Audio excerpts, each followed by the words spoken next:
bank where the view is nothing less than phenomenal. For how I express and project from my abdominal. The only view better, both my daddy and my mama know. No living parents, my sons give me balance. My wife is my serenity, this mic is my identity. The world is foul enough, that's why I write without obscenities. Provoking danger with broken language and spoken anguish. Begging to get hurt, why would you ask to go through changes? Yes, Lord, life's a chessboard, master the angles. Control the tempo, be the one who holds the info. Acknowledge is just as deadly as machete swings. When spoken, the truth is as potent as that Medellin. While others swear the style is free, I just let it ring. Our time is undervalued, soldiers make us better kings. My fans on my shoulder, reaching after better things. Today I take the shot, for them I'd rather set the screen. My mama told me follow my dreams. My daddy told me get it by any means. Stand tall, make him bow to a king. But I've evolved, you can see the result. Look in my eyes when you speaking to God. Life and for those who be caught up in using what I was scarred with the muse. I guess they call it proving I'm more than an artist. Penciling out my darkest while stenciling out a harvest. And storing what gets me from A to B, just like garages. Instrumental with collages. Envision what I've been drawing. Broadway to give you rhythm like the great Lena on. So bent on, found comfort in the storm. Find peace and on when you see them others perform. Organized chaos, I'll cast it like hey ya. Yo, party people in the place to be. What's good? It's your number one chief rockin' Knicks Universe, your main man, Uncle Freezie, and welcome to this thing we call the Knicks at Night podcast. Welcome, welcome, welcome. Salute. Andrew College is in the building, AK in the building. Wacko, what's good? What's good, y'all? Shout out to all of our people watching us on YouTube. Thank you for coming through, hanging out with us on this holiday week. Yeah, man. AK, I see it. I'm gonna get into that. I'm gonna get into that specifically. Wong, what's good? Kenny Payne in the building. Salute. Wong, good to see you, man. So yeah, I got a thing that I prepared that I kind of want to get into. Right. So I have a thing prepared that I want to talk about. And it's one of them things where it's like, I want to talk about it. It might not seem like the right time, but it's the perfect time for us to talk about it because I think it establishes not only who we are, but where we are. Right? Not only who we are, but where we are. So tonight I'm going to speak about, I need to get a new camera. I need to get a setup. I just need to get a studio. Yeah, is that it? Should I just get a new studio? Is that what I should do? Just go buy one of them little joints you put in your backyard and make that the studio? What do y'all think? Y'all think that's what it is? Y'all want to see, instead of seeing like the headshot Freezie all the time in this box right here, you want to see me like just stroll up and and whatever. So Fritz Alcindor, what's good? Ribs is in the building. Salute. Should I just get a studio so that when Fritz Alcindor come down here, you could see us in studio? When BK Steph come down here, you could see us live in studio. Is that what it is? That's what y'all want? Let me know. Let me know in the chat. Let me know in the chat. Or should I just keep using this right here? Yo, Queens is in the building. What's good? Queens get the money. What's good? So I have a thing, man. I wrote it. I'm in the middle of a lot of stuff, getting the crib prepared for the holidays. And so I'm in here painting and scrubbing baseboards and doors and stuff, and just trying to knock out some stuff. Pierre Moyes is in the building. Salute. salute. Yeah, so I'm trying to figure out some stuff, but I wrote something. It's something on my mind. I feel like we have to talk about this as Knicks fans. The Bronx is in the building. Salute. Latour is in the building. Salute. Salute to the Bronx. Y'all want this party started right. Y'all want this party started quickly, right? Salute to you. Salute to everybody coming in the door. So I'm going to talk about this thing. This is a net neutral thing, right? This is just speaking to where we are, and the reason why I feel like it's necessary now is because I want to kind of get out front of the speculation and clickbait that soon come. We're in clickbait season, right? Y'all know we're in clickbait season, right?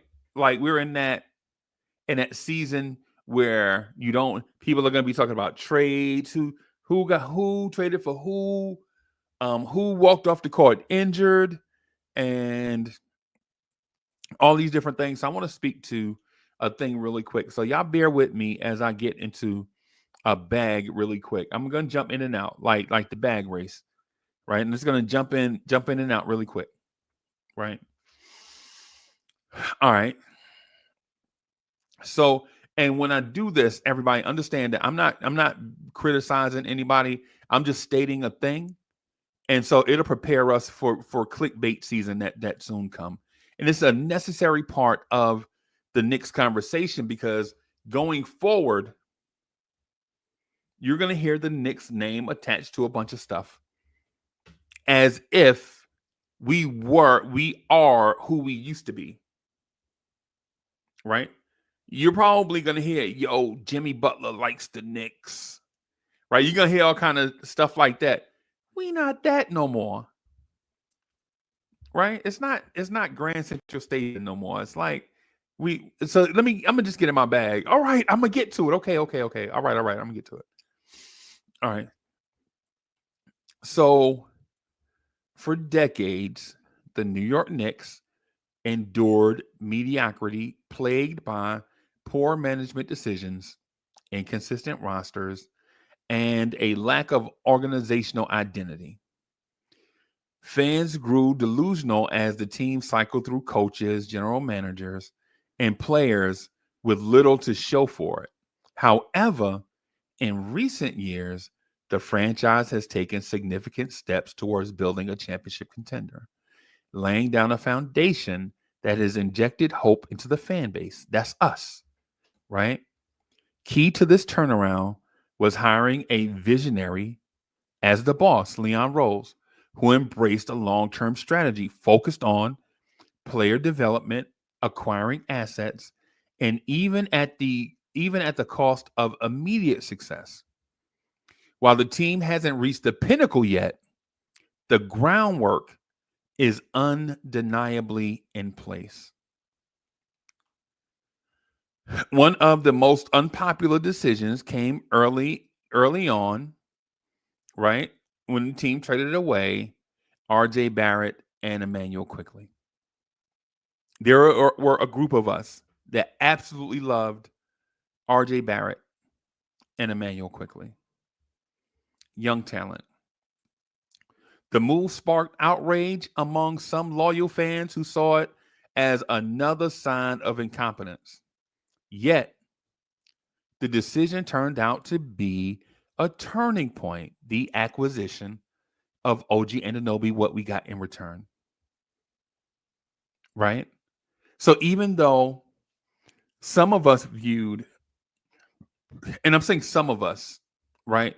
I loved OG Anunoby from day one since Indiana, right? The injury concerns concerned me, right? It concerned me like it did a lot of Knicks fans, right? But what we got in return in OG Anunoby, right, turned out to be the turning point. Not just the fact that we got OG Anunoby, right? Not just the fact that we got OG Anunoby, but the fact that the front office could make clutch and poignant trades when you needed them, sent a sign to you as the fan that if there is a decision to be made, the Knicks front office was capable to do that move. Right? The Knicks are capable. The Knicks were capable to do that move, to pull it off.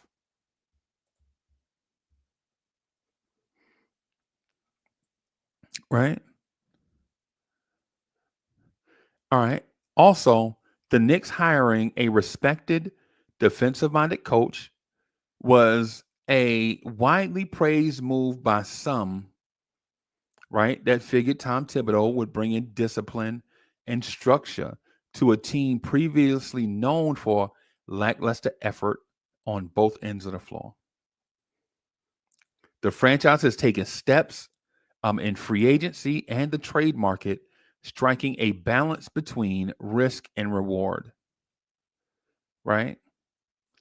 Signing a young veteran like Jalen Brunson, right? And bringing in other pieces to help mentor the young veterans that are here. Paid off on and off the court. You can see the culture change. You can see the way the world views the Knicks at the moment. Right? Despite the ongoing debates about on-court stuff, off-court stuff, whatever, the team's steady climb in the standings, improved playoff performances, and growing cohesion signal that they are on the right track.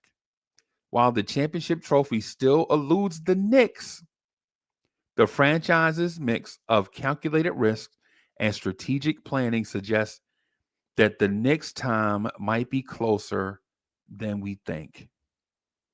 Right? So I wrote that. I just want to share that with y'all to let y'all know that some of the conversations that we have as Knicks fans are not like fly-by-night conversations. They're not feathery conversations. Like we're just not mad or angry just for the sake of being mad or angry. Right? Not just haters, just to be haters.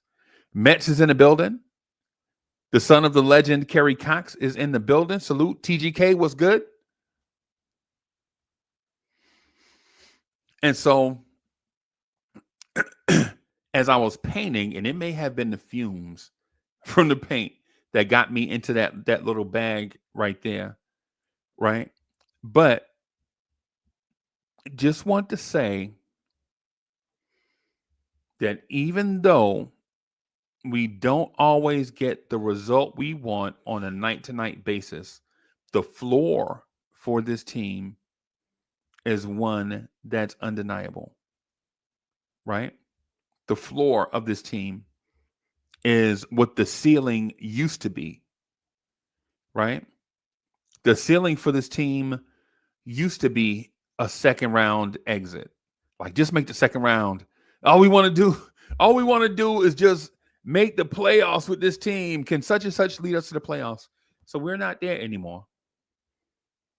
And to be honest with you, we got to this place that we are right now in relatively short order, right? Because there was a 2-year teardown window, right? Where you had to remove certain things off the roster. You had to bring in certain stuff, take away certain stuff. So there was a 2-year window. Then there was the COVID year, right? The COVID/injury year that we all know that we didn't make the playoffs in that year. Should it count on this front office's record? Probably not, but it does. Right? And then the 2 years after that, last year and this year. The teardown window, y'all, it's funny because in the teardown window, we were actually pretty good. We actually made the playoffs during the teardown, right? During the demo, we actually made the playoffs.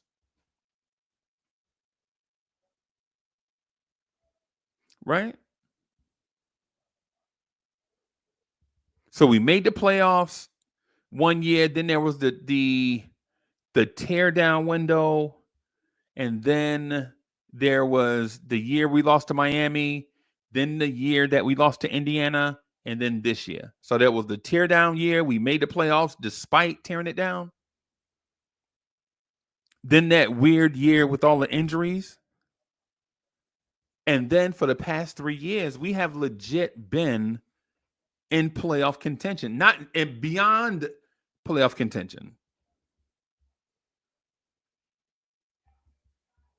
If the Knicks make the second round of the playoffs this year, that'll be 3 consecutive years that the Knicks made the second round of the playoffs.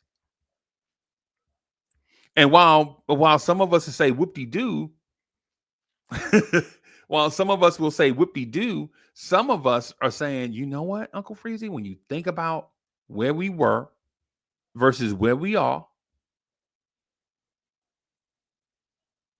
we've come a mighty long way. A mighty long way from where we used to be. Right? And so what I'd like to do to the audience is, to my people, have you remember we're heading into clickbait season. We're headed into clickbait season, right? You're going to be at your desk and your phone is going to light up all day with Knicks news. The Knicks are in on Brandon Ingram. You know what I'm saying? You are going to hear that. You're going to hear the 5 teams interested in Jimmy Butler. The Knicks. Nah, we're not there no more. Wong is in the building. All right. Right.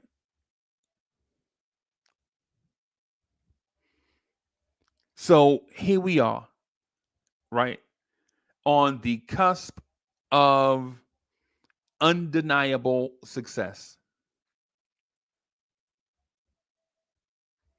Here we are on the cusp of undeniable success. And all we have to do now is trust that the people in the position of leadership making decisions are going to be making good decisions.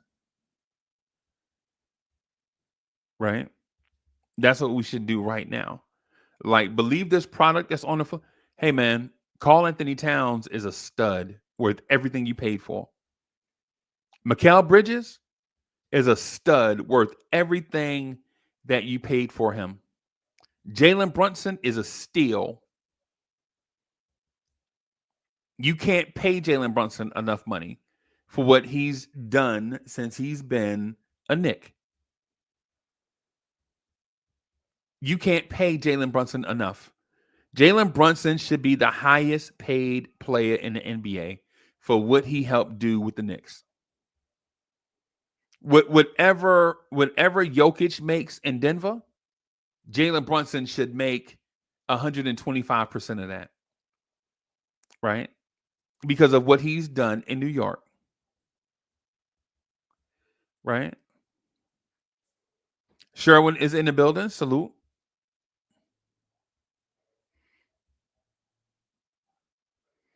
So as we approach January, as we approach 2025, you can best believe the Knicks are going to be at the forefront of a lot of conversation. Right? The Knicks are in on Anthony Davis. LeBron James is disgruntled. Right? You're going to hear a lot of that. What's the landing spot for Bradley Beal? And while 4 years ago, we were excited just to be a part of the conversation, now the Knicks are above the clouds, above the fray.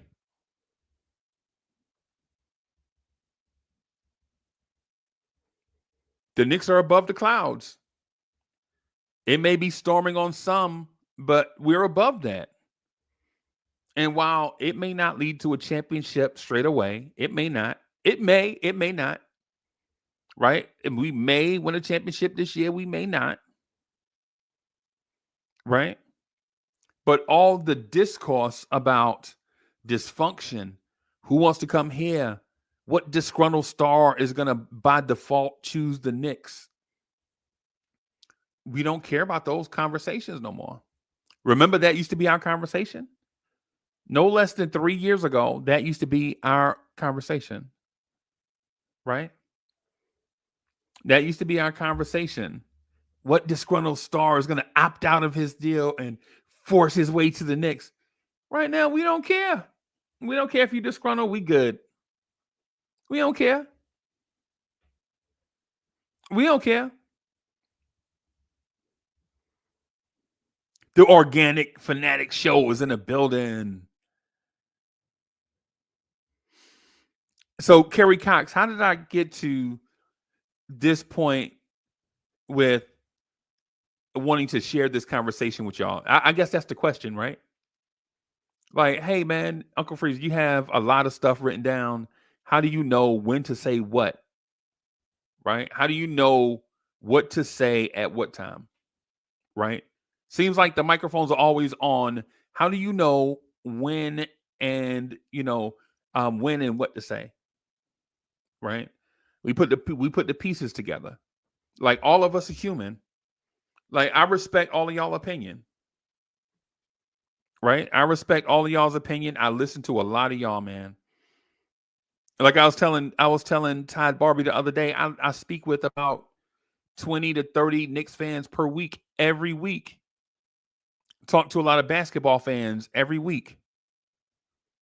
Right?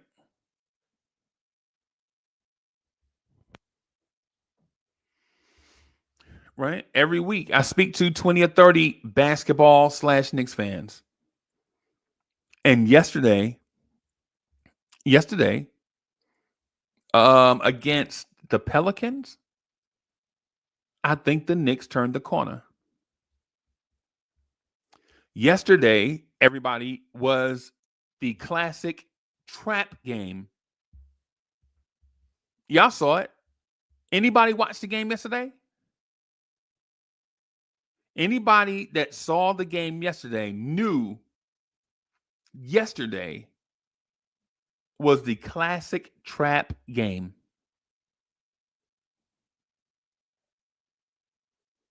Right? Yesterday was a classic trap game, right? You've seen this team. You play good against a good team, and then there's a lowly team, that's struggling, whatever.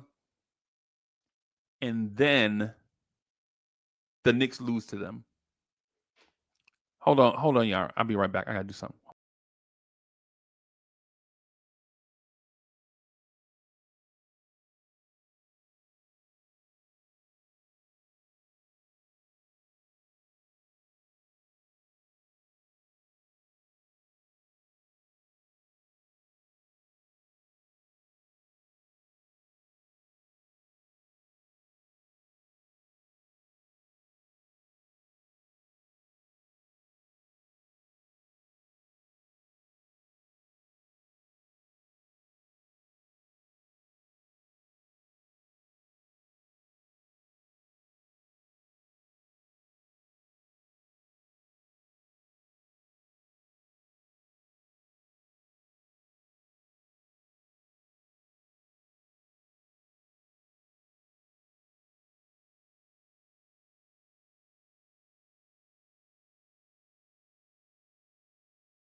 Sorry about that, y'all. Sorry about that, y'all. It's the holidays, man. It's the it's the holidays, man. So bear with me. I apologize, everybody. It's the holidays. Yeah. So where were we? So we were at one of the things that I want you guys to notice. Yesterday was the classic trap game where the Knicks beat a good team, a team with championship aspirations, and then follow it up with the unbelievable loss to a team floating, just waiting for the season to be over, right? Yesterday was that game, right? Karl-Anthony Towns was in foul trouble. The length of the Pelicans gave us problems. On the road in a city that you rarely win in.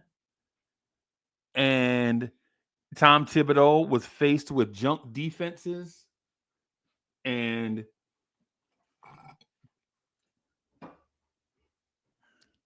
yesterday, Tom Thibodeau and his coaching staff overcame all those obstacles, y'all. Right? Yesterday, the Knicks did something that we didn't expect. I'm not going to lie to you. I'm not going to lie to you. Before yesterday's game, I was like, yeah, this is the game that we lose. You know, you're playing Minnesota on the weekend. You're playing San Antonio on Christmas. But in between those two games, there's a trap set. And the trap was the New Orleans Pelicans. Right? DSJ, I'm gonna get to the referees in a minute. Trust me. I'm gonna get to the referees. But I want to point out something about Jalen Brunson, Tom Thibodeau, Karl-Anthony Towns. Right? I wish there was a song.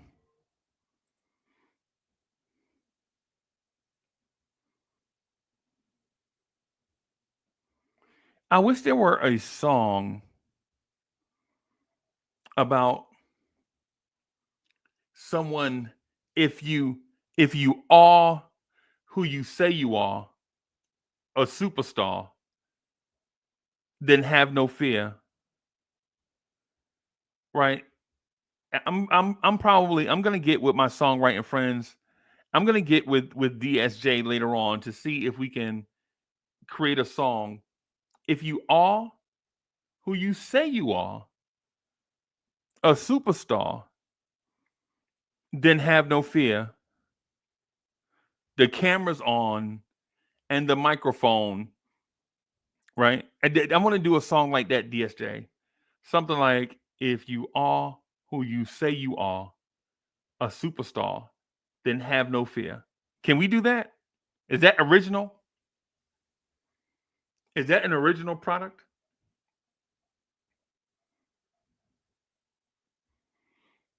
Right? I want to do that. Because yesterday, Tom Thibodeau proved that he is a coaching star. Yesterday, Jalen Brunson proved that he's a superstar.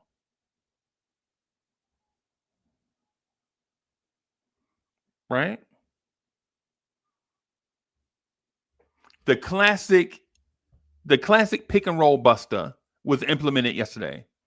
Right? We went to 5 out. It didn't work. Dudes didn't have the energy for the 5 out for some reason. It just didn't look good. It just didn't look good.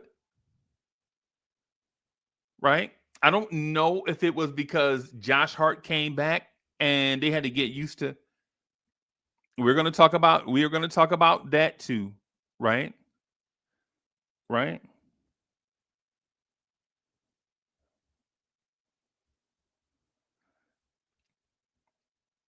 Precious starts, the offense looks incredible.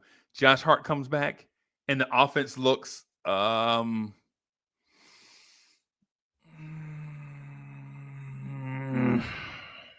I want to talk about that too. But just staying on this, just staying on this topic.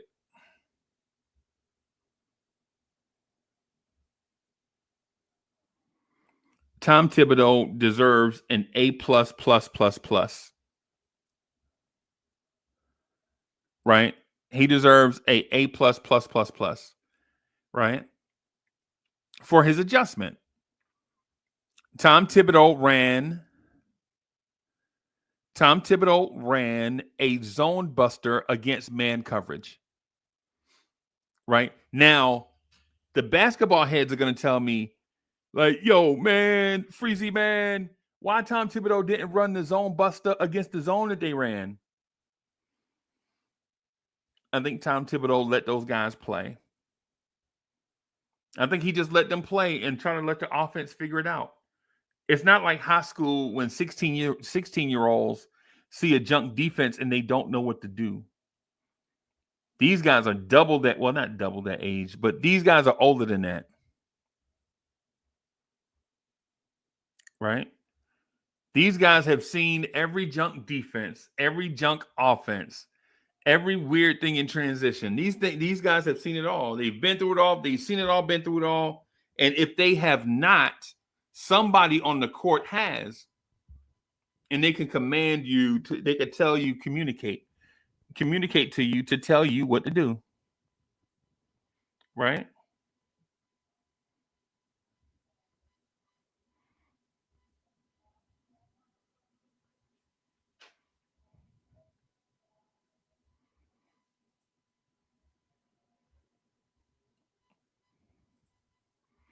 Kerry Cox says Zone Buster is Mitch next to him. No. No.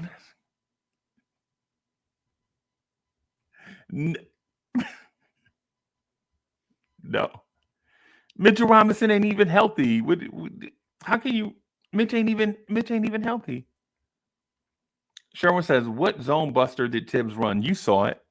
If you saw the game yesterday, you saw it."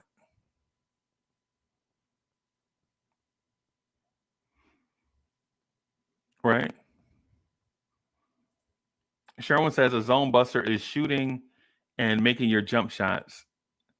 No, not in that instance. No, you got to follow the conversation. You got to follow me what I'm saying. I'm not saying that he ran a zone buster against zone. That's not what I said.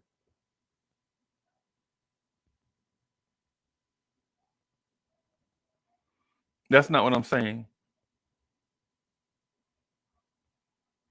He ran zone busting plays against an aggressive half man, half trap junk defense.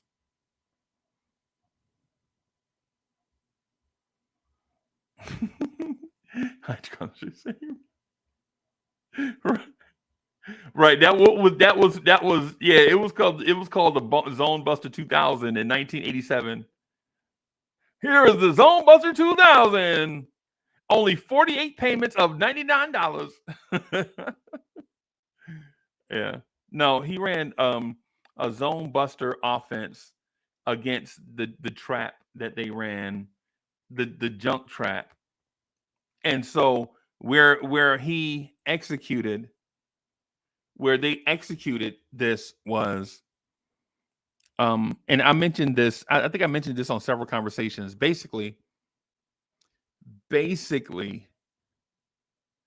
Willie Green showed a Lions defense. Right? He showed a Lions defense. But what he didn't know was the hyenas are hungry. Right? The hyenas were hungry, right?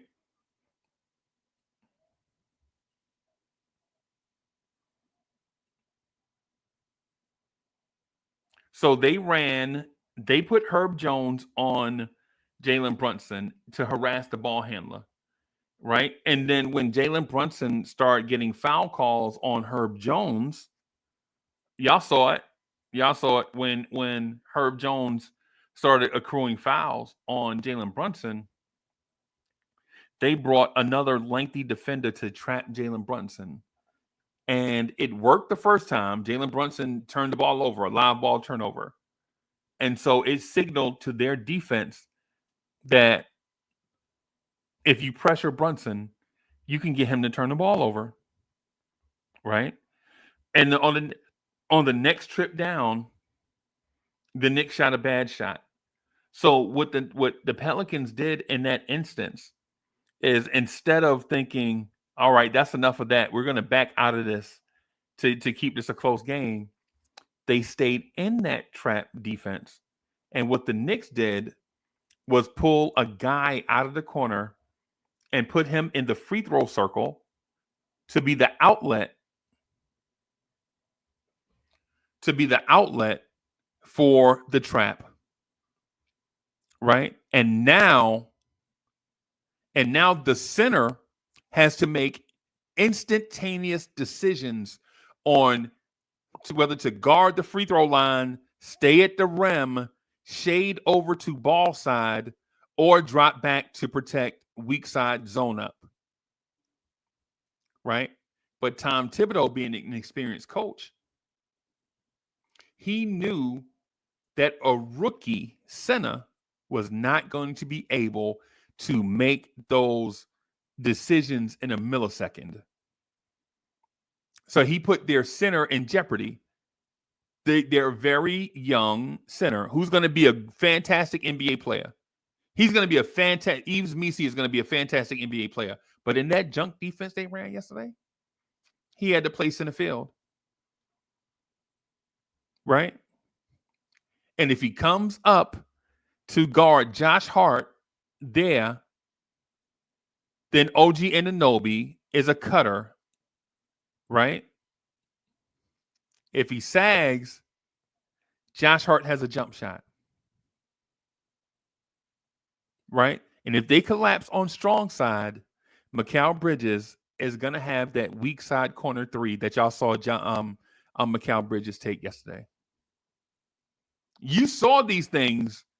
Y'all saw these things yesterday. Y'all saw it, right? Y'all saw all of a sudden Mikal Bridges is hitting threes and Josh Hart is a secondary ball handler randomly out of the blue. Out of the blue. You saw it with your own eyes, whether you can describe it that way or not. Whether you describe it like I described it, if you saw the game, you saw it.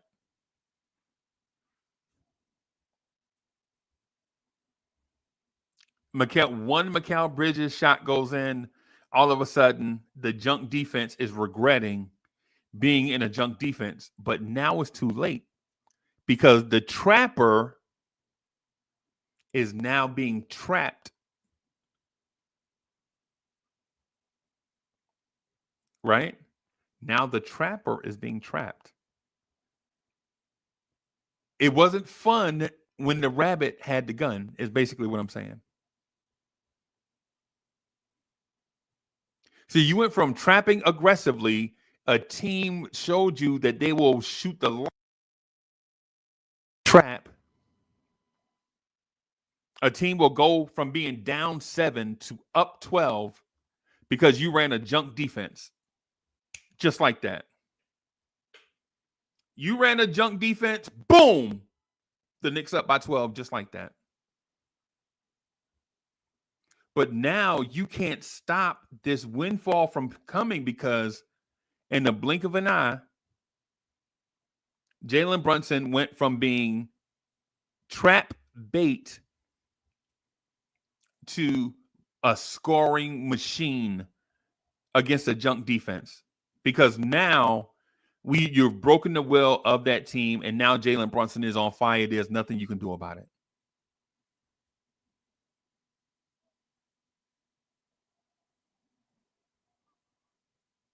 Coaching, players, overcoming obstacles is basically what they did yesterday.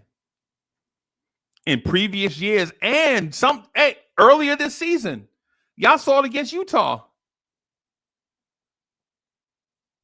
Y'all saw it against Utah.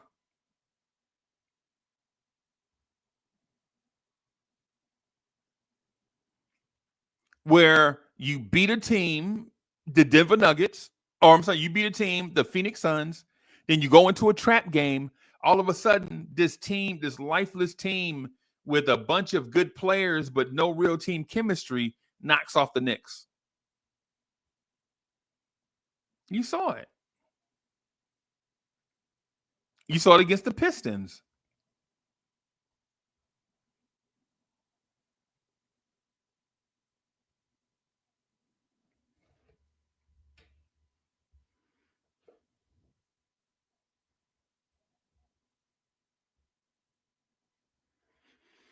You saw it. Tom Thibodeau gets an A+ from yesterday. And Jalen Brunson, if you're a star, you come up big in those moments.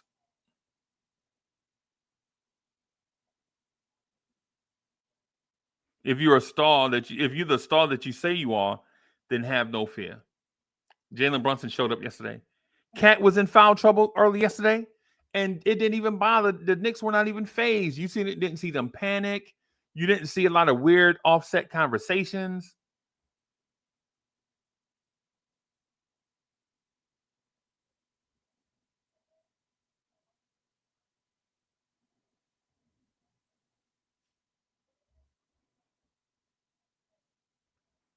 L. Henry in the building. Salute. Turnbull was good.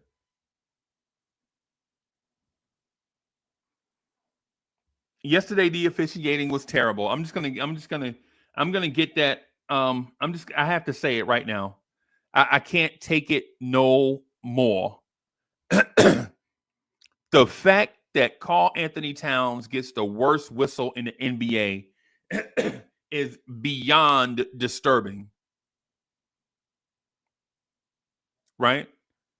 If a guard does the same thing that Karl-Anthony Towns does at the rim, he's getting the foul call. But since it's Cat doing guard-like stuff, he doesn't get the foul call. It's weird. The officiating is terrible. Karl-Anthony Towns at least 2 or 3 times a game will take his man off the dribble, go to the rim, get accosted, and nothing is called.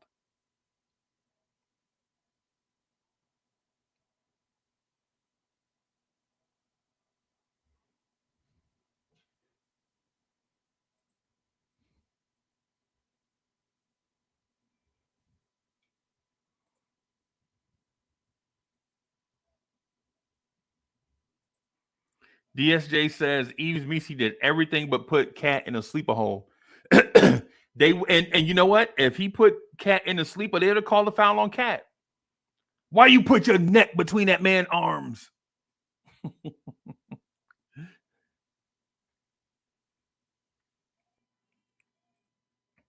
The officiating has been weirdly inconsistent, and it's almost as if the referees have an agenda against physical play. If you are a physical NBA player, they have an agenda against you, right? If you're a physical, now mind you, it's okay to play physical on defense, right? But it's not okay to play physical on offense. The officiating is terrible. But you know what, though? Every year we have the same conversation. Right? Every year, do we not have the same conversation about officiating? Every year. Every year. The officials are terrible. Right? And all we ask is like, just go by the rule book, bro. Just go by the rule book. Guards can do what you never hear travel called on guards, but you always see travel called on big men.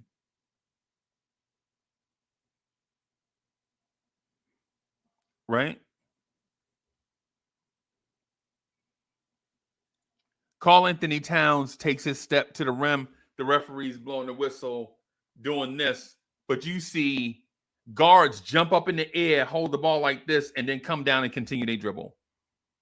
But that's okay. That's okay, right? You can legit see a guard jump in the air, hop with the ball on a platter like this, and come back down and continue their dribble. But if a big man takes off on the wrong foot, it's a travel. The referees are terrible. The referees are terrible.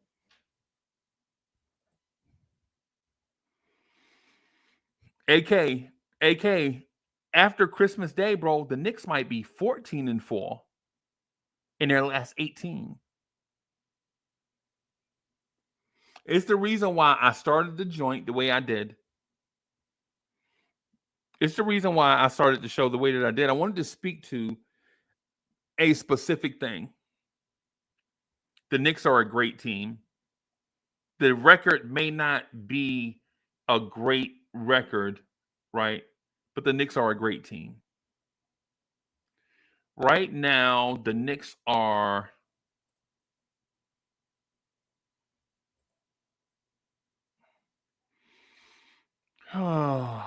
where is it?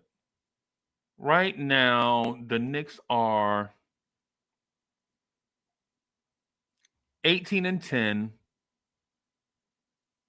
8-2 in their last 10, 1-3 in a row, third place in the East, 4.5 games behind the Celtics.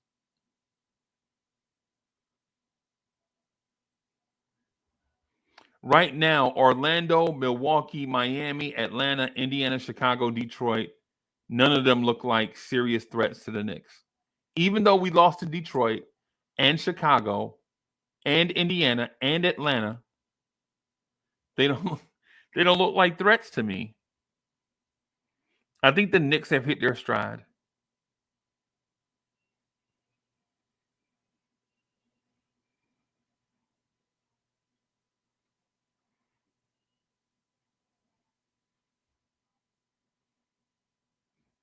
I think the Knicks have hit their stride.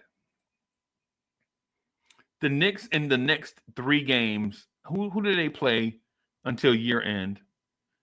The Knicks have 6 games left in this season, right? The Knicks play Toronto tomorrow night. They play San Antonio Wednesday night. They play at Orlando Friday, the 27th, at Washington, and at Washington. That's how they end their season. Toronto, San Antonio, Orlando, Washington. So it's 5 games. It's 5 games.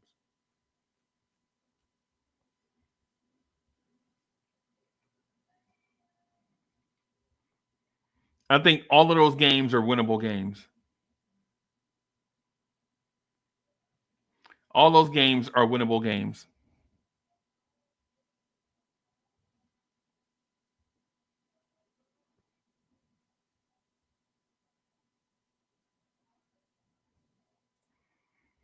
DSJ, yeah. Yeah. Did you see the one where Trey Murphy shoved Cat and then went back and Cat put his hand straight up in the air? Cat put his hand straight up in the air and they called the foul on Cat. Cat gets a bad whistle. Hey, Turnbull, that game is in Orlando.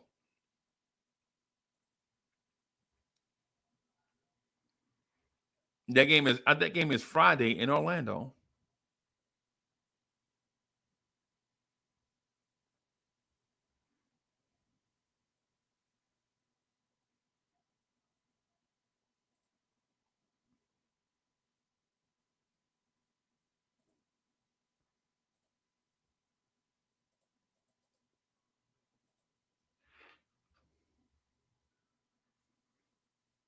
That game is Friday in Orlando. So we have Toronto, San Antonio, Orlando, Washington.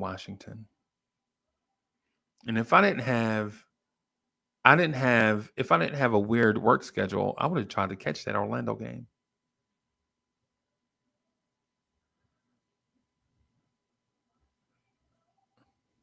If I didn't have a weird work schedule, man, I would have tried to catch that game. To be honest.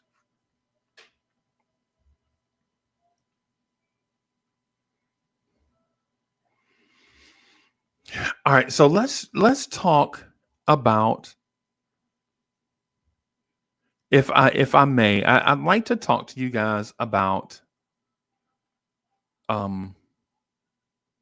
this really weird upcoming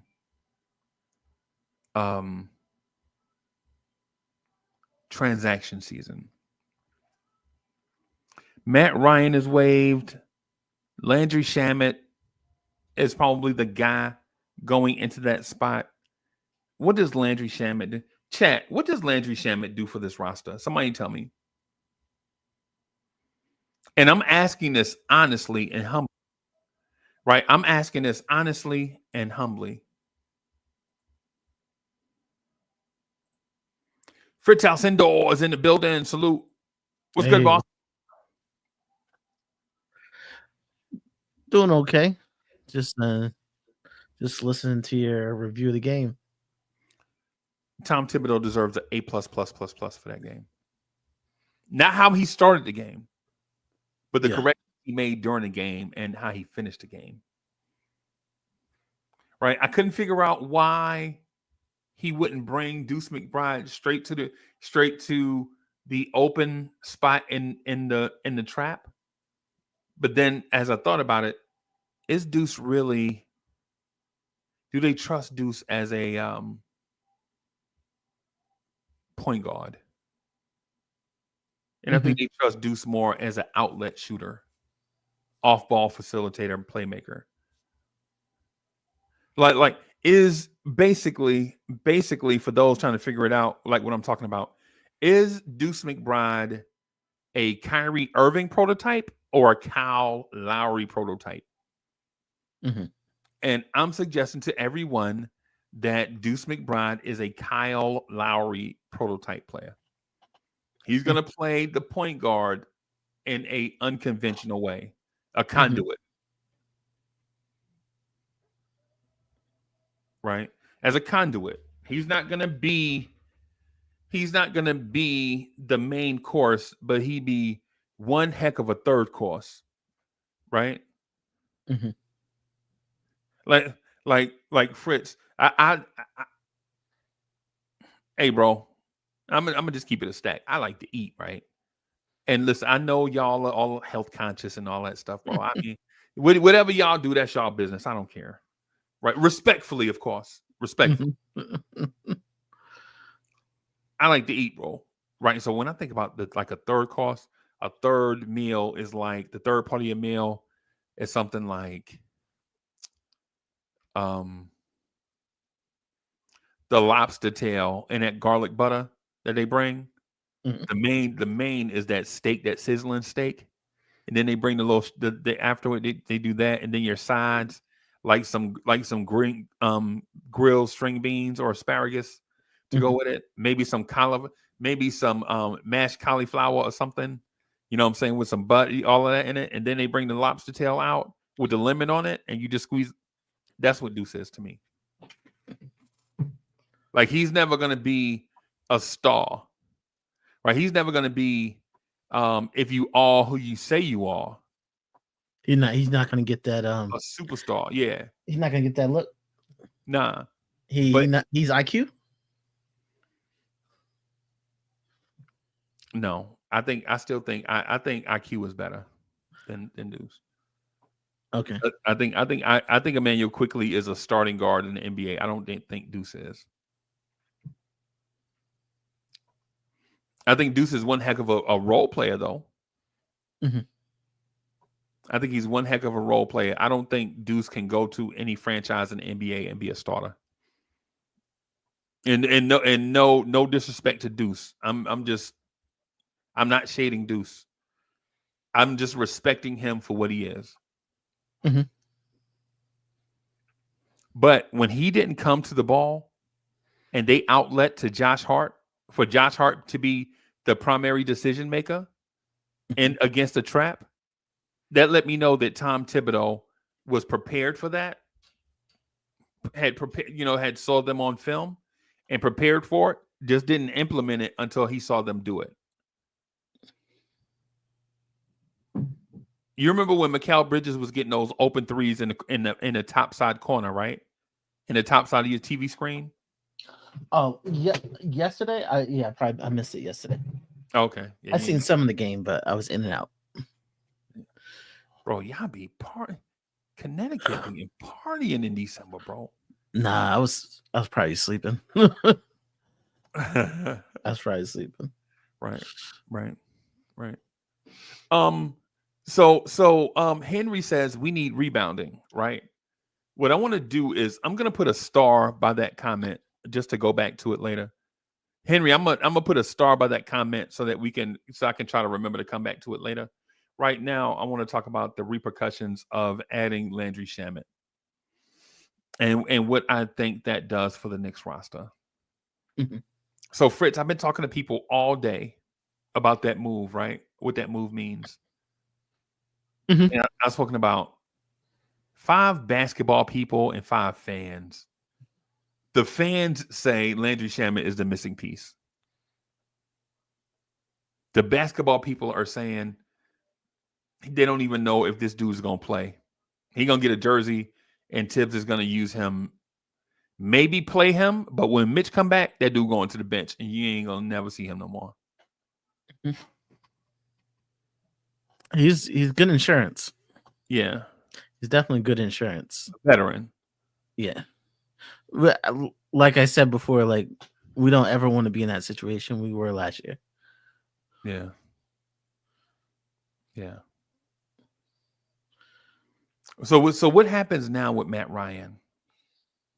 So Matt Ryan is cut currently. So but the word is that they want to bring him back on a 2-way. Not necessarily for the Knicks, but he'll come back on a 2-way. But our 2-ways are already filled up. So that means somebody got to go. All right. But Boo Booey just came in though. So Right. maybe it was just a little quick pay bump for him and back down. Was he on a 2-way? He was on a 2-way like for the last couple weeks. He gone. Yeah. I think they were just trying to get him a little extra money. Yeah. Yeah. Building Blocks is in the building.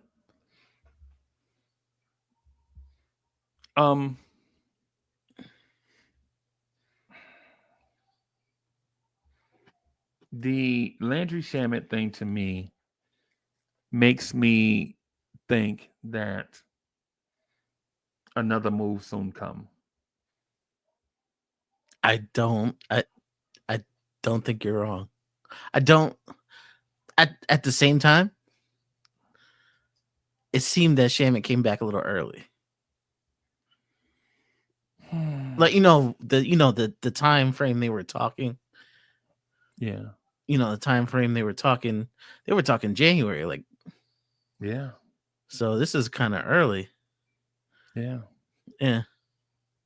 But I don't think you're necessarily wrong. That it allows us to look at some moves.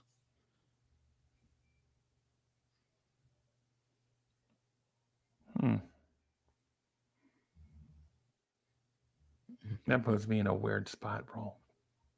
Yeah. Because the basketball move here,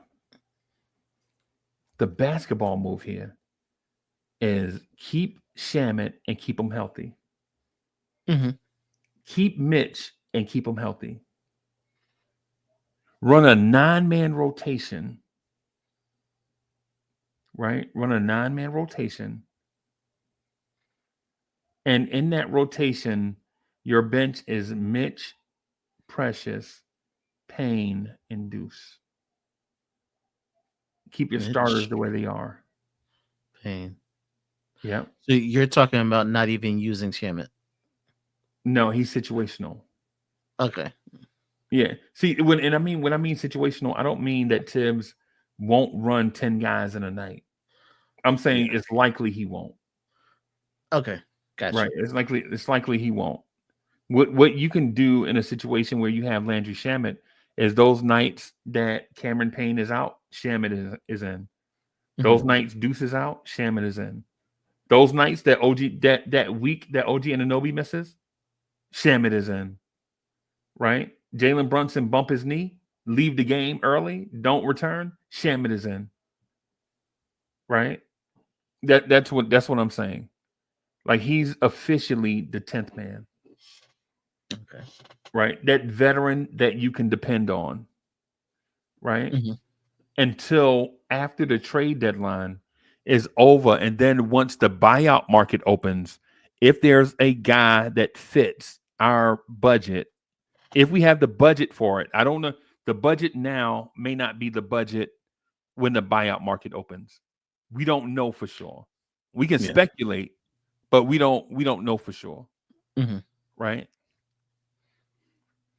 We can use indicative data to draw a speculative conclusion, but we can't write any of this stuff in cement. Mm-hmm. And so I think Landry is that guy unless he sets the world on fire when he gets back. Right? If he shoots 45% from 3 on average 5 threes a night on average, and he's scoring, giving you about 8 or 9 points a game, something like that. If he's giving you that scoring punch off the bench that the Knicks don't have right now, I can legit see the Knicks going into the trade deadline thinking or asking themselves, do we rock the boat or do we reinforce? And see, that's a dangerous game that you play, right? Do you bring in reinforcement so that you won't have what happened to you last year? Or do you believe chemistry is the most important thing? Mm-hmm. It's a very, very dangerous tightrope that you have to walk. Because if Shamet is on a heater and you bring in a guy who starts to split minutes with Shamet, and then Shamet cools off, and then the guy you bring in doesn't fit, now you lost both of them.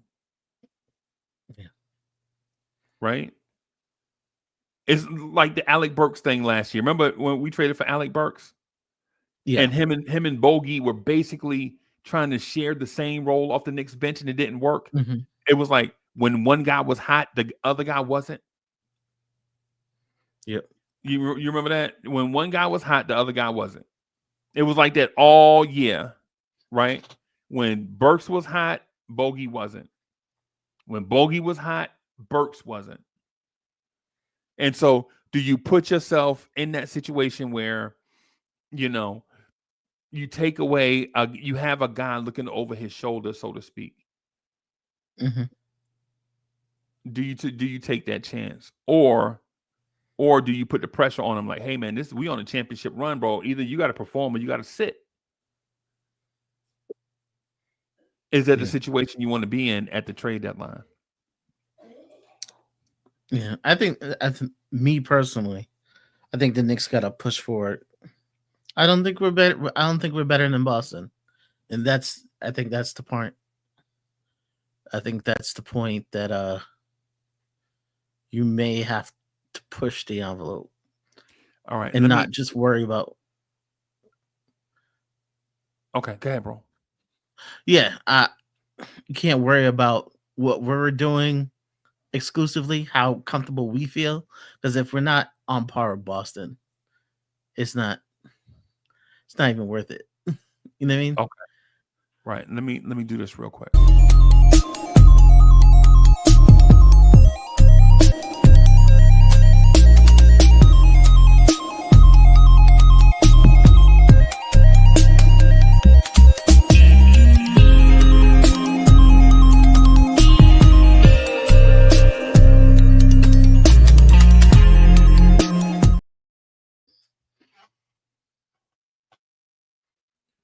Yo, Yo. there he is. Jets Hey, what's up, Dre? fans. I don't know what team you speak of. I don't know what that is. Right, right. So Dre, we're having, and so chat. Just bear with me as I lay this out. Right. So in the Knicks content creation space, a lot of times we'll get news, and I'm talking about the space in general. We'll get news and offer opinions on news. Right. What I like to do though is speculate. Right. What I like to do is take the pieces. What I like to do is read the tea leaves. I like the tea leaf conversation. I don't care about reporting. I don't care about having insiders and sources. I don't care about breaking news and all of that stuff. What I like to do, what's fun for me, is to figure out where we're going, put things on the radar, and when I'm right in those instances that I'm right, I kind of revel in that a little bit. Not because I think I'm smarter than everybody, but I get a little kick out of figuring something out. Is that for me? Okay. What is that? You trying to get me tipsy? They looking at us. Y'all mind y'all business. This is Miss Smoke. You want to come over here? You know what I'm saying? Okay. All right. Hold on. I'll be right back. Hey, what's up, Dre? Not much chilling. I was trying to chime in about the Shamet thing, where he was like, "Is he situational?" Tibbs tipped his hand. He already was like putting him in their rotation immediately in preseason. Like he has a use Yeah, for Shamet. Like he views him as a movement shooter, a floor spacer with basically a green light to put it up as many threes as possible while he's playing.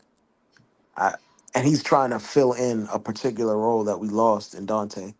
yeah, Not in the exact same way because Dante was a starter for us, but the archetype, the style of player, a high volume 3-point shooter. We were just trying to fill in that niche. I don't think it matters his size. If he was 6'10", more the merrier. If he was Michael Porter Jr. on a vet minimum, Tibbs would have played him.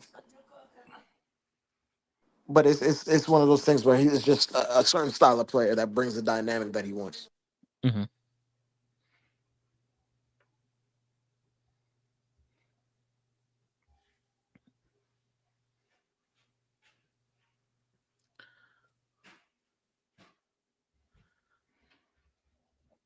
Interesting. That is very interesting.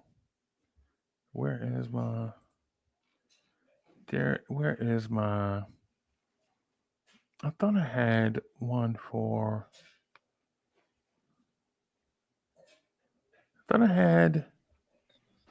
TSJ think I can get every pair Kobe in the world.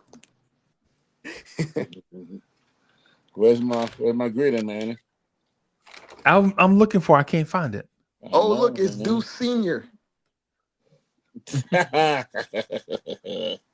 Exactly.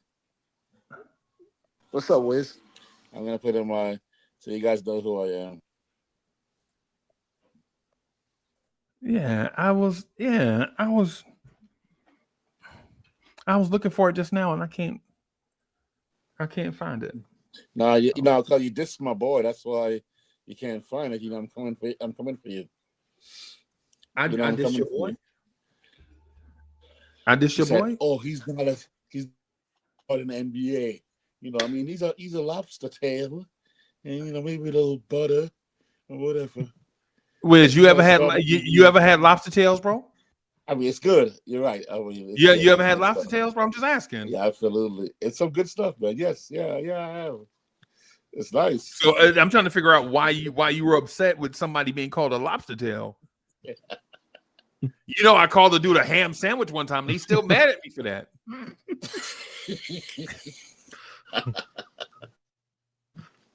I ain't mad. I'm just saying. My boy's gonna be an all-star one day. That's all I'm saying. My great grandson. is set to be an all-star one day. All NBA defensive. Okay. Anyway, Okay. go ahead, man. Keep If rolling. you Keep if you rolling. are who you say you are, a superstar, then have no fear. Then that's where Hey, I'm with someone that. should write a song. Someone should write a song like that. Maybe These the maybe panel Dre is a can bunch of write a haters. song. I told them I should just write that song. The panel is hating on me, bro. How you gonna write a song called Superstar about if you are who you say you are? Anyway, greetings, it's Dre. What's up, people? Right? Yeah, yeah. I don't Nice game even. yesterday, man. I don't think that the panel enjoys conscious hip hop. I don't think they even care about stuff like that. They They're rather too listen to young. That's Kevin what it Gates. is. They're Yeah, too they rather young. listen to Kevin Gates and They're too yeah, young. That's what it is. These young bucks these days. They don't know nothing about that. right. Um, so I hear what Dre said about the Tom Thibodeau factory, I guess is what we call it. Because the first player we saw introduced into that role was a dude named Tony Snell. You remember Tony Snell? Mm. Mm-hmm. Okay. Yeah, remember Tony Snell Okay. was in that role, kind of the somewhat athletic guy that can shoot the three at volume, a threat to keep the floor spaced. Not the superstar, but very complimentary, the lobster tail, so to speak. I don't Exactly. think I honestly believe though Leon Rose and them guys, they ain't gonna do that, right? Because the thing is what I think is that the front office is going to look for an impact player on a budget, Mm. not the compliment, but I think they're going to look for the impact guy. Now, who that impact guy is not ju- okay. So you can't judge impact by dollar amounts, right? Can they find a guy that can be impactful straight away, regardless of what the money is?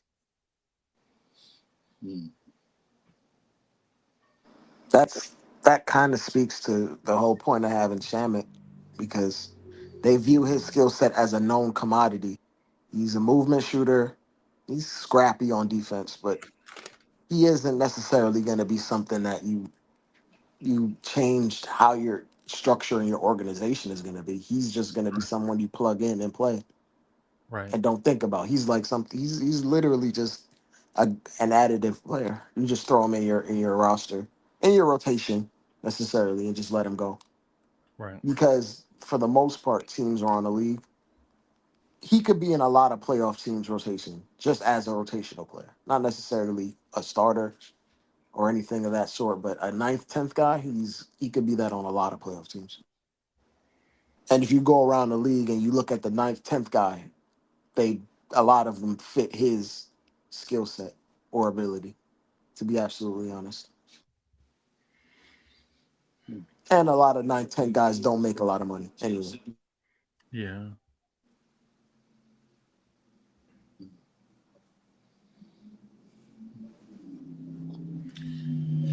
What what Good. is the what's the describe this can you describe that player for me? Height, athleticism, shooting skills. Yeah, around 6'4", 6'5", is literally there to be a high volume 3-point shooter. And if you look at the playoff teams in the East, there's about three or four of them on throughout the contenders. Not even just the East, the entire NBA. If you're talking about guys that just come in and just light it up from three and stays within their role off the bench. Right. Like I'll give you one. I'll give you one. What's his name? Let me see. I have his name off the top of my head, but I don't remember. Hold on, Isaiah Joe, for example. Yeah.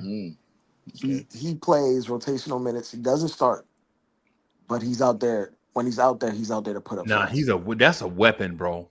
Yeah, I mean, he's That's an a absolute shooter, but he's a movement shooter. If I'm just going by archetype, he's better than Shamet. I'm not construing it, is it he better than Shamet? Are you serious? but I'm talking about the style of player. Okay. A movement shooter, a high volume Almost 3-point shooter. Wiz, I almost imploded just now when he said better than Shamet. I saw that. Well, Shamet was making more money than him up until last year. So Right. Mm. Yeah. Is that a missing piece? I don't think it's our missing piece. It's just a rotational guy, something we could use. But missing piece is something that should be defined as like a game changer or a game wrecker or someone that adds a completely different dynamic.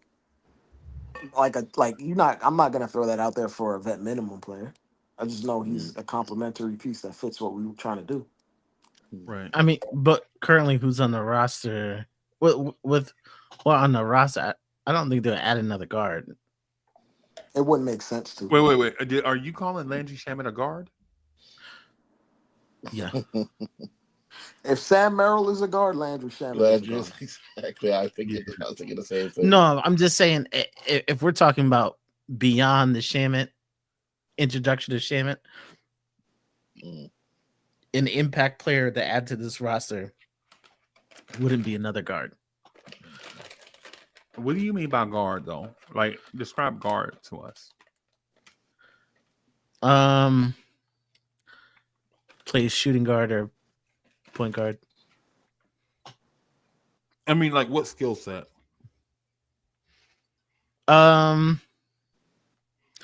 Ideally, someone who drives to the basket. Someone who drives to the basket. I think Russell Westbrook. he would be like ideal. That's a hell of a skill set. Yeah, that's not a gettable piece, but yeah. That's not a bench guard on a very low veteran salary. But Denver makes him like he's like a core piece. He's been starting for Denver. He's a core piece for Denver. When Denver gets Zach LaVine, bro, Russell Westbrook will be in Chicago. I guarantee it. There would be plenty of teams. Zeke Nazi and Michael Porter Jr.'s contract make up Zach LaVine's to a T. Okay, well, when Zach LaVine get here, Russell Westbrook might not be touching the ball as much. I think he'll be a bench guard. Yeah, he'll be a bench guard, like what Fritz was describing, a guard with nice size, able to get in the paint, create for himself and others, but he's not a shooter. I don't think the Knicks would be comfortable having a guard that can't shoot. Like we already have Josh Hart, so that's one too many. Wow. Wow! Josh Hart just called a stray. Well, not can't shoot, but is an unwilling shooter. Is that better? Okay. Yeah, unwilling shooter. Yeah. You can't have that, and then in tandem you have multiple guys that do that. It's why teams, as soon as they see Josh Hart on the court with like Precious or Sims, it becomes a complete bog down. You can't survive with multiple of those guys. And if you do have another one, you want it to be another wing that comes in and replaces Josh on the bench units, not to play with him. You try to bring additive guys. You don't try to bring guys that can't, that step on each other's toes in that way. Because the whole idea is to make Jalen Brunson and Karl-Anthony Towns' life easier. That's the whole idea. Okay.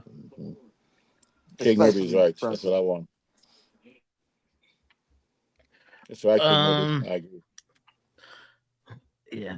I mean, they're names I like, but not gettable. Just not gettable pieces. Whether financially or the teams are not trying to trade them.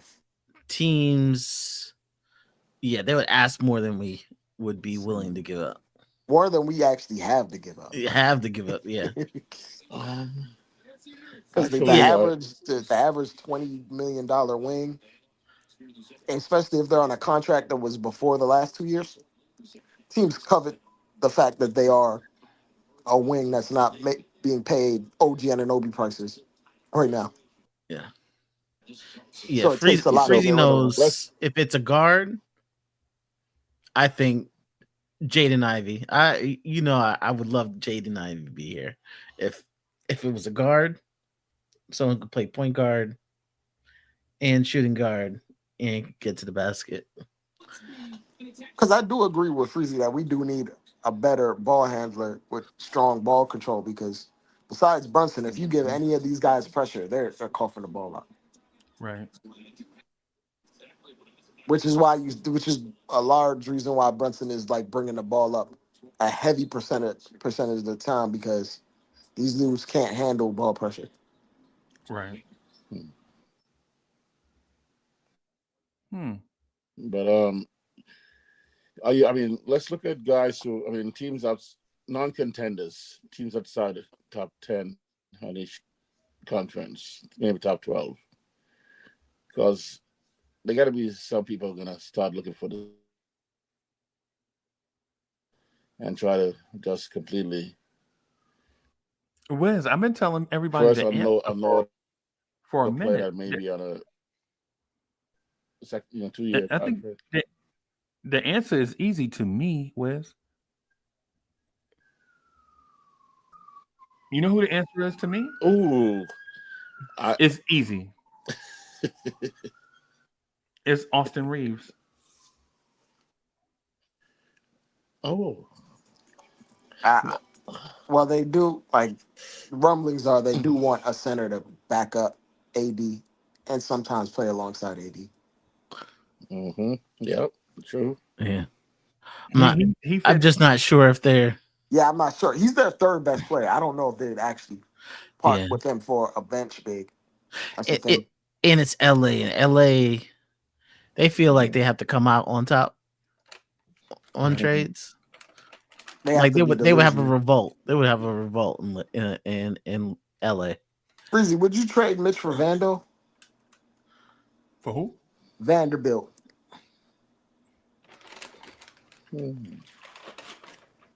I'm tugging at your heartstrings right now. Yeah. So the thing is, I don't want to trade Mitch. The salary bothers me. Not because I don't want to see him get paid, but a backup big making starter money. Yeah. But, I mean, Mitch is a backup big making starter. That's what I'm referring to. Yeah. Well, Vanderbilt is a backup big making starter money right now. They're in the same, like, bracket, like $12, $13 million. Even though Vando has versatility to guard wings, but he's really skill set wise, he has to play the 5 on offense. I think Jarrett Vanderbilt turns Karl-Anthony Towns into the league MVP. I mean, he played with him before. Yeah. Yeah. The last time Cat was a center, that is. Yeah, I think he turns Cat into the league MVP because Karl-Anthony Towns is grabbing about 15 rebounds a game by himself in the paint versus the other team bigs. Most times when you see Cat on the floor, most of the times that you see Cat on the floor, he's with OG Anunoby, who's not a rebounder at 240, and Josh Hart, who is rebounding outside of his projected range at 210. Right? And so if you just have a guy in there to help bang with Cat, right? I think the rebounding numbers for the Knicks go through the roof, right? I don't think Cat's rebounds go down. I think you keep Cat out of foul trouble where he's there and he's fresher, right? Because Cat is a great rebounder not because he's the most dominant physical specimen, even though he probably is. But Cat is a great rebounder because he has amazingly soft hands for a 7-footer. Cat probably has the second best set of hands. Nobody in the NBA has hands like DeAndre Ayton, right? I'm sorry. Whether you like DeAndre Ayton or not, you get the dude can catch hot BBs in the dark, right? Is his passion there though? Is the thing with DeAndre Ayton. Mm-hmm. You can't question DeAndre Ayton's hands. This dude can catch hot BBs in the dark. That's how good his hands are, right? That's how good his hands are. Right now, can he do everything else? I don't care. He's not a Knick, but you want to give credit where credit is due, right? But Cat probably has the second best set of hands for a 7-footer in the NBA. And yes, I'm including Jokic, and yes, I'm including Embiid. Yes, I'm including Porzingis. Yes, I'm including Wemby. I'm including everybody. Like Cat has Wayne Corbett hands. Anybody? Wiz, you remember Wayne Corbett? Yep. Like that overrated dude from that team that ain't never won no games? I have no recollection. Oh, yeah. Wayne Corbett probably don't even remember those games either. Yeah, no, he don't remember. He's going across the middle. Yep. Yeah, he don't remember. Yeah, no, he don't remember.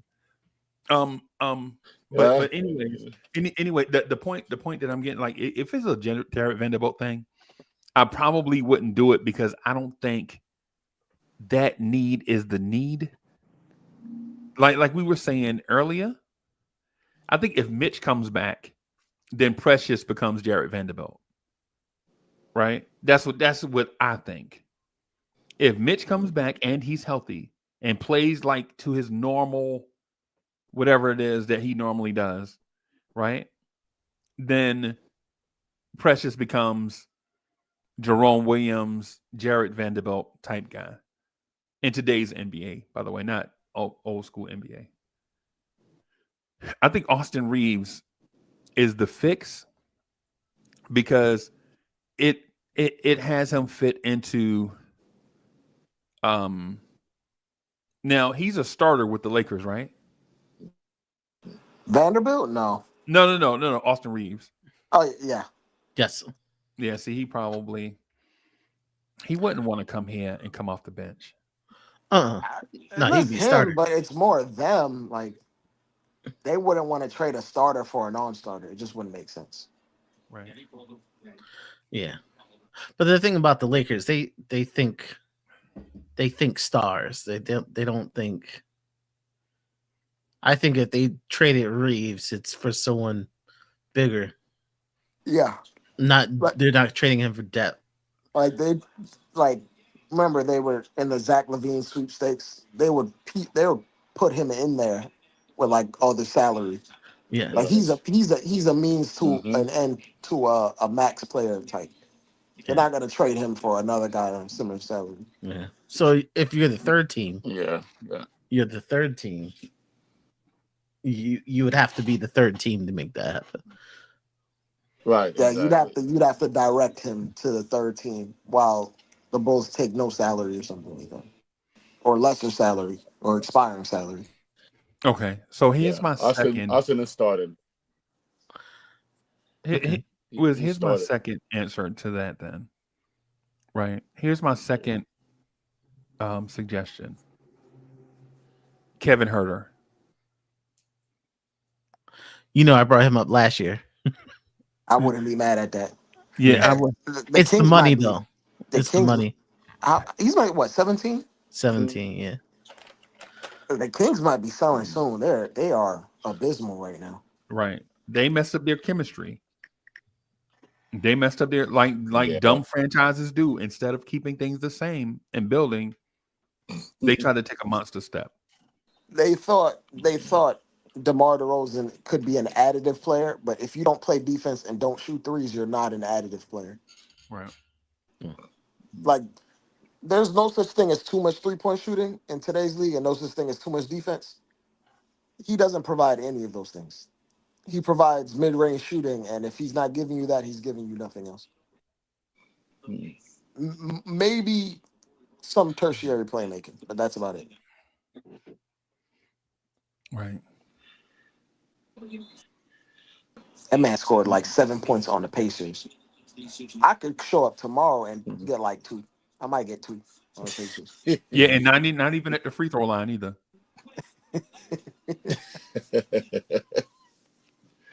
And so I'm saying a 2 on like 13 shots, but still 2. I mean that'll give you DeMar DeRozan numbers then, right? No, not DeMar DeRozan. That'll give you Jordan Poole numbers. I'm looking at Portland though, man. The guy gets rid of one of those. Portland? Yeah. And yeah. They gotta start looking around. Yeah, they don't they're have going nowhere fast. Yeah. They don't have anything in our price range. Everything on Portland that you want, you would have to give up a piece to get. They're locked into a bad roster, bro. Yeah. And they can't undo it. It's hard to undo something like that. Yeah. And their rookies, their young players aren't doing diddly. Yeah. That's where they're hurting. You don't want Shaden? You don't want Shaden? They're not giving up Shaden. Scoot? No. I don't know if they could give him up. That man. That gets somebody fired. That's the move that gets you fired. To give up on him that quick, you getting fired. Well, no, one of those three gotta move, right? Completely unrelated, Freezie, but Uzumisi gonna be rookie of the year. Yeah. After Jared went down, he's in the driver's seat. After who went down? I'm sorry. Jared McCain. Oh yeah. Rookie of the year. Yeah. No, man, I'm going to my boy. What's his name? And I'm sorry. Stephon Castle. He might. He got like the odds now, but Uzumisi is playing well right now. Really, really well. Yeah, he's playing nice. Right. But back to like the topic. Think you do need like another ball handler or a big guard. Right. But I'm thinking like either or, like even if you do get a wing or a big guard, like just having one additional guy that's an impact player could work. It doesn't necessarily have to be either or. I mean, it could be either or, but it doesn't necessarily have to be both. Like if we just get one extra wing or another ball handler, I think that'll put us over the top. I agree. How though? Because our roster can morph around and accommodate. Well, no, we know. I'm saying we know that, but I'm saying how. You said a ball handler? Yeah. Yeah. So how we do that? I don't know. To me, it'll allow Brunson to not be on ball for the majority of the game. Like he has like something like he had 49% of the minutes on the court. When he's on the court, he has the ball in his hands on offense. Yeah, I'm saying we know all of that, though. I'm at how though? How do you get that player? Oh, the how is if they're willing to take second rounders. I don't know if they.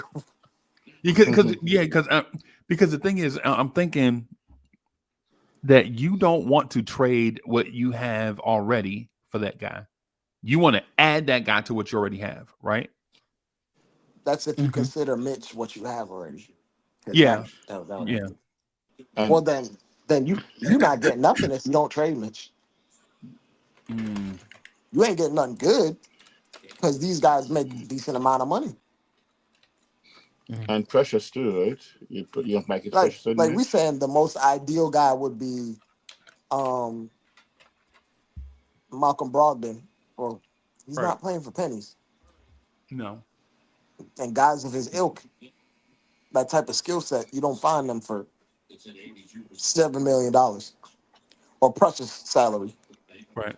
Very seldom. Right. Even when the Celtics traded for Derek White, and we didn't anticipate him even being this. He was making like 16 million, Mhm. Right. and he leveled up from that to be a 30+ million dollar player. And he wasn't at what he was at his base form is something we would like. And even back then, 3-4 years ago, he was 16 million. Okay. All right. Like unless you're trading for a guy on rookie contracts, which also inflates their value. Inflates their value. Right. So it's really really tough. I have Which is two why names. I'm like, which is why people don't want to hear it. But like, if you're trying to make any substantial upgrade to the roster, Mitch will probably be involved. I have an answer for y'all, and it's gonna be one that y'all don't like. The two names, and they're Duke guys. Luke Kennard, Grayson Allen. Luke Kennard, they just didn't they give him an extension? I can't remember. I don't know about Luke, but they extended Grayson Allen, and Grayson Allen, he's on the trade market right now. They're trying to trade him, right? but they're trying to. But he doesn't solve your wing versatile defender thing and No, your ball handler thing. No, because he okay, so he is a decent ball handler, You but don't he's not. trust them at the end of a game in a tense playoff scenario where they're playing ball pressure. No, well, the thing about Grayson Allen is you in a late game situation, you want him on the floor, though in late game situation because he does the two things that you said you can't get enough of. He provides you those two things in spades: defense and 3-point shooting. Right? You remember, Dre? You remember last year when we were trying to figure out who was the best wing defender in the NBA? Remember we were doing all the charts and graphs and stuff? You remember the one face that was always at the top in that thing? It was Grayson Allen. So it was Grayson Allen was always, regardless what we looked at, Grayson Allen was always in that rating of. Now here's the thing. Grayson Allen is not what you call a likable guy. Understatement. That's putting it nicely. His face does enough. Right. That's putting it nicely. He gives you the vibe of, even though it's not true, but he gives you preppy yacht club vibes. My father will get you fired type vibes. Right? Even though that's not where he's from. But his face gives you that impression. Right? But if you're talking about on-ball defense, if you couple him with Mikal Bridges and OG Anunoby and Deuce McBride and Mitch, I don't think you can get a shot up.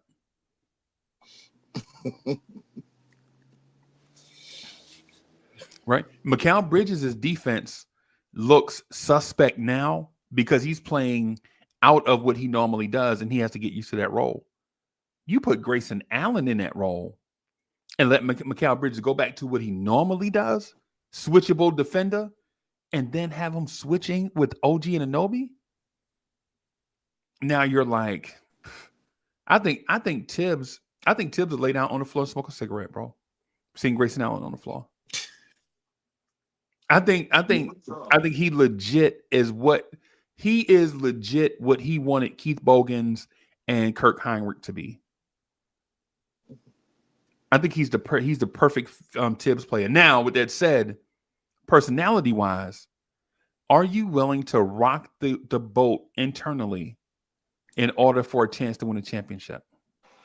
They traded Dante DiVincenzo. I don't think they care about that at all. I think they care, but they definitely value it. But if you're trading Dante, the whole Villanova thing, in order to acquire a player of Cat's caliber to win a championship, I don't think they value it, but up until a certain point. There's diminishing returns if you don't do it. Right. Yeah. You gotta get to Boston's level by any means necessary. And what did Boston do? They shipped Marcus Smart out. Mind you, they did this before the Drew Holiday thing that put them over the top. Right. Yeah. They were like, we need to do something. Right. We need to level up somehow, some way. What do y'all think about Grayson Allen? I like him. Yeah. I like him. I- Kind of expensive, I mean, but Well, to be fair, they want a center over there, yeah. a real one, or a defensive one as well, because they're sick and tired of Nurkic. They hate Nurkic. That means they'll hate Mitch too. Then they'll hate Mitch too, man. To be honest, and I'm not trying to trade Mitch. I'm just saying in general. I don't hate Mitch. I know what he's a known commodity. We know exactly what you're gonna get out of him, which is why he would be valued to a certain team that needs a paint presence, a defender, and a rebounder. Nurkic isn't that for Phoenix, and Phoenix would value that more than another guy that can shoot threes, because, to be absolutely honest, they have a very flawed roster. They need Mitch more than they need Grayson Allen. Right. I don't think they'll trade. We won't be able to acquire him. Grayson Allen. He makes 17 and a half. Yeah. And so we'd So have you to gotta give trade a them couple guys. You have to trade them a couple guys. And they're in a weird little spot. So they can't aggregate salaries. They can't aggregate salaries. They can't. So there's only a certain amount of people they can even trade for. Right. So it's funny. Well, no, because Shamet just got signed, so you couldn't trade Shamet as an expiring. But yeah, it would have to be someone that was like, if it was Matt Ryan, you could have traded. Yeah, a couple of weeks. If they waited a couple of weeks, Matt Ryan, they could have traded, and then they would just cut him as soon as he got there. Yeah, yeah. That if they kept Matt Ryan to the January 3rd, yeah. Which is why I know, because this is why I was like, Matt Ryan, I don't think they have anything in the works as of right this second. Not until Precious's money becomes available to be traded. Precious is January 15th. You know, guys, I'm actually content with our backcourt, and if I consider Shamet backcourt. Who's in the backcourt? I'm really Who's in the backcourt that makes you so content? Right now, I'm considering obviously Brunson and I'm considering Mikhail too. Mm-hmm. Right now, of course, Deuce, Cam, and I'm gonna put Shamet back there as well among my 5 rotation there. How tall is Grayson Allen Freezie? 6'6", 6'7"? 6'4". He's 6'4"? I don't know why I thought he was taller. Exactly. That's why I'm hesitant about him, the height. So what I'm looking at, it's funny, Freezie. The front office would be like, why would I get Grayson Allen when I got Landry Shamet? That's how they would view it. They would be bugging. Kind of, sort of. They would be bugging because for one, the separator between those two would be 3-point shooting, right? 3-point shooting, yeah. Right. And the intensity of they're not that different. They're not that far apart in 3-point shooting. They're not that this year anyway. They're not that far apart career-wise either. Right? Grayson Allen is a better 3-point shooter than Landry Shamet. And on volume. Right? But you know what Grayson Allen offers you that Landry Shamet does not? Championship experience. Mm-hmm. That's what he offers you. Who remember all the championship with? The Bucks. He was on that team? Yes. Him, Dante, Pat Connaughton. I don't know why I misremember this. Yeah, bro. Yeah, bro. He was there. Yeah, he was. Yeah. And the intensity of his defense is I don't know if he played for them when they won the championship. I know he played several years with Giannis. Right? And so he high leverage basketball. Let me put it that way. High leverage basketball, right? Is what he offers. You know what Landry Shamet offers? Landry Shamet is a nice story for teams that want to get somewhere but can't. Or not can't, but have not. I'm gonna restate that in a more respectful way. A guy that wants to get somewhere, but he has not been that. Grayson Allen has been a primary defender in the playoffs.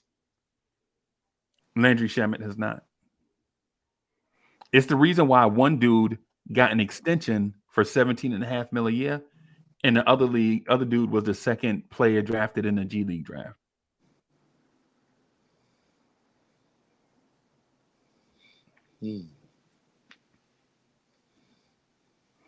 Yeah.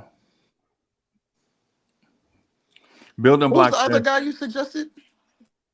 Luke Kennard. He plays for Memphis.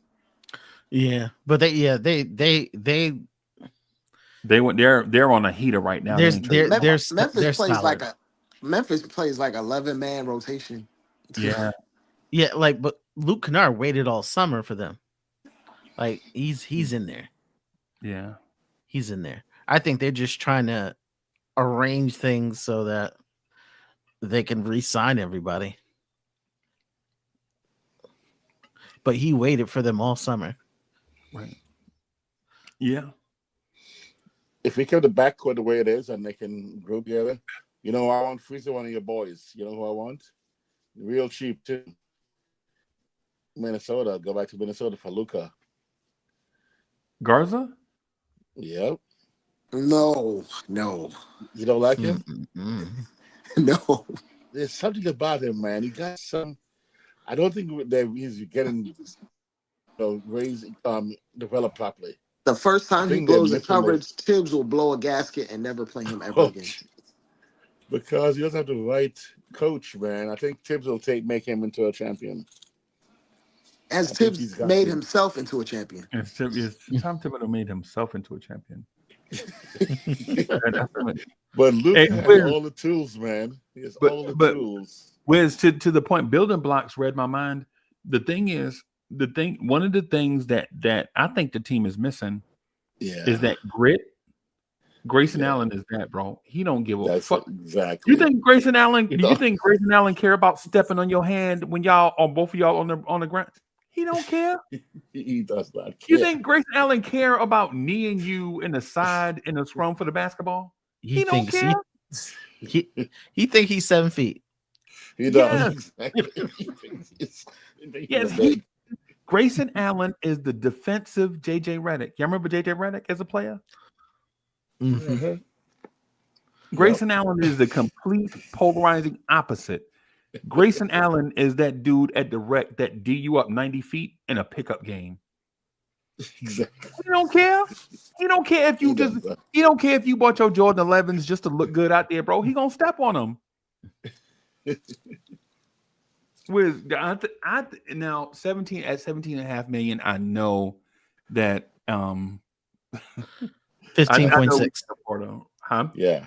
15.6. This year's 15.6. Grayson Allen, 15.6. Okay. Probably 17. Yeah, that's the AAV. 17.5 is the AAV. It's not the It's 4 years. It's 4 years 70. Okay, man. Yeah. But that's right. That's a bench player. Not completely unrelated. The G League team won the Winter Showcase, and 10 G League guys got $100,000. They all celebrated a piece. Wow, nice. Okay. And Kolek dropped 22 and 11. I'll go to the G League. Daddy caught a lob. That's sweet. Nice. The G League guys get the 100K, not the guys that, not Daddy A. Right, not Daddy. Exactly. Kolek. Not the NBA players. And they were all celebrating. Yeah, they were genuinely happy. Oh man. Yeah, that's dope, bro. Yeah, that's real sweet. I'm glad you brought that up too. I was not aware, but I'm excited for those guys, bro. Yeah, that's life-changing money. That's probably for some of them. That's a year's salary for some of them dudes. Yeah, G League only makes $70K. If you're in the G League full time, $70K. Yeah, that's why the Knicks usually do that little swap thing after the deadline. That's when they start cycling the G League guys through to give them more money.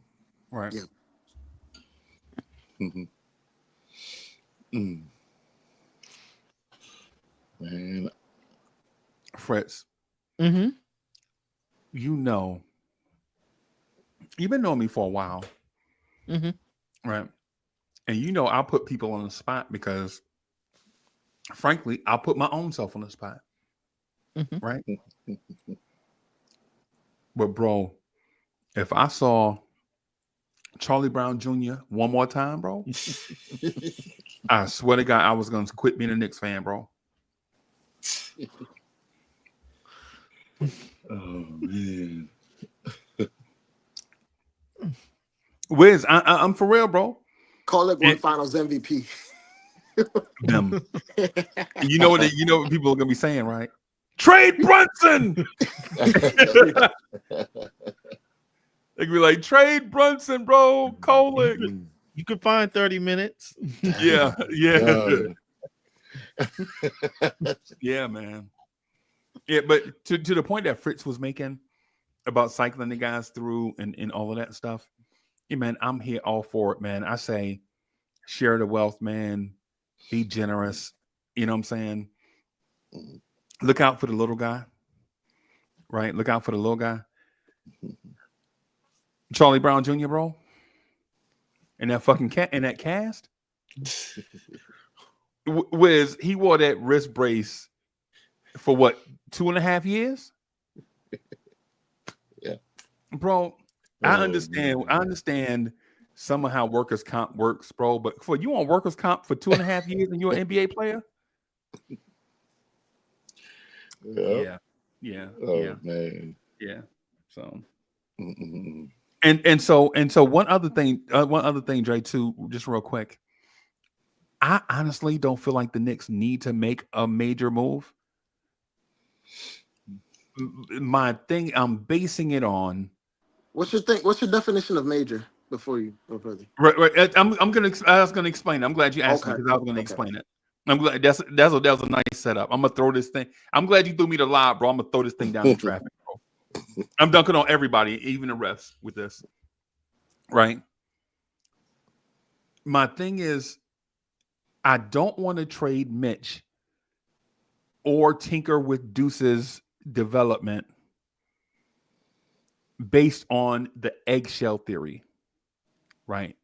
The eggshell theory is everything nothing bad happens. There are no cracks, no nothing. I'm assuming that Mitch is going to come back at 100% and stay 100% healthy and give us the minutes that he's normally given us throughout his career. Wow. Right. I'm assuming in Deuce McBride's 4th year that he's still developing. Even though Deuce McBride is 7 years out of high school, right? That he still develops and gets better as an NBA player. Mind you, Deuce McBride is 7 years out of high school, and he's still developing as an NBA player. I'm assuming that he continues on that path. I'm going to also assume that Jericho Sims, who's 9 years out of high school, is going to continue on that development path. Right. And if you bring back Mitch, right, and do a major but small move, right? What I mean is by a major move, I'm talking about major move in my sense is trading for Alec Burks. That's major to me. If we trade for Alec Burks, I think that's the only move we need to do. Because if Mitch can remind you eggshell theory, right? how much does Alec make? 8? He makes like $8 million, something like that. Ooh, $8 million. God. No, not Alec Burks. Right. Not Alec Burks. Alec Burks type player. Yeah. Yeah. The Alec Burks type player. Dante Exum type player. Big guard, point guard in high school, point guard in college, maybe. You know what I'm saying? No, I spoke too soon. He makes $3 million. He makes minimal. Yeah, $2 million. Him, Alec Burks. But he's on the Heat. The wrong team. Who says no? Huck party for Burks. Who says no? What? Pat Riley. I said no. No, I'm talking about the Knicks fans. I know Pat Riley gonna say no because they don't know. They don't know what they're doing. The Heat don't know what they're doing. They're a franchise that's so fortunate. They catch so certain breaks, right? And they're born on third base and think they hit a triple, right? That's the year they beat us in the playoffs, right? We got everybody injured. They got their best player. They got their best two players fully healthy, right? We out here walking wounded, and they beat us, and they're like, "Oh, see, I told you, man, them Knicks was fake." No, bro, like, y'all caught Milwaukee and the Knicks, and Jason Tatum turned his ankle over to the ground in Game 7, and y'all are like, "I told you we would." Come on, man. Dre, how lucky you got to be if you're and their uniform's ugly.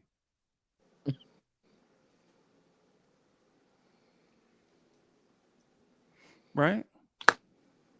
And they uniform ugly. You like the Heat culture jersey? Yeah, bro. Yo, Wiz, real talk, Wiz. If you were in a Brooklyn basketball league, would you wear the Miami Heat uniforms, the pink at the top and the baby blue at the bottom? Never. Yeah, intro song would be YMCA. YMCA. I like the blue ones though. I like the blue ones though. Oh, we find, bro. You got something you want to tell us, Fritz? Oh, I like the blue ones. I like Miami. All I gotta say, the city of Miami. He's going to Miami. He's gonna be like, yeah, Dre. So the I guess the thing ultimately that I'm getting at is, if you're the Knicks, I think you can add a valuable veteran of battles. We don't know who these guys are yet until January get here. When January get here, you're gonna hear like the veteran, those scrappy veteran names be bandied about. Like, you remember how Josh Hart name got bandied about before we got Josh Hart? Yeah. Remember when the Knicks made that crazy offer to the Bulls for Zach LaVine and Chicago turned it down? What was the offer? I don't remember it. Yeah, I don't think we heard the offer. Oh. RJ Barrett, Emmanuel Quickly, and 3 first-round picks. Oh my God. For Zach LaVine. Yep. And listen, I don't think I heard that one. And this is listen, man. no, that was This true. is not Knicks reporting. I follow a guy, a Bulls guy. They're mad to this day. They bring it up about once a week, right? They bring it up about, man, and I forget what they call their front office, AK something, whatever it is. They're still frustrated that they didn't take the Knicks offer of RJ Quickly. I think it was RJ Quickly, and there was another player. I don't know if it was Obi or Grimes, but it was one of those two. It was either Obi or Grimes, and 3 first-round picks for Zach LaVine. Chicago turned it down because they felt like they could get more for Zach LaVine. As a matter of fact, me and Mocha were in there watching. I think that what's today? It's Sunday night, so maybe this was Wednesday night. No, we played Wednesday night, right? What night did we play? Did we play on Wednesday? It was a night that we didn't play. We played Wednesday, yeah. So it might have been we played Wednesday. Yeah, so it might have been Thursday night. It might have been a Thursday night. We were in there just messing around. Not like that. Get y'all mind out the gutter, bro. This is a family show. What's wrong with y'all, man? Y'all bugging, man. Relax. Relax. Calm down. Calm down. Okay. I'm just talking about watching TV, man. Relax, everybody. Mm-hmm. And we were watching Hayes, and Hayes was like, yeah, man, now they might not. The only thing they can get for him is Michael Porter Jr. and some salary filler. And if they took the Knicks trade, blah, blah, blah. And he said the Knicks trade. And I was like, wow. The Knicks front office offered RJ Quickly, either Grimes or Obi. I think it may have been Obi. It may have been Obi. Maybe they wanted Grimes, and then we were offering Obi, and they wouldn't take something weird. Something weird. Like maybe the Knicks didn't want to part with Grimes. I can't remember. I feel like there were rumblings, but there were also like Zach LaVine didn't want to be a Knick. Remember, because of the clutch thing. Yeah, At that time. But if you remember though, at that right before the trade deadline, Clutch and CAA had to see. Remember the secret meeting or whatever? Together, yeah. That was last year. Was that last year? That was last year. Yeah, because the thing is that what I heard is Zach LaVine didn't mind coming to New York. He preferred New York over LA, but the agency wasn't messing with the Knicks like that. Because when he signed as a free agent, the rumblings were when he signed, or right before he signed, his top three were Chicago, New York, and LA. Or Chicago Knicks and either LA team. It wasn't Brooklyn. Brooklyn wasn't it wasn't a factor because I don't think Brooklyn. I think Brooklyn had like 4 stars already, and they were salary cap tight and all that stuff at that time. Right. But either way, what I would say is, I think there'll probably be a veteran guard out there that we could go get. Maybe Jones from San Antonio. Tyus Jones. Yeah. Yeah. Somebody like, but I don't know if that's a fit because you already have Cameron Payne, Deuce, Tyler Kolek. Trey. Yeah. Trey Jones. But he's expiring. Good evening, everybody. Just want to say good evening. Hey, what's up, boss? I've come to, as you say, put a rock in everyone's shoe. I don't think we need to put any major moves because, to be honest with you, every year as us being Knicks fans, what does major mean? Yeah, like you got to qualify what major. I'm gonna go ahead and tell you, major as far as getting a new point guard in the system, because that move is gonna push the growth that we currently have back even further. What do I mean? Let's really be serious. I'm not going to sit here and say I like Josh Hart in the starting lineup. I was questionable about it as much as I love Josh Hart. But this seems to work. We have to let things, cook and simmer to get the better flavor out of it because this right here, what we have, is very unique.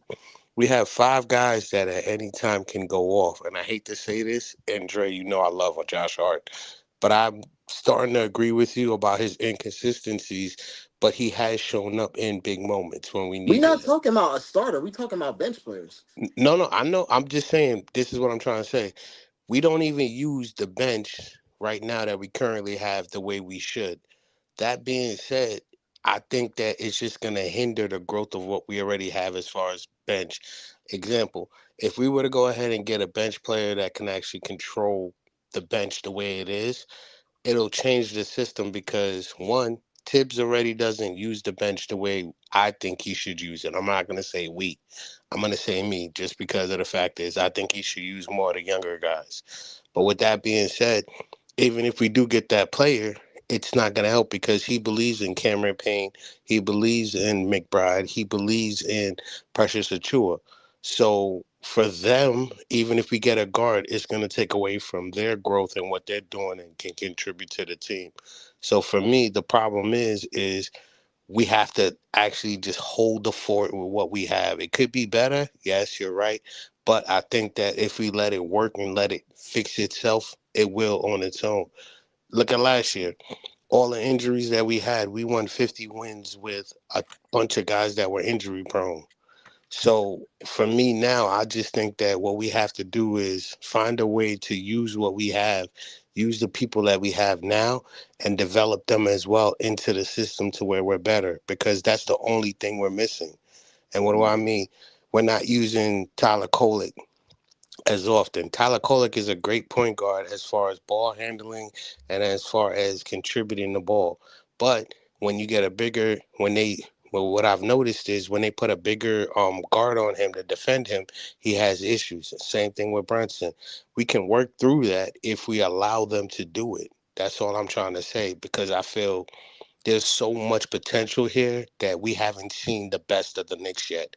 So we talking about getting backup players on the second team or another player, I think it's going to stunt the growth overall of the team. That's what I'm trying to say. So for me, I think that what we really need to do is just use what we have and try to get more out of them. Not even talking about Ariel. I'm talking about Tyler. I'm talking about Packham. I'm talking about using what's his name? Dang it, I can't believe I forgot his name. But anyway, sorry, I can't remember his name right now. But if we use these guys correctly in this situation, I feel that it will get more from us. For example, you put Packham on the second team, that defense on the second team is going to go up. McBride isn't going to show weaknesses on playing defense on other guards because Packham is going to cover that area. And for the most part, there's going to be a starter on there like Bridges or OG or even Josh Hart to help out. So what we have here is a very unique team that is in development to make us better. And I think that we need to just focus on just holding the fort because if we make a move now, we might actually make it worse than better. Can I kind of counter that one? Go ahead. That's why I stopped. Go ahead.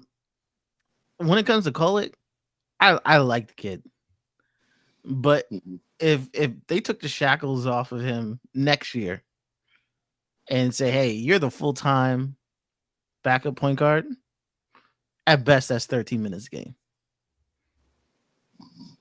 and if I can get value right now, someone who can, who's ready now and could not only hold down point guard, but also help at shooting guard, I think you do it. Because you can't think three years down the line, someone playing 13 minutes as like stopping point for a trade. And he was I'm gonna be absolutely honest with you. While I like Kolek, he's not gonna be a deterrent if I have to make a move. Yeah.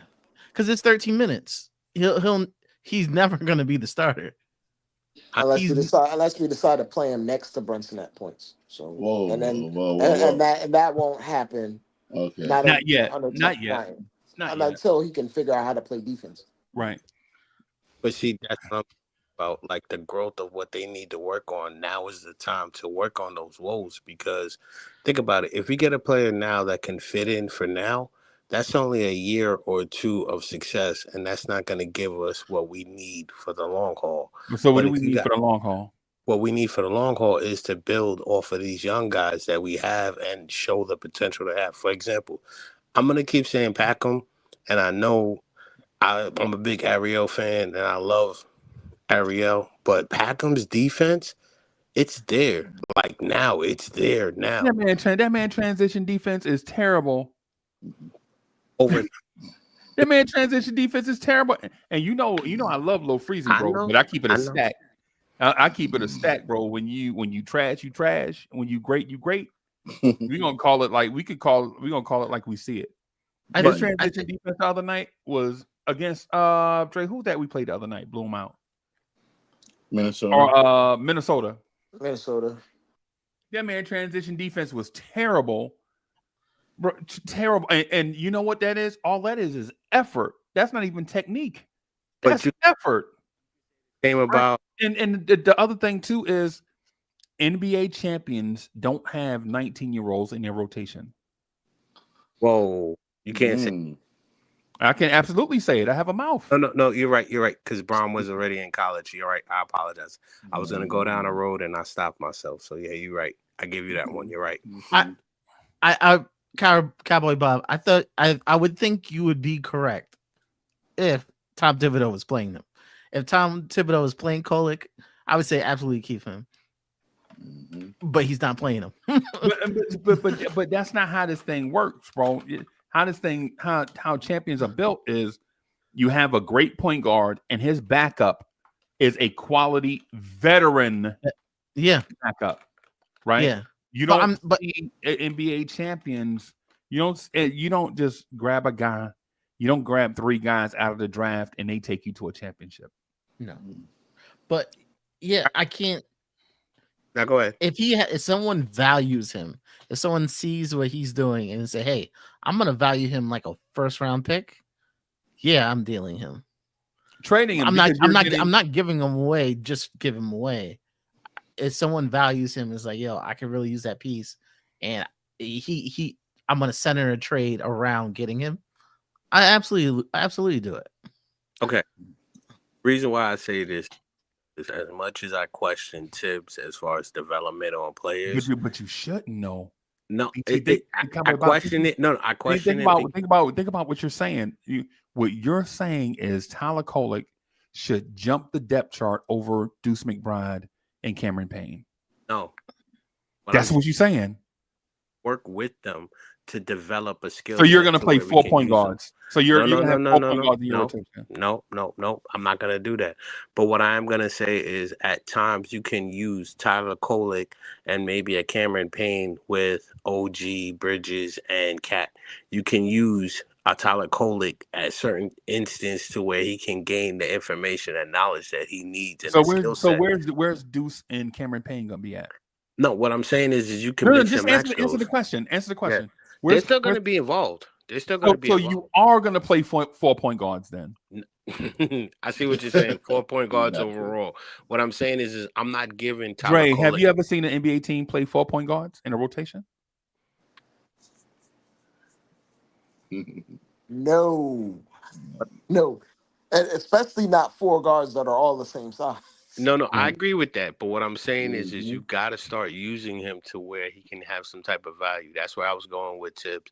Tibbs has a sense of using rookies. Look at what he did with RJ. Look at what he did with Emmanuel quickly. He has a way of using them and getting value for them. He never had RJ as a rookie. Okay, my fault. I apologize. He did have him as a young. To your point, RJ was younger then. Yeah. RJ was younger then than Tyler Kolek is now. So we give you the benefit of the credit for that, right? Tibbs is trying to trade that man. No, but what I'm saying is he's trying to get that man. He knows how to use younger talent. Let me say it this way: he knows how to use younger talent to get value to trade them for a better piece. Because we did get OG with what he did with Quickly and what he also did with RJ. So for me, if we're gonna do this, you have to play Tyler Kolek more. That's why I'm saying you have to use Tyler Kolek more. You don't, but hold on. Here's your argument. Go ahead. Here's your argument. Even if you do like Kolek, he's cost control and locked into a contract for like 4 years. Yeah. You don't have to play him right now if you value him that much in the first place. No. The reason why I'm saying you use him now is to gain the experience. So later on down the road, we're not sitting here saying, what is Tyler Kolek? Because if you look at how McBride is used, it took McBride time to get to where he's at now, to where we can actually say, yo, McBride can help us out offensively. His defense may not be top notch like what we thought it was, but his offense is there. First year. He barely played his second year, and you're trying to force the whole process. But that's what I'm saying. He's trying to win right now, today. You can't. That's the thing. What Kolek is providing you, whether you value him at his highest, whatever he's going to provide you is not going to be seen this year. It may not even be seen next year. It might be seen the year after that. And in that process, if some team is willing to give us a really, really good player that's cost controlled for 2 years, hey, man, I like you, Kolek. But if you're a means to an end at that point.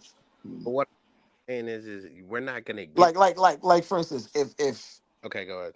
If the Grizzlies wanted Kolek, like if we wanted Marcus Smart, for example, and they wanted Kolek, I'll just give them Kolek. But that's the thing, though. As an example. Kolek doesn't have any value because of paying time. That's gonna be something that's fine. Like he'd be a filler in a deal. He's not gonna be the centerpiece. Like he doesn't have the value to do that, to be that. But even in that same point, how many small guards do you need? No, I'm not saying that he's not valuable or if he's a small guard or not. I'm simply saying that you have to use them to get the trade value up, because there are better players that we could get than Marcus Smart that could actually help us out. Don't get me wrong. Marcus Smart's defense. I doubt there. Hold on. Marcus Smart's defense is unbeknownst as a guard. But then what's the point of having a guy like Marcus Smart and have McBride and as well have Payne? It's the same thing, but you just switch the guy who has a better offensive play for a defender. That's what I'm saying. We don't need to get the same type of trade market. We need to go ahead and make it better to But this where is the thing. You counting Payne. Payne is on a vet minimum for 1 year. He may not even be here next year. good I'm point. talking about like a veteran with a locked in salary for multiple years. All right. So That's let's just say different. You Tyus can't be Jones. comparing. You can't be comparing. Tyus Jones is on a vet minimum for 1 year. He's an expiring.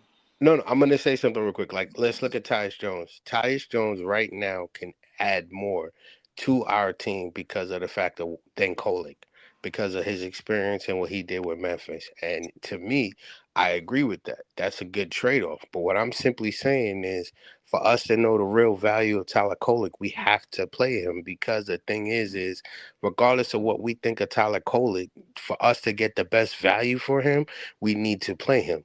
That's why I said what we have right now, we have until what, February to make a serious trade, or even January. We have a couple, like at least 5 or 6 games. This is the time you would use to go ahead and show these guys, showcase them if you're going to trade them as a piece. Like, hey, they're going to ask for, let's say, Mitchell Robinson and Tyler Kolek. That way it has value. Look at how we did last year with Dante DiVincenzo. The dude played 1 year with us, and he was amazing. And why was he amazing? Because he stepped up at the right time when we were all injured. He played defense the best he could, and he shot his 3 balls, and he was just being all over the place, doing what he can do best. We want another guy similar to that, but has the veteran mentality. What do I mean? What I mean by that is we want a guy who can come in here on a second team and just help us out the way, so to speak, Cameron Payne is doing right now. So to speak, how Precious Achua is doing right now. Well, maybe not recently. The last 2 games he's been off. Quick question. Yeah. Are you looking to win a championship this year? Me? No, I'm not looking for this year. What I'm trying to do is get the best so we have a different assets for timeline. next year. Because the thing is absolutely, Herm Edwards, you play to win the game. Different timeline then. Okay. What else you playing for? But we're not there yet. That's the thing. Yes, You don't know that. You don't know that, bro. The playoffs hadn't started. Exactly. But what makes us not there is the value of our bench. This is what we've all been talking about. The bench itself is so not. Tyler Kolek is the answer. No, he's not. What I'm simply saying, if we're going to trade Tyler Kolek, we need to bump up his value to get a better player to where we can actually say this is a championship team. That's what I'm saying. Use the bench, use these young guys to beef up the value to where we can go ahead and trade them, get the pieces we need to where now we can move forward. That's what I'm saying. I'm not saying that Tyler Kolek is the answer, but what I'm saying is he has value, and the only way we can get that value is if he's on the How court. you know he's got value? Because of the fact is if you look, okay, when I seen him play, he had every high assist. His assist numbers, I think it was at least, he had, every time he played, he averaged at least 4 or 5 assists as a backup point guard. That right there to other teams has value, because now they could say, oh, snap, we got a guy who barely plays enough minutes but can give us 4 to 5 assists. If we exploit him more, we may get more assists, and they could help them. Who can we get rid of to get into that spot to get him? That's what I'm talking about, because to me, go ahead. No, I think he does have value. I see that, but it doesn't have to be realized value. Like you don't have to see 15 points a game from a player to know that he has 15 points a game. Sometimes the mystery of a player can make him worth more than the realized value. Somebody's like, "Oh, that looks good. I wonder what that looked like in 30 minutes." That's the case, then we would have never questioned in my eyes, because to tell you the truth, Precious Achua has been a mystery. Josh Hart, another one.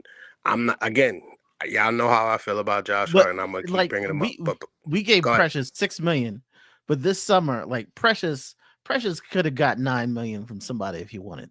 Exactly, that's what I'm saying. Because, like you said, the mystery. But what we're trying to do is we're trying to win championships. We're not trying to use the mystery of a player. We want to have solid evidence to get the full value to where we can go ahead and move forward. In a year or two, I think he can give you. I think Kolek has decent value. I don't think he's gonna I don't think he's gonna get you a vet alone, but I think you put him with the couple of second round picks, you might get something pretty good. That's what I'm saying. Like, let's boost up his value to where we can get something to where we're actually like, I bet I'm okay with that. I'm not saying I want to hold Tyler Kolek because I think his value is higher than what the market is presenting. What I'm simply saying is let's make the right moves, because now we're at a situation to where we can't move like we always did, where we can just go, hey, let's go get this guy or that guy. No, this is a whole different team. This is a whole different aspiration of what we need.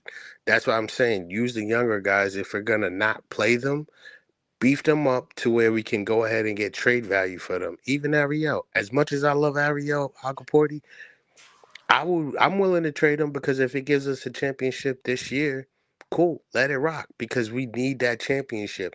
But at the same time, that value, we're not gonna get full face value of him because not enough teams are seeing him. Like, for example, if you look at Precious Achua, I think we got Precious Achua from a steal.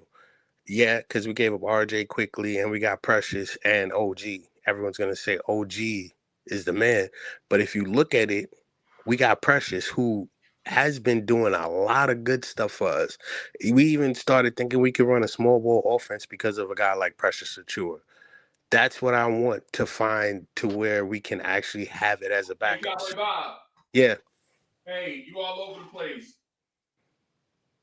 Thank you for bringing me back on track. You just said you're talking about a championship now, but then no less than 10 minutes ago, you said no championship, we not ready. No. I interjected and said you played to win the game. You remember that? Yes. Okay. As of right now, this team is not a championship team. So what are you talking about then? What I'm simply saying is building up the value to where we can be a championship team. Okay, That's what I'm trying to say. What are we missing, Bob? What are we missing? Honestly, we're missing a bench. A bench? Because we have three good players on our bench, and I'm gonna say McBride, I'm gonna say Cameron Payne, and I'm gonna say Precious Achua. You can't win with the 8-man rotation. You need at least, to me, a 10-man rotation to make it work. Because if someone gets in the foul trouble, championship team runs a 10-man rotation. you ain't even let me finish. You ain't even let me finish. What I'm saying, to me, if someone gets into foul trouble, because we have a lot of players on this team. For example, let's look at Cat. Cat gets a lot of foul calls, and some of them ain't even really fouls. Some of them aren't even there. But we need that extra player. Because that situational that you're talking about, you're speculating. Like going through scenarios is what you're doing, right? What if Cat gets in foul trouble? That's a scenario, right? Yeah. All right then. So what do we talk? That's not rotational, right? That's situational. What if Cat twists his ankle? That's situational, right? Maybe I was looking at it wrong. But to me, I think that an 8-man rotation, we need at least a 9th man there to where we can trust, because there are nights when Cameron Payne or McBride is off. We can't expect good, full, positive offense from Precious Achua being the 8th man. We need, like, for example, when Coach said Cam Thomas, I'm for it. Like, that type of a player, if we can trade like a Tyler Kolek, Ariel Hakaporti for a Cam Thomas, let's do it. Because that right there would give us what we need, to where we know we have the offense on the second team, and we can even have the defense with Precious. That doesn't make sense, because you got to pay Cam Brooklyn Thomas. wants a star in return. Yeah. Brooklyn wants a star in return. You're right. You're right with the trade. You're right with that. But what I'm saying is the idea of having that option. That's what I'm saying. Like, if we had like a player style like that, I'm okay with trading for it, because we need that 9th man to help us. Are you talking about consolidating? Huh? Are you just talking about consolidating talent? Pretty much, yes. Because that's a different conversation. If you say, okay, I think all of us agree that we could probably consider consolidating. That's what most NBA teams do. Okay. Consolidate talent in order to get the step-by-step process of building your roster. Yeah. I think we can. I think I'm on board with you if that's the case, right? Yeah. But how do you consolidate?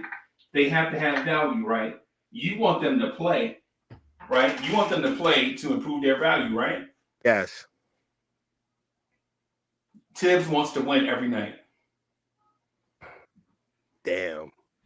Why you throw a rock in my shoe when I was trying to throw a rock in everyone else's shoe? So these guys are not gonna. Tibbs is not gonna just give them minutes, bro. He's not gonna give them minutes in order for them to showcase what they got. Tibbs is almost 70, bro. He ain't got time for that. Yeah.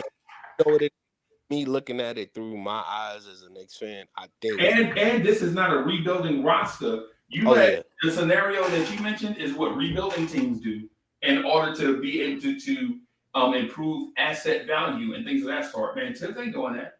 He didn't come here for that. He came here to win. I gotta think about that because I honestly think that we're a year removed from the finals. Like we're not Eastern Conference finals. I think this year we're Eastern Conference Finals. No, we're not a year removed from the finals. Boston, I think next and Denver are a year removed from the finals. Okay, I see what you're saying. You're right. And even Miami is like 2 years. I see what you're saying with that.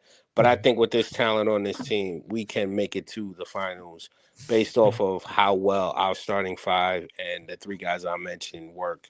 But for me, I just want that extra piece that can make it more of a solidation, like a 9-man rotation. Dre, you right about the 10-man rotation, but I need that guy because here's the thing. We've seen games where Payne has went off and he was missing, but even though he went back to doing good, or even McBride is off offensively on the second team, we still need that solidated scorer to where the second team can contribute. Because remember, ever since I've been on this channel, I've been saying our second team need to score 50 points. Everyone's like, how are we going to do that? I've been saying it. We need to get 50 points from the bench minimum. We need to have a whole system. That's what I've been seeing. And I see with this team, we're good. It's just one or two pieces we're away from the championship. That's all I'm saying. And I feel that the players that we have. If your bench is scoring 50 points, what are your starters scoring? I think 80. So you want the team to average 130 points a game? I think because this is from what I've seen with Cat, with Brunson, them two alone can average 50 points, 25 points each. Have you ever seen an NBA bench average 50 points? That's crazy. No, let's be real. You don't think that Cameron Payne, McBride, and let's say, I think Cameron Payne, McBride, and what's his name? Dang it, Precious Achiuwa. Those three can give us anywhere from 30 to about 40 points. And I'm saying because McBride, if he's hitting his threes, he's going to give us like 14 points. Cameron Payne can give us like another 16 points. That right there is 30 points. So I'm not averaging like 10. No, but I'm just saying, like, when they get hot, they can do it. That's why I'm saying, like, I feel that the bench that we have, if we get another score, can give us the 50 points. That's all I'm trying to say. I'm not trying to sit here and say it's impossible or anything like that. I see that we have the potential to do it because McBride, I've seen him come in and shoot 4 3-pointers, make 4 3-pointers. That's 12 points right there. Cameron Payne, I've seen him come in, hit his mid-range and hit his long range to give us 12 or 16 points. So I'm just looking at those two averages and then getting Precious involved. That could give us 8 to 12 points. That right there can give us a good 30, 38 points. All we need is another scorer off the bench that can give us 12 to 14 points. Now we're talking about 50 points. That's why I said Cameron Thomas. Tibbs is playing the starters so many minutes. I think that's why honestly, they're averaging that many points as a starter because he's playing him so many minutes. He ain't gonna get 50 off the bench. I mentioned it and I said I know I don't agree with it, but I mentioned it because of the talent and I said it previously. He's doing this so that way they can work together as a team. So that way they can build cohesion. Even though the talent is there, he's trying to let these guys work out through their issues. Like, for example, I remember one night he had the starters in when we were up by like 25 points. And I said, I think he's just doing it to allow them to not work through their issues, but figure out how to play basketball with each other. And everyone said it. You can't do that. We're already up. What if someone gets hurt? This talent is there. I agree with all of that. But at the same time, if we're up and you have those guys coming off the bench giving you those points, it'll help bucker down even more on what we're doing. Because the thing is the way the Knicks are playing right now, this team is, and I'm going to agree with you, Unc, I think this team is 120 points a night average. And that's what we've been doing. All I'm trying to do is when we're cold, we All you have trying it. to do is get them to average 130 points a game. Not 130. That's what you said. You said 80 plus 50, bro. Yeah, I He's know, trying to. but I'm He's not trying to get saying it like D'Antoni that. in there. I'm just saying I want to have some balance here to where The only way you're gonna get that is if you have 8 starters, bro. Basically, 8 starting caliber guys. That's the only way you're gonna get that. You can't have 3 bench guys that's gonna get you that amount of minutes, because you're basically saying that the guys off the bench are gonna have to get you a point per minute or better. Right, a point per minute. Right, the bench guys are going to play 18 minutes, and they need to average a point per minute. That's what you need them to do. And mainly, guys that do that are absolute buckets. Yeah, And I see what you're saying. And they can't do that on low efficiency either, because they're not going to have the time or the shots to get that number that you're saying. The dudes you're saying, they have to be basically damn near 50, 40, 90 guys off rip. Good point. No, I'm saying if you believe in that point, you can't just go by the dream scenario. You have to add the practicality to it too. Like, how can these dudes average 50 points a night off the bench without taking 50 shots? Because in an NBA game, in a Tom Thibodeau offense, at max is going to average 90 shots a game. At max. And so you're saying the bench is going to get 27 shots a game. And how can they get you 50 points off 27 shots? Yeah, I see what you're saying, because that means they're going to have to be doing like... Unless they're the best 3-point shooting bench in NBA history. No. Because you know what it is? It's to me, because the way I thought about it was you're always going to play. And every miss is going to be a putback dunk. Yeah. Benches are important in the regular season to get you where you want to go, but benches are overrated in the postseason. Very.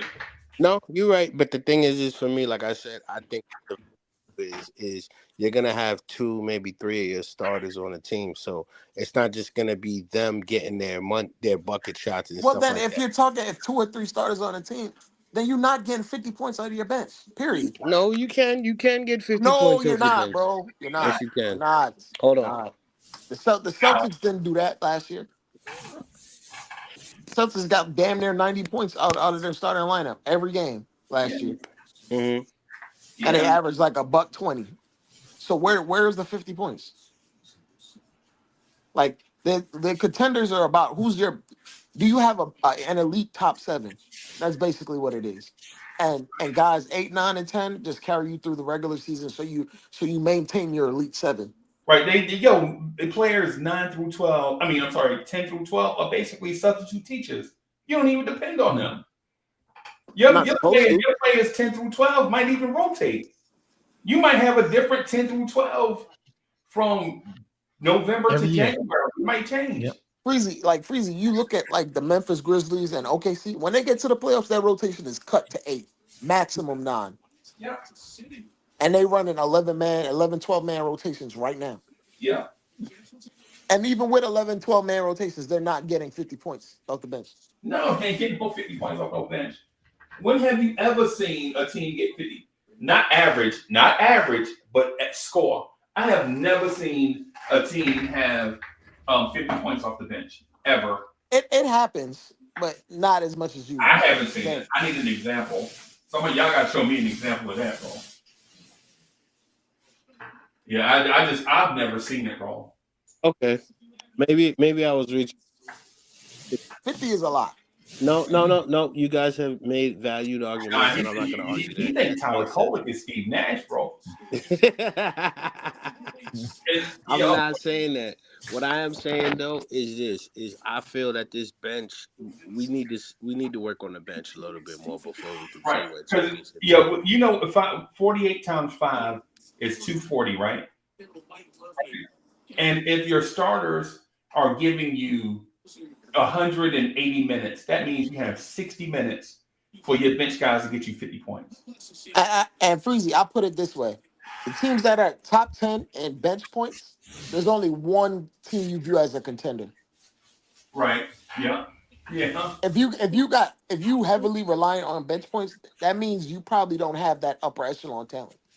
Yeah. Like I said, I agree with the 50 points. I agree with that. Let me drop that down to about 30 points. Let me say that. I can agree that we still need more scoring because we're literally last in bench points. Right. But trying to be 50, like the Warriors average 47 bench points per game. They not doing nothing. The Hawks are at 42. They ain't doing nothing. The Spurs are at 40. They're not competing for a title. The Cavs are at 39 right now. That's the only one. After that is Trailblazers, Pacers, Pistons, Wizards, Nets, Jazz. No, I know what you're saying, Dre. You're saying that if you're depending that much points from your bench, then your starters aren't really doing their job. Yeah, your I see starters that. aren't that good. I think the thing that you're looking for is not points. What you should focus on is net rating. The difference between what we score and what they score. Yeah. Okay. That's what you Yes. should be looking at. That makes sense. But all I'm trying to say is this. If your think about this, if your second unit was just a defensive unit, where in the 60 minutes that they're going to get, if their net rating is even or positive, you won. Yep. Right. You're a winning team. If your bench has a positive net rating when they're in the game, then more than likely you're going to win 50 plus games. You're a championship contender. I agree with that. It's just how basketball works: is score more points than they do. It don't matter if you win 81-80 or 170 to 169. It don't matter. Net rate, the plus minus is the thing that matters. I kind of simply trying to say is, if now that I reevaluated that, this is what I'm trying to say. Our bench needs to score more to where that plus minus is actually better to where we can win games. Because here's the thing. I don't think Tibbs is playing the bench as much as he should because of that. Like, let's be honest. If you take out Brunson and you take out Cat, but we're still able to have the defense to where they're not scoring, we have an advantage of, let's say, -10. They have transitions. They're not making their shots, and their defense is still there, but we're able to score on opportunities, let's say 5 points out of that 10 negative. That's a positive. That's what I was looking at, and I may have overestimated my 50 points. What do you mean by take them out? Excuse me? What do you mean by take them out? Like, okay, as far as our defense, like, let's say... Are you talking about sub them out? Yeah, like if we sub them out and then we bring in two guys and we're able to have that defense still there. Like, for example, we take out Brunson and Cat, but we have Precious and Cameron Payne. Now we're able to be a +5, and the defense is still solidified to where we can still hold off that lead to where when they come back into the game, we can then eat off of that. That's what I think is better because we use the bench, but that's the thing. We don't have the players to where Tibbs can actually trust that. Because to be honest, some nights Cameron Payne is hot and it takes him a while to get into his little rhythm. Same thing with McBride. So for me, I think we need that third piece off the bench to help solidify to where we're locked in and we can run with them. That's why I say I don't feel we're a championship team. I'm not saying that this team isn't going to make it to the finals or the Eastern Conference Finals. I just think we need one more piece. And in that, I think we need time to develop what we have to get value for it. For example, if we're going to trade Tyler Kolek, we need to see him on the court to where we can boost his value to get that player that isn't a Marcus Smart only type player. We need to get someone like, to me, I think a Lou Dort, because Lou Dort will give you defense and his offense actually changed to where, yeah, he's a smaller guard, but his defense is still there, but he can actually score. Fritz, hey Fritz, did Cowboy Bob say trade Tyler Kolek for Lou Dort? No, I said style player. Dre, is that what I'm hearing? Yeah, No, that's what I heard. I'm saying, okay, can That's we a not? high Okay, caliber player. That's no. Let's be real. Lou Dort, the last 3 years, I have watched Lou Dort on OKC for the last 3 years, and I'm gonna tell you why. Lou Dort was a defender number one. He has stepped up his offense. Not saying it's stepped up to the point where it's like noticeable, but they leave him open. He takes advantage of the shots, sort of like a Josh Hart, what we have. All I'm trying to say is we need another piece similar to that, to where when they're given the opportunity, they won't back down from the challenge. Lou Dort has stepped up to that challenge, not only in defense, he even changed his defensive pose and how he even blocks shots.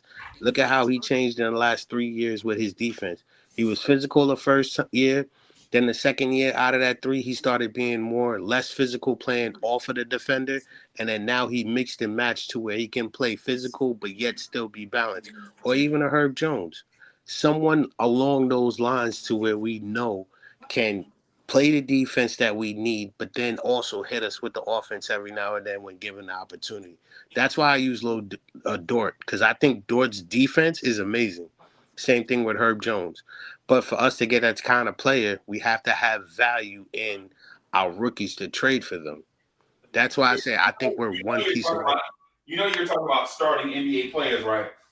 I know but this is the style of players that I'm looking at. Like Herb Jones, I know he's a starter.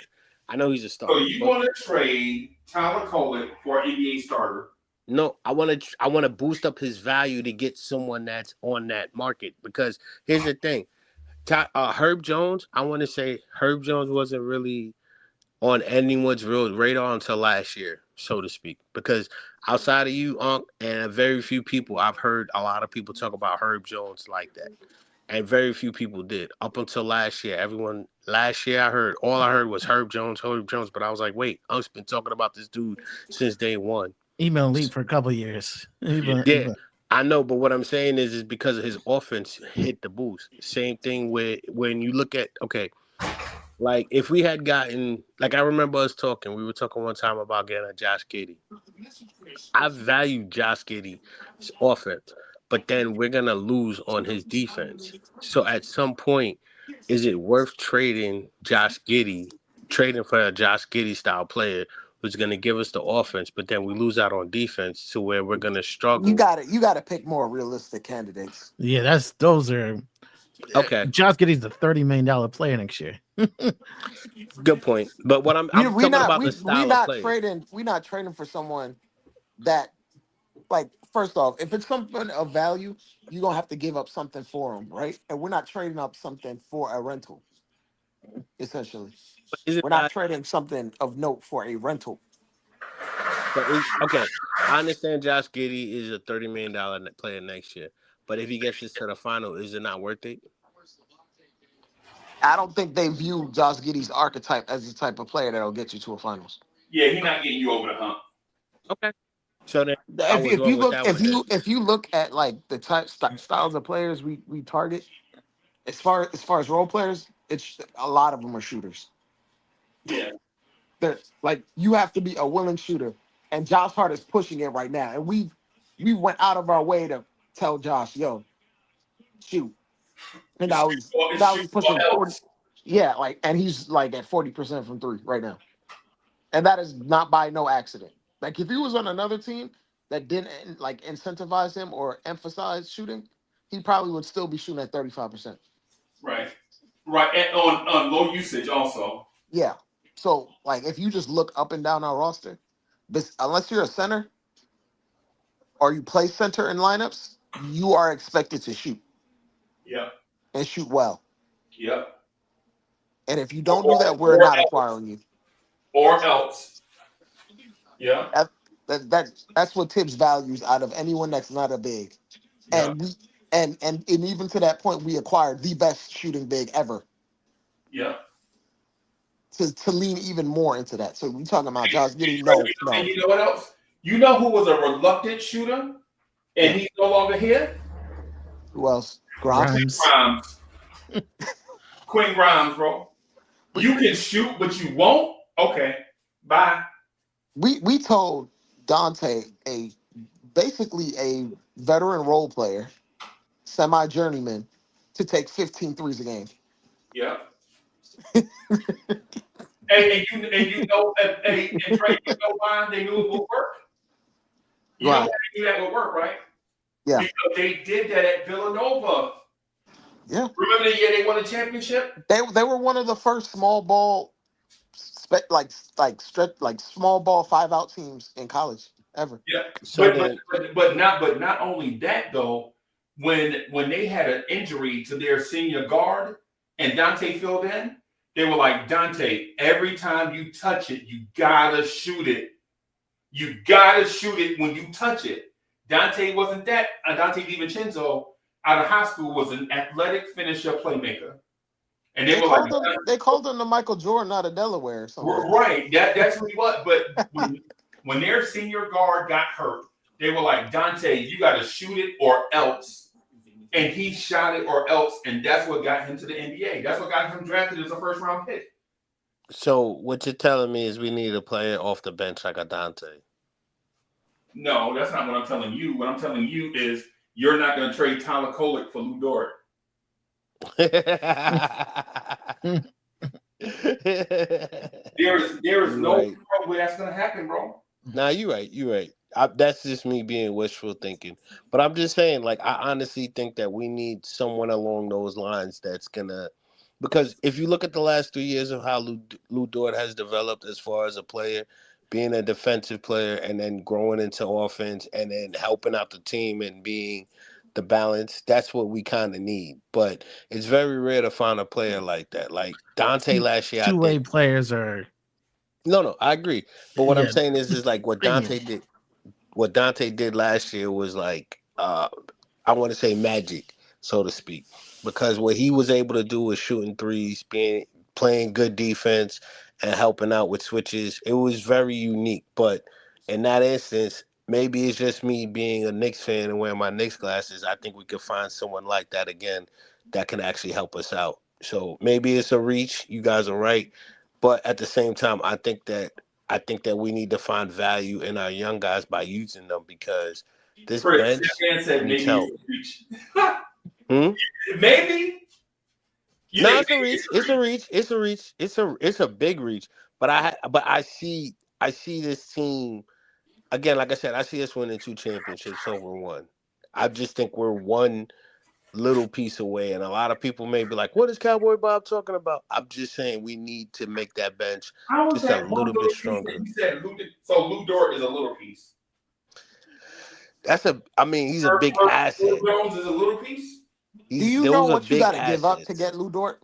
He's a starter on that team. I know. That's why I said those are big assets. Championship contender, and you want him to come off the bench. No. What I'm saying is we need to find players like them because remember, it took him 3 years to develop to who he was. That's what I'm trying to say. We need to find them in like year 2 or year 1 of the development to where we can actually eat off of that. Like, oh, okay. All right.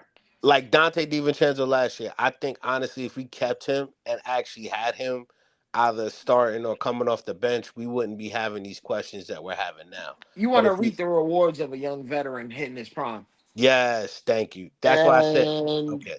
And, well, Lou Dort already, his rewards are being reaped right now, so that's not going to happen. Yeah, no, I'm just using it as an example. It has to be like an underlooked type player, like Freezie, like a Keon Ellis. Yes, like that. Thank you, Dre. See, this is why I was talking. But the thing is, funny enough, Keon Ellis is only playing garbage time minutes, and like the fans are literally chanting his name to play while the Kings keep losing games. Yep. Yeah, but that's what we need though, because here's the thing: on that second team with Cameron Payne, with McBride, with Precious, it'll help us to where it I hate to say it, it gives us what we need to where we can rely on. That's all I think that's what we need. Like you just said with Ellis, I agree with you.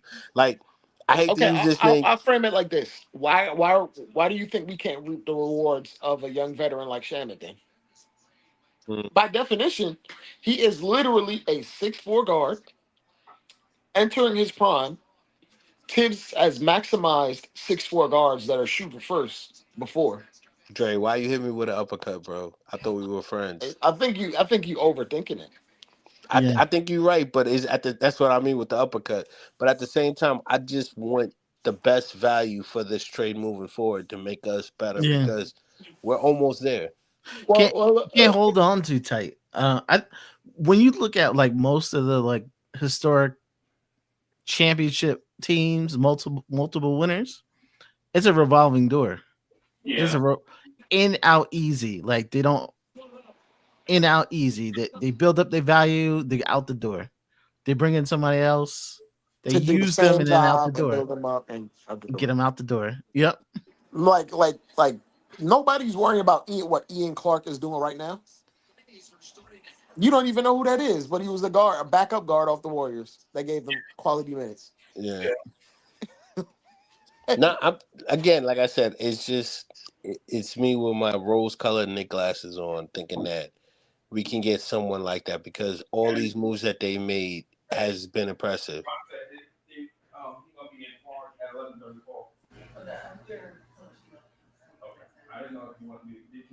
But yeah, I just think that Like hold on, I'll give you even another one. Do you even know where Quinn Cook is right now? damn. Wait, isn't he on Quinn Cook? Give me a second. He was a national champion for Duke point guard. Yeah. And I he know came in who and he gave the is. Warriors quality minutes on the bench. Yeah, I know who he is. I'm trying to remember. Didn't they And then trade they him? replaced him. They replaced his role with Jordan What Poole. is? Yeah. Okay. Yeah, it was Poole. Then they Okay. moved Jordan Poole. Yeah, you right.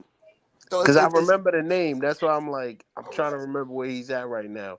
it's You're right. one of those things where, yeah, you'd like Kolek to find a future role and stay here.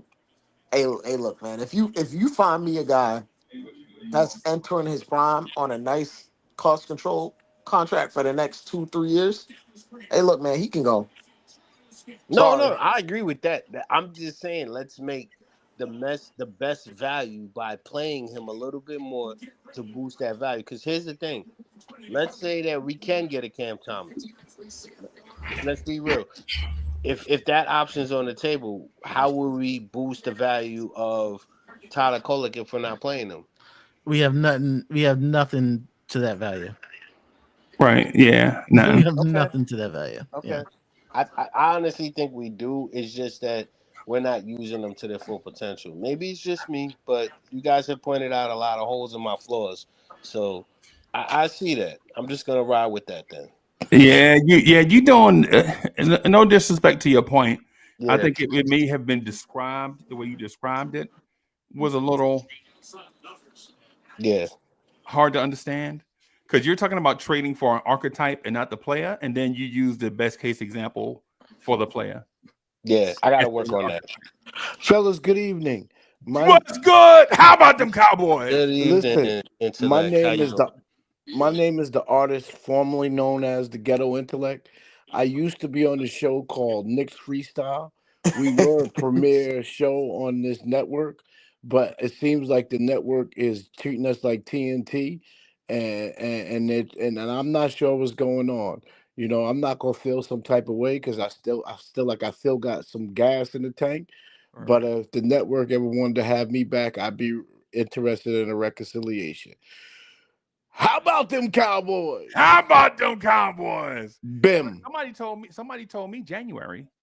January is we coming back in January?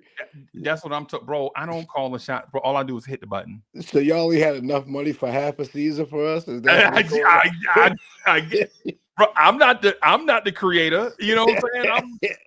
You know what I'm It's saying? like looking for a max contract, man. Yeah. Yeah, man. Your max contract, but only half the season. I would have rather see it. That's like how Murder Mook battles. I only battle for $100,000 a battle, but he only Wow. battle once every 4 years. And I would rather take mines in smaller increments to have a longer career because Rick gotta get paid, man. Rent is due. The rent is too damn high. Rent is too. You Hard to said What's up, pay. murder fellas? boot. I What's like up, you, fellas? intellect. Long time, man. Yeah, I had to man. make Salute, sure this salute, button still work and stuff. Yeah, You know what man. I We gotta mean? make sure salute, the G.I. buttons still work, bro. Yeah. I got scared. I was like, I don't see Freezie. Is he gonna let me up? And then, bam, there I was. Yeah, no, I'm painting, bro. I'm in here painting, man. So I can Mocha, hear it, but I didn't see nothing. Mocha got his ass working. Good for Mocha. Day and night.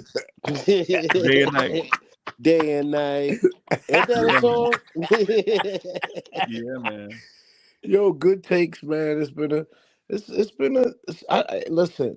The season could have went worse. It really could have, but it looked like the reinforcements are showing up now, and I listen. One thing you know about being a Knicks fan, you can't get too high, you can't get too low, and Right. Right. it's been a little consistent bubble, man. But I think we realized, Cat wasn't a bad pickup. Randall's clearly playing for a contract, and Edwards told him, "Nah, you ain't doing that here, homie."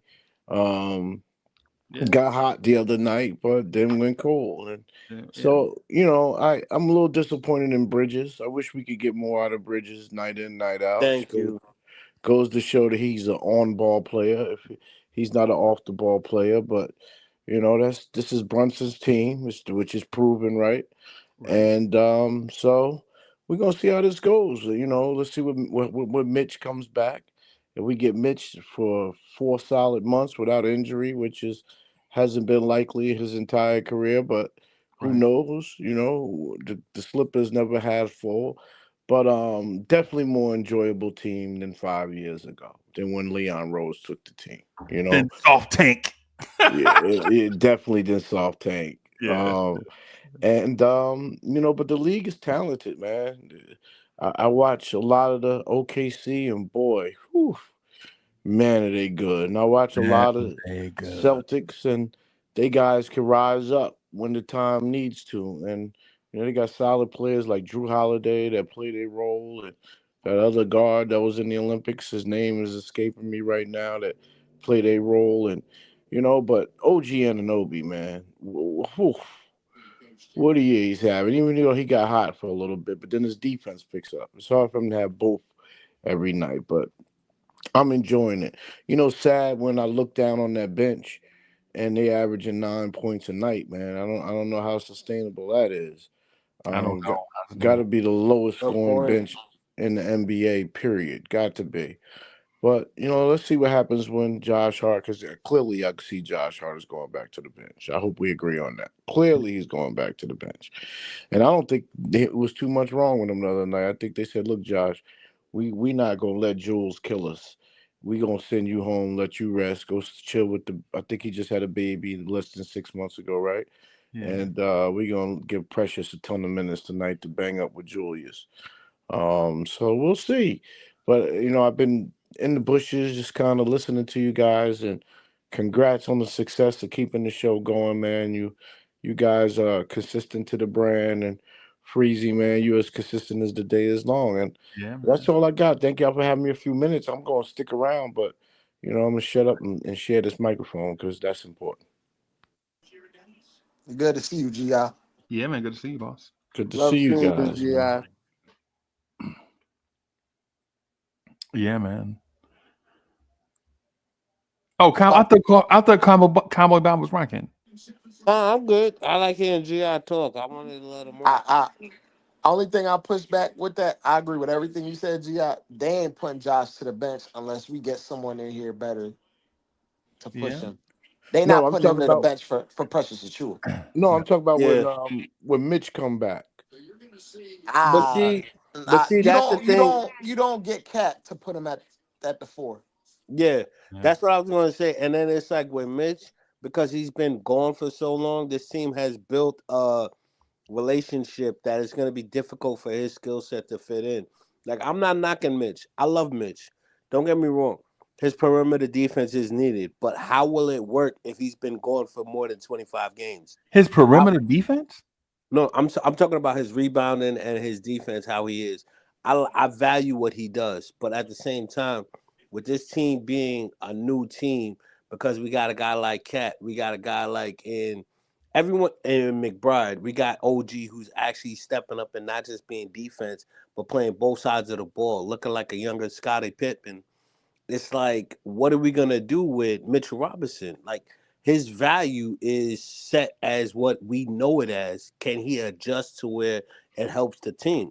That's the only reason why I have a problem with Mitchell Robinson. I don't see it making. Hey, Cowboy Bob, let me ask you this: Yeah. Mizuno or TaylorMade? Oh, I was gonna Say say. Mizuno. Say Say Mizuno. Mizuno.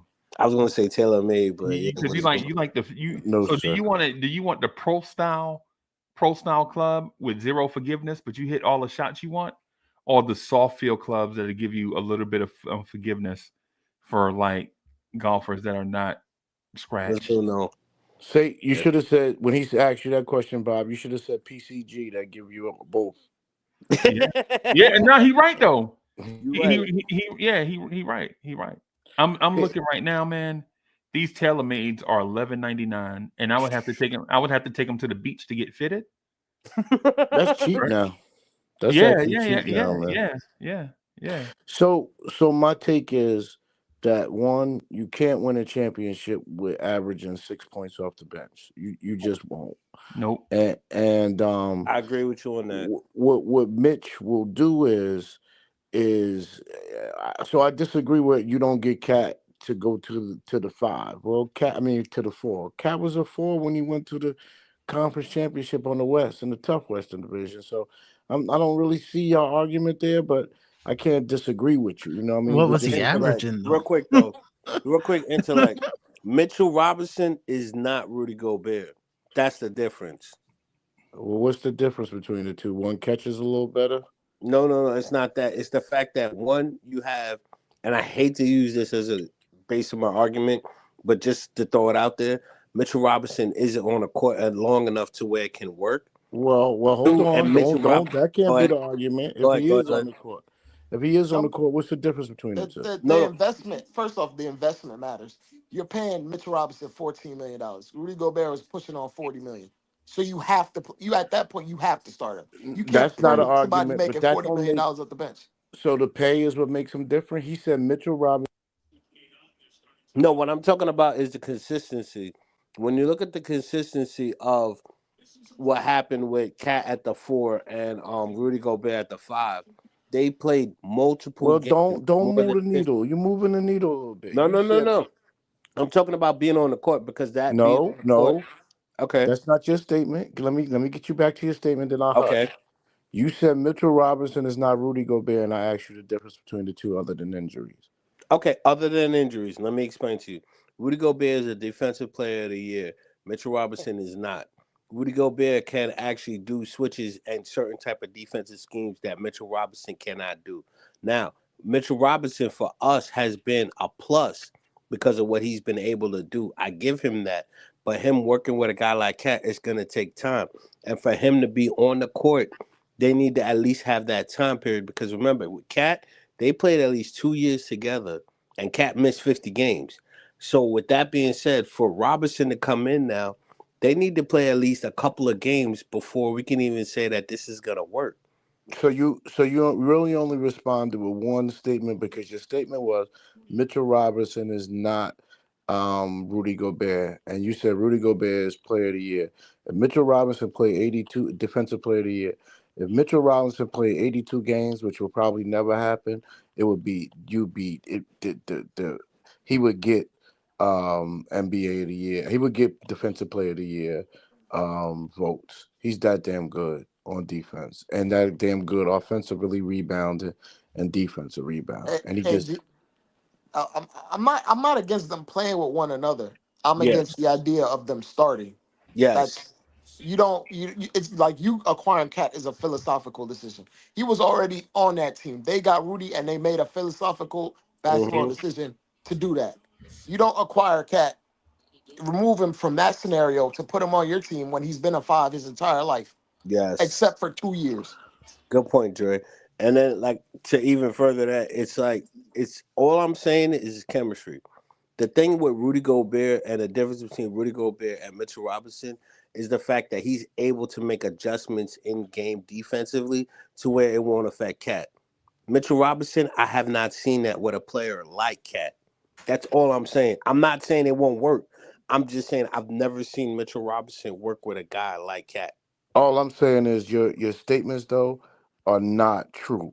Mitchell Okay. Robinson finds himself on the wing, defends guys, comes and helps and with defense. He's just done everything defensively with his speed and the way he moves. Now, how would they work on offense? Chemistry, I don't argue that. But I don't see your point saying you brought Cat here, that he's gonna get the same Okay. number of touches. The pick and roll is is the best argument because they're the best pick and roll team in the league. And while Cat and Brunson is pick and rolling, what the heck is Mitchell Robinson going to do? I'm gonna That say I'm gonna They say they that made a about the pick and roll. decision. They made a decision to go in on being one of the best offenses ever and being an okay defensive team. And it's not even just that; it's also with the pick and roll. Last year, we saw Mitchell Robinson having problems with the pick and roll, but he oh, was he getting can't a pick and lot of roll. That no, ain't no, my I'm, argument. He no, I'm cannot pick and roll. You already okay. you don't even got to say Okay. it. All He right. can't. Cool. But then that's the thing. Now you have Mitchell Robinson also defensive on the perimeter. What happened with him and Maxi? How is it that Maxi got a 4-point play on a Man, 3-point can't nobody in the opportunity? world stick Maxi. That's an extreme. But this is what I'm saying. They're gonna do that type of option with Mitchell Robinson, knowing that he's gonna guard the perimeter by giving him a guard that he knows he's gonna fall for the fake and actually get the calls. It takes time. That's why I said it. I'm not against it. It's just, do we have the time to I'll do it? phrase it like this. I'll phrase it like this, Gi, because we know when Mitch is coming back, he's not playing more than 20 minutes a game. Are Yes. there any players in the NBA that start and only play 20 minutes in a game? No. Not even Isaac. What's his name? The dude from the Magic that I like so much. Dang it. Jonathan Isaac doesn't start. Jonathan Isaac, exactly. But he does the best 20 minutes in any quarter. Like, once you give him 20 minutes, he's a lockdown. He gives you everything you need. But anything past that, He's a good he's not player. even a starter. He's a good player. But that's what Mitchell Robinson is because, to be honest, I hate to say it, his it's gonna take time for him to develop with Cat. Because here's the thing, Cat is so much of a unique player, being a center, shooting 40% from three, being able to pass, being able to move off a pick and roll. It's gonna cause so many things to where Mitchell Robinson has to limit his game. And even though it's already limited, he has to limit it even more to where he has to focus on one or two things. That's the real question. That's why I said if we bring them back, that's going to push the time for us as far as the championship back further. I'm just letting y'all know if we get to see the Bucks or the Celtics in the playoffs, which is probably bound to happen. You might see both, you might see one, and Hmm. it gets down the stretch. There's no way we are not keeping Rich Mitchell Robinson in there to protect that rim against Giannis and or Tatum and Brown. We just cannot. We will not beat those teams with Karl-Anthony Towns on the floor and nobody to guard the rim. We But won't beat those teams. I think OG being there helps out Cat with the defense as far as him being the okay. Let me give you the scenario with what you just said about the Bucks. Nobody can stop Giannis once he gets going. I don't care who you are. I've only seen Charlotte do it 2 years ago, and they built a magical wall to where they shut him down to 7 points, and he fouled out the game. I don't know what they did, but whatever they ran, that was the only time I ever seen it work against stopping Giannis. You better go So back and watch the Knicks against the Bucks last year no, with Mitch no, in the no, no, game. no. I'm talking about like literally taking him out the game to where he can't even do anything. And What I'm I'm talking about, talking about go watch Knicks against the Bucks last year okay. with Mitch in the game. Giannis is not running to the rim like that with Mitch in the game. He's not. Have you not seen his development about his fadeaway? He actually developed this year a fadeaway shot. He Heck actually no. okay. His jump shot is still broken. He's shooting a little better from the free throw line. Giannis cannot shoot. Cannot. Okay. I'm just saying because what Giannis has been able to develop on a time that he's been on a court as opposed to Mitchell, we're expecting a lot from Mitchell. I'm No, not you're taking. not. Yeah, you You're are not because expecting a lot. You expect him to protect the rim, which he's done his whole career. You're not expecting a lot at all. And stay That healthy. Well, No, stay because the healthy. thing That's is I is can't the defend the defensive man's health. scheme, the offense and the defensive schemes has changed within the last year of what he's been successful. Giannis doing the same thing he been doing since he been MVP of the league. He's sprinting up and down the court and being way more athletic than everybody else. He ain't shooting the ball. He is gets more next to OG. He probably gets more dunks. OG, I think, is still leading the league in dunks. After I'll that, it's say gonna be this. him. I'll say this, Gi. He's shooting 48% on mid-range jumpers this year, and Exactly. he takes like 4 or 5 of them a game. Yeah, Thank you, 4 or Dre. 5 a game. That's a lot to you. No, That's it's not that. actually It's a the lot for percentage. 2024 basketball. That's actually a lot of mid-range shots, No, we're not talking about league average. We're talking about for Giannis. and that's a Hmm. ton for Giannis. Yeah, but that ain't 8 points. It ain't gonna be 8 points. It's the dunks. That's just the dunks. That's the problem. It's the rebounds and putbacks. He'll get none of those with Mitch on the floor. At the But rim. you also forget that he's gonna get in the He foul was trouble getting with that Mitch. with Mitch on the floor. Exactly. Giannis was cooking us when we had. Giannis was giving us 40 They ain't beat with us Yes. Mitch on the one floor. time. They ain't beat us one time last year with Mitch on the So floor. he was Not getting one time. 30s and 40s on us. I don't think he did. I'm gonna go check. I don't think he did. He ain't like, man. I'm gonna go check. I'll check now, but I I'm love on you, my phone. Gi. We But we I'm just gotta saying, we within the gotta. year, Giannis has developed his game to where he's more of a threat now, to where Mitchell Robinson has a lot of work to keep up with him, and it's not going to No, be the Mitch. same. What you call it? Mitch is not gonna start on him. No, no, I know. I'm just saying, like, as far as if Mitch is on the court, Mitch's defense from what he did last year is not going to be as effective this year on a guy like Giannis Antetokounmpo. I'm telling you. I'll put it this way: intellect. Hey, defense is a team thing. Tom Yes. Thibodeau is not going to put one guy on Giannis and Absolutely expect not. that one guy to hold Giannis to. Nope. Facts. But even then, Nope. Freezie and Gi in 15 games, Giannis played against Mitchell Robinson. He averages 28 points, 12 rebounds, 6 assists, 7 assists actually, in 15 games. Okay, So that that's a lot, bro. and a lot of that was with Tibbs coaching. So Mm-hmm. let's not talk about Giannis like he's not one of the best players on the planet. Thank you, Dre. Thank you. Thank you, Dre. Who said Giannis. Giannis wasn't one of the best players on the planet? No, no, I Giannis. don't, no. He don't scare I'm me saying though. Mitch being on Tatum the and court Brown is scare me. not He don't deterrent. scare me. Mitch being on the court is not a deterrent. The way you beat the Bucks is you torch their defense. That's what you do. Yeah, Mm-hmm. You don't worry about Giannis getting his 30 and 40 because he gonna get that regardless. It's the other guys you gotta clamp Mm-hmm. down. yeah. There are other guys you have to hold to single digits, like Andre Jackson is a Yes. superior athlete. You can't let him get in the flow of the game.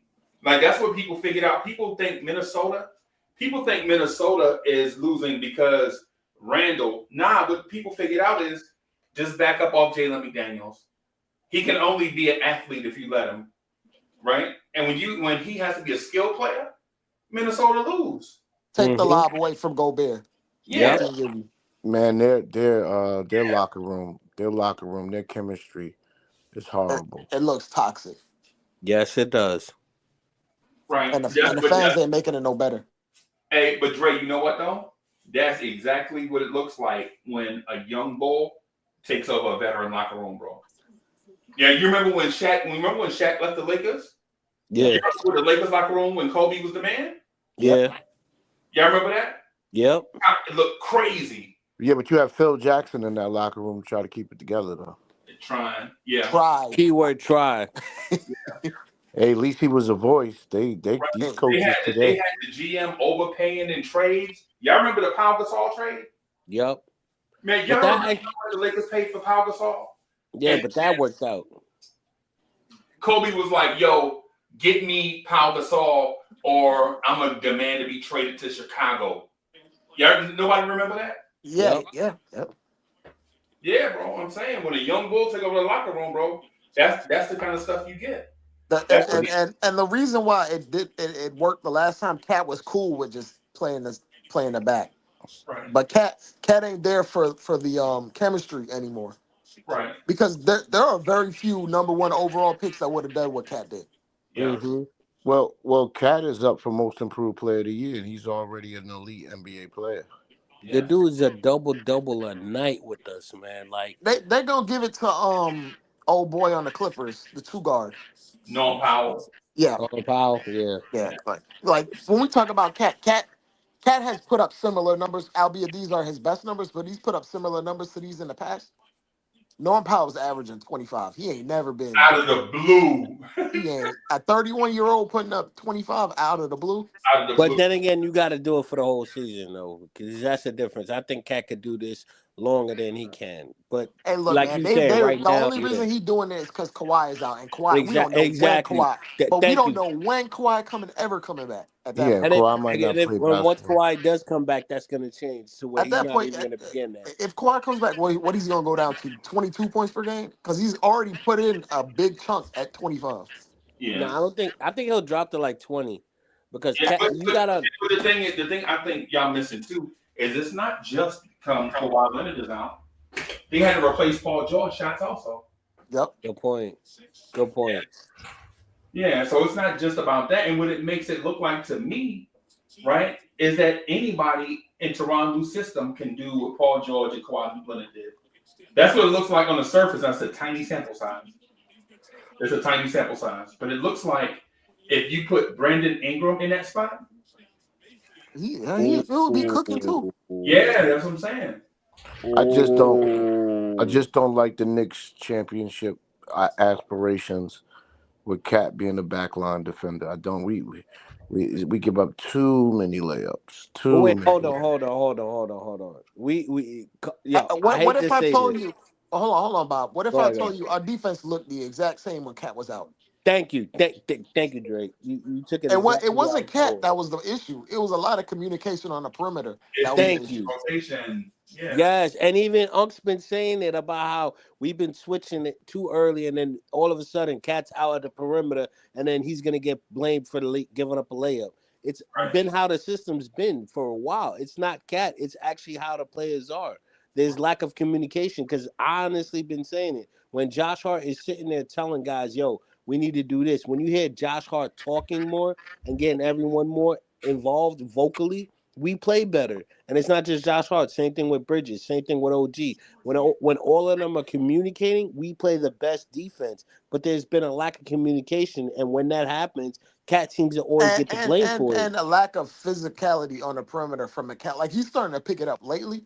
It's saying Yes. attached on pick and rolls, but before he wasn't. And dudes was just Not at going Yes, all. because by. he was getting used to OG because he even said it early in the season. He's not used to having a defender like OG. So a lot of times when he would get beat off of a pick and roll or when he would get beat, he was expecting OG to pick it up when OG's on the other side. So a lot of times what I was been saying, Mikal's defense is not the same as it was on the Nets where he was the perimeter key guy. Now he has to learn how to make the adjustments. The only thing I have against Mikal Bridges is once he gets his defensive role in place, this team's defense is going to look amazing. But he has yet to do that. That's why I keep saying it's on Bridges with the starting five. Once Bridges finds out what his role is, we're good. I That's why I can't say a argue. lot of these I can't changes argue ain't going. nothing y'all saying right now. I can't argue it. I think he dead wrong, bro. I argue it. Go Yeah. ahead. Can I argue it? I think he dead wrong. Even That part.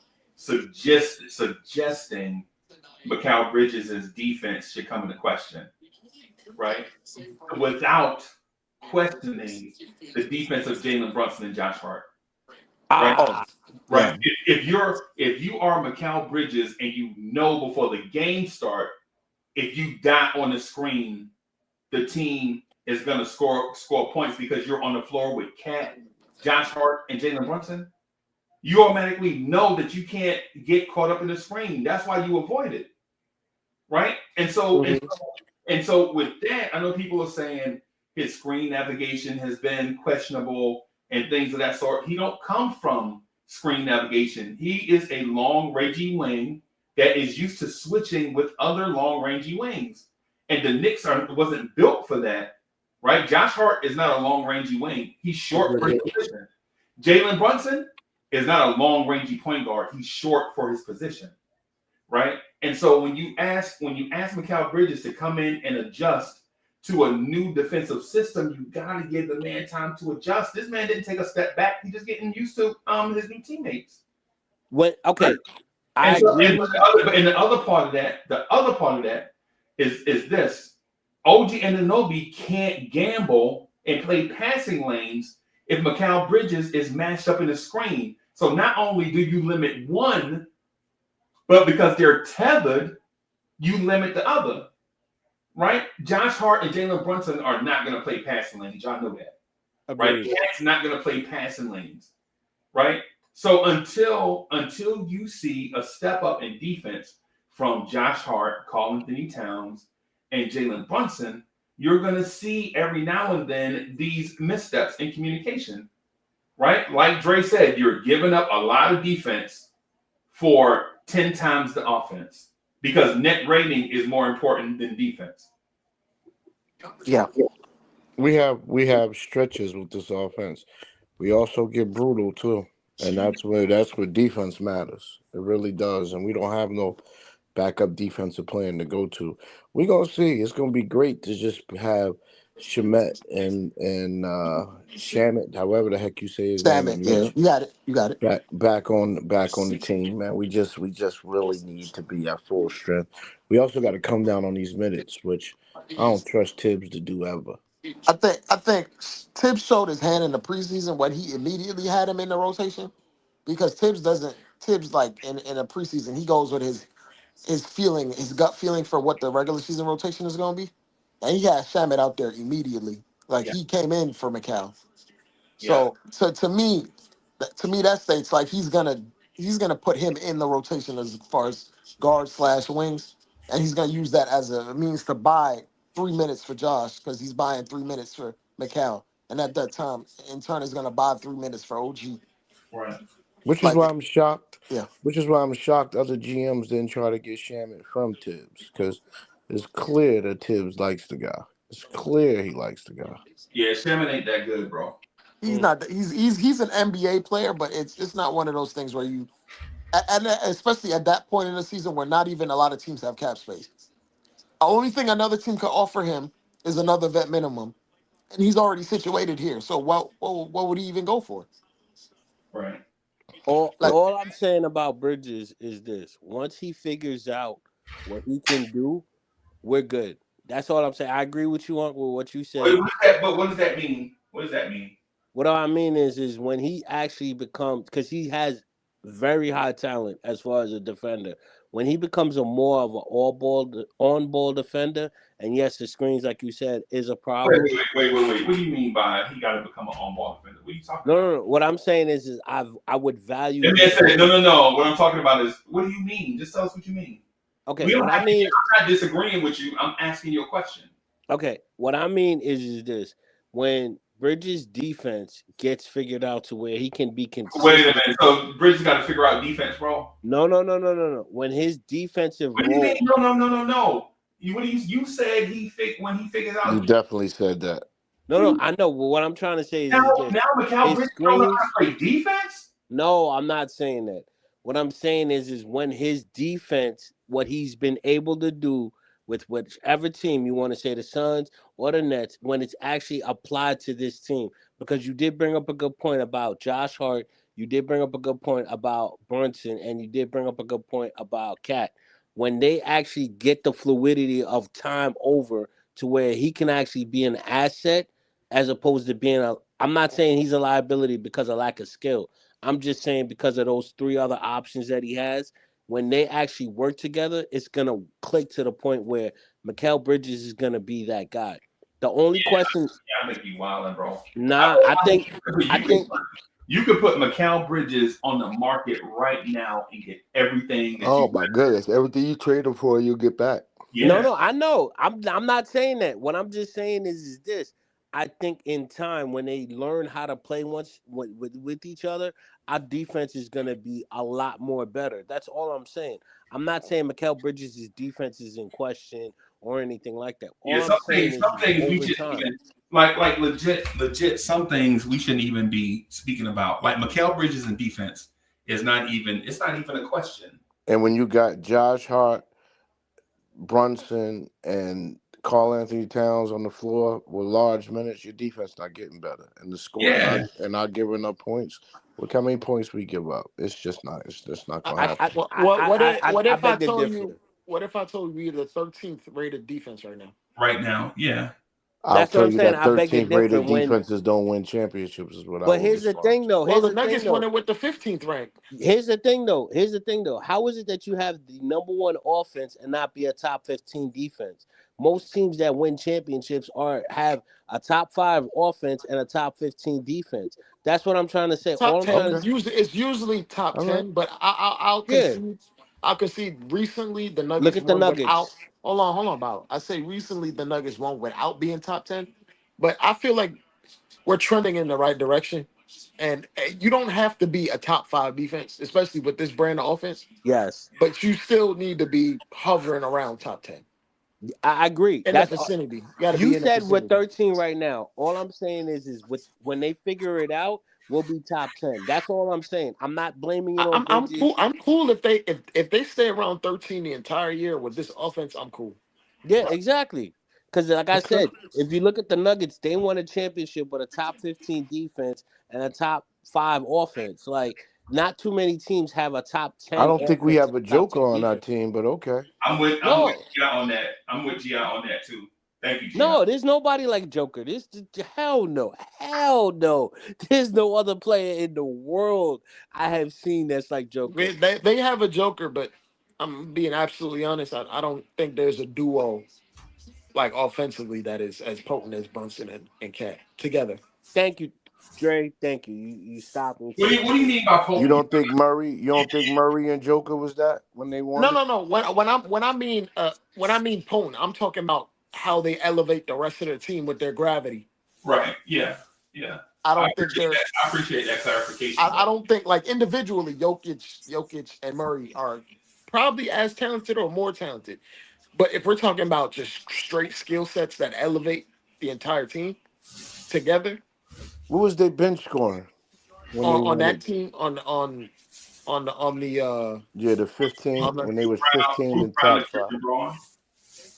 yeah, Bruce Brown, Christian Braun came in and gave them 20 in the finals as a rookie. Yeah. One Exactly. game. Yeah. And to be absolutely honest, sometimes you only need one good game from a bench player to swing a finals. Yeah. I agree. Hmm. Who you think that's coming from? McBride? It I could think being personally, Yeah. Hey, absolutely honest. hold on, y'all. This is a trap question, right? Before you run headfirst into the trap, understand that was a trap question. Freezy, really? You go? Why you play? Why you thank you. showing my head, Freezy? Thank you all. Thank you. I almost went all in on that one. Y'all put Really, really, Freezy?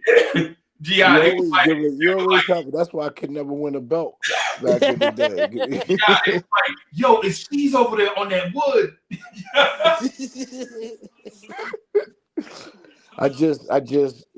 Yeah. You if you gonna have some scoring off the bench, then yeah. But that's my point. That's why I want to put Hart back on the bench because I'm just scared, man.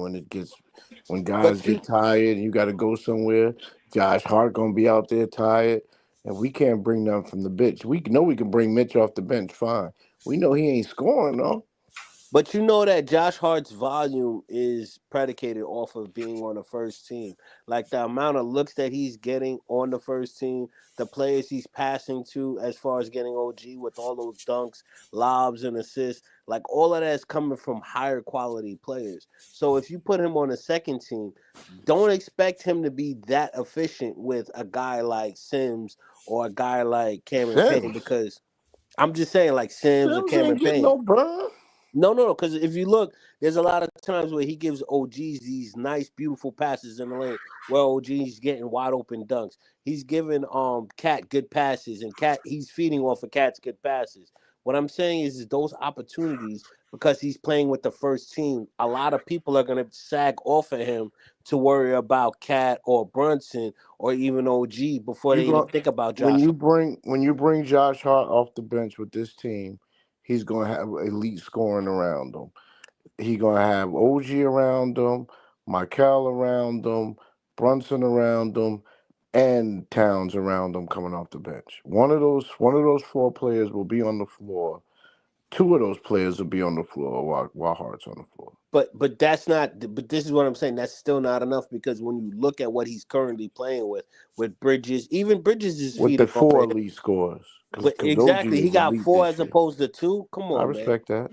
I Like respect for that. me, I love Josh Hart, but I know if he goes to the bench, his value of shooting over 40% from 3 is gonna go down to probably like 30, 32%. I know that his assist rating where he was doing like a triple double is not gonna be there. He With did that these off the bench last year, I thought, but he did start a big portion of it. exactly, and he also had Dante DiVincenzo who wasn't scared to shoot. We don't have a guy like that off the bench that's or in that rotation to work with Well, him where he Miles, can if you take get that. Miles open jumper, he gonna hit him at a high Yeah, rate. but not like no. I'm sorry, bro. Dante DiVincenzo. He did it 1 year though. That's It, my only thing. Devo did that 1 year of his career. but that 1 year though, he shot the most. What he shot like over 50. I forget what the number was, but he shot like a most for a season as a Knick. I think he shot 44% from 3 last year. Yeah, but he shot like the most 3-pointers as a Knick that year. That's what I'm saying. Like Yeah, he we broke don't. the other dude's record that Yeah, we don't have that currently. So the if one we that were came to from use Orlando. What's his name? 48, 48. yeah. Yeah. So if we were to use Josh Hart off the bench and we had a Dante, I agree with you, yo. We could run with it. But right now, the talent that Hart is working with is that much better that is helping his stats. Because here's the thing: how many times is he going to be able to do in the paint pass to a guy like an OG and actually finish? There's not I that think many people on the I bench think that in the could do that. starting 5 he will have and Trustin Tibbs will play campaign, Miles or Shamet. I think he'll have that. That's my Yeah, but argument. how many You guys are feeding going to into my be in the argument. paint like OG? Like, look at OG. All right, you said Cameron Payne and Shamit, right? How many of Or them are Miles. under Don't the forget Miles basket? too. All 3 can shoot. Yeah, but that's the thing. They're shooters. They're not underneath the basket to where they could get those assists. Like That's Josh what Hart will throw a lob Mitch to will be OG. there. That's what Mitch will be there. Yeah, Cowboy Bobby lost me again, bro. I'm sorry. I'm just gonna stop The right there the the, because the the thing flaws is, that Josh Hart has get mitigated because he's next to Cat. I thank don't you, And argue if thank you you, that. put Dre. if you Thank you put for Josh Hart saving me. out there off the bench with Cat and hypothetically speaking, Mitchell Robinson, the best things you getting out of Josh Hart gets muted. To be Thank you, absolutely Dre. honest with you, Thank you. his That's what rebounding I was trying matters to say. less. His playmaking matters less. His shooting, his lack of aggressive shooting gets highlighted more when you got Mitch out there, because teams are just going to cheat off of both of them, and then Yeah. it's just like, yo, Well, Cat, make something happen. I Yep. disagree with his playmaking matters less. His playmaking make it easy for Miles. But how are your Shem. passing? But I'm saying your passing lanes are smaller when you got Mitch out there. Yep. And Josh Hart at the same time. When you got Mitch and Josh Exactly. Hart on the floor, you got to be. How you get into these passing lanes if your man already sagging off of you? You Because 6'4". he gonna rebound and push that thing. And then also Well, here's the thing. no, he's not, because Ket and Mitch are gonna be rebounding. He did And it here's the last thing: year. when you look at it, who We he's ain't had playing no with, Cat here last year. Josh's passing lanes are even better No, I'm talking. because look Remember, at I'm who he arguing on the has. second bench. Cat is resting at this time. I'm It's talking about. it's not even that. Like, look at the two guys that he's mainly dealing with when it comes to Josh Hart. He's dealing with Cat and he's dealing with Brunson. I'm sorry, as me seeing Brunson this year off ball, he is dangerous. Cat off ball, getting in the move, 1-2 post is dangerous.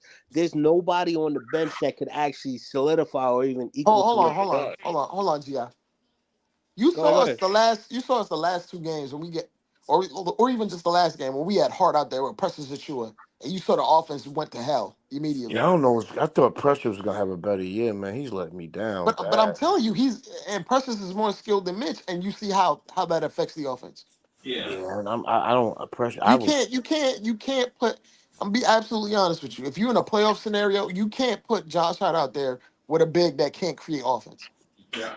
You Mm, cannot do Facts, that. facts. mm. You cannot do that and expect like efficient offense. And And you the can't reason say why last year. is because we don't have a playmaking point guard on that second unit that can create offense and shots for guys like Precious, Josh Hart, and Mitch. And we had that in Hartenstein last year. That's what you're gonna say. No. What No, I'm saying, what you call that's is my gonna Cowboy say. Bob. But No. I'm saying like, even though Hartenstein wasn't a shooter, he created spacing with his ability to pass, and he had Yes. some Absolutely. offensive game. Yes. Absolutely. That's what I was going And to he say. Dre also was going to attacked say. the paint, which most of the guys that Josh Hart would be Good flirting with arguments. Y'all are got Yeah, No, good really he decent arguments. had the shooters. floater. Like Mitch, if Mitch ain't getting the ball right at the rim, he's Yes. useless. Oh, it's got to be right at the rim. It can't be nowhere Exactly. else And but right how at the rim. it wow. Thank you. This is exactly what I'm talking about. Thank you, Dre. I hate We to say supposed it, but to. we are like the Dudley boys right now. Oh Thank you, Dre. boy, you know. Actually, he's He's throwing water saving out me. your boat because Nah, we he's had you saving sunk me a right couple now. of times. You ain't no Dudley boy. He's literally bailing you out. Nah, that's what I say. He's saving me right now. Thank you, Dre. I didn't expect that. Normally, me and Dre on opposite sides. yeah, But and, thank and, you, and Dre. the thing with Hartenstein too is what people don't recognize is his ability to get to the open space where the passer can see him. Right, there's a lot to be said for being able to get open as a receiver, where the person throwing the ball has trust in that lane that you created, and Yes. that you have hands.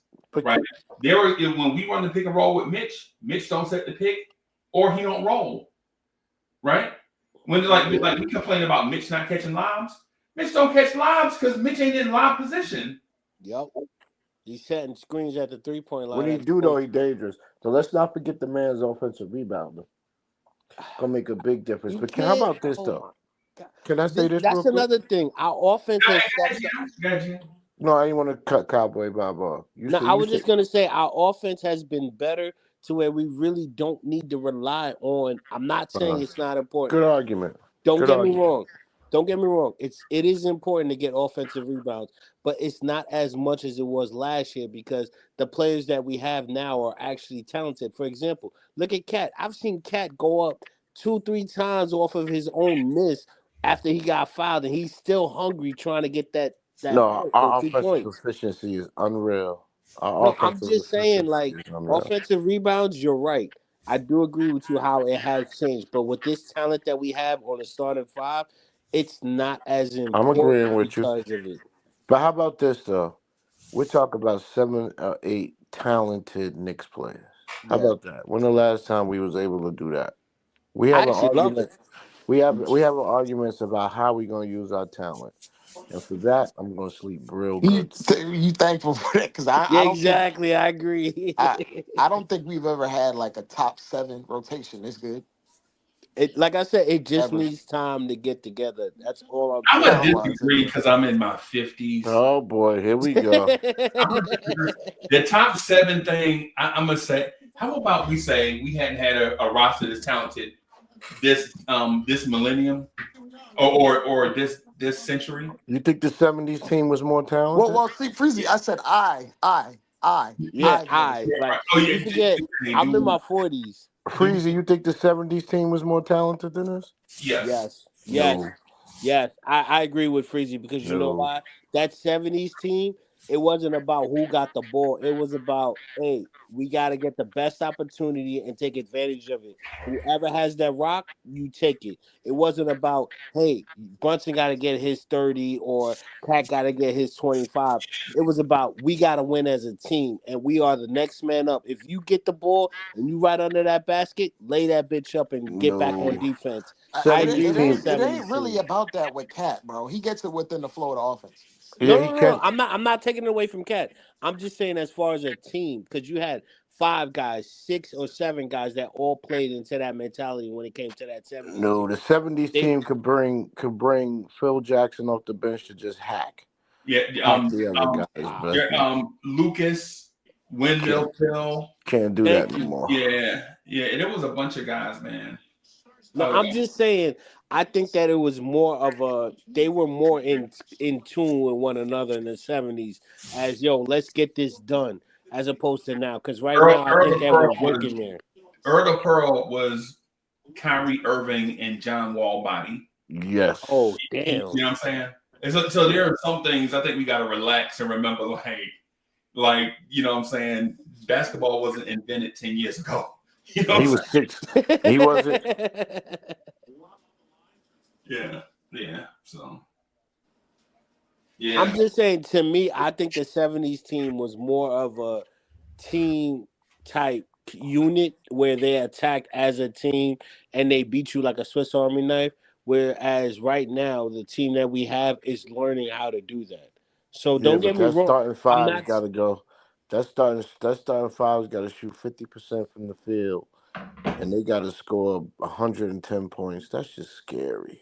Yeah, I'm just saying because right now the league has changed. You got to remember, back then in the day, it was about defense. Like if you wasn't playing defense back in the '90s, even or even in the '80s, you wasn't even considered a player in the league. Now, how it is with what we have an offense that scores 120 points. Like I've never seen that in a Knicks How game. how um how many, and we're not shooting a lot of threes, right? We not shooting. Exactly.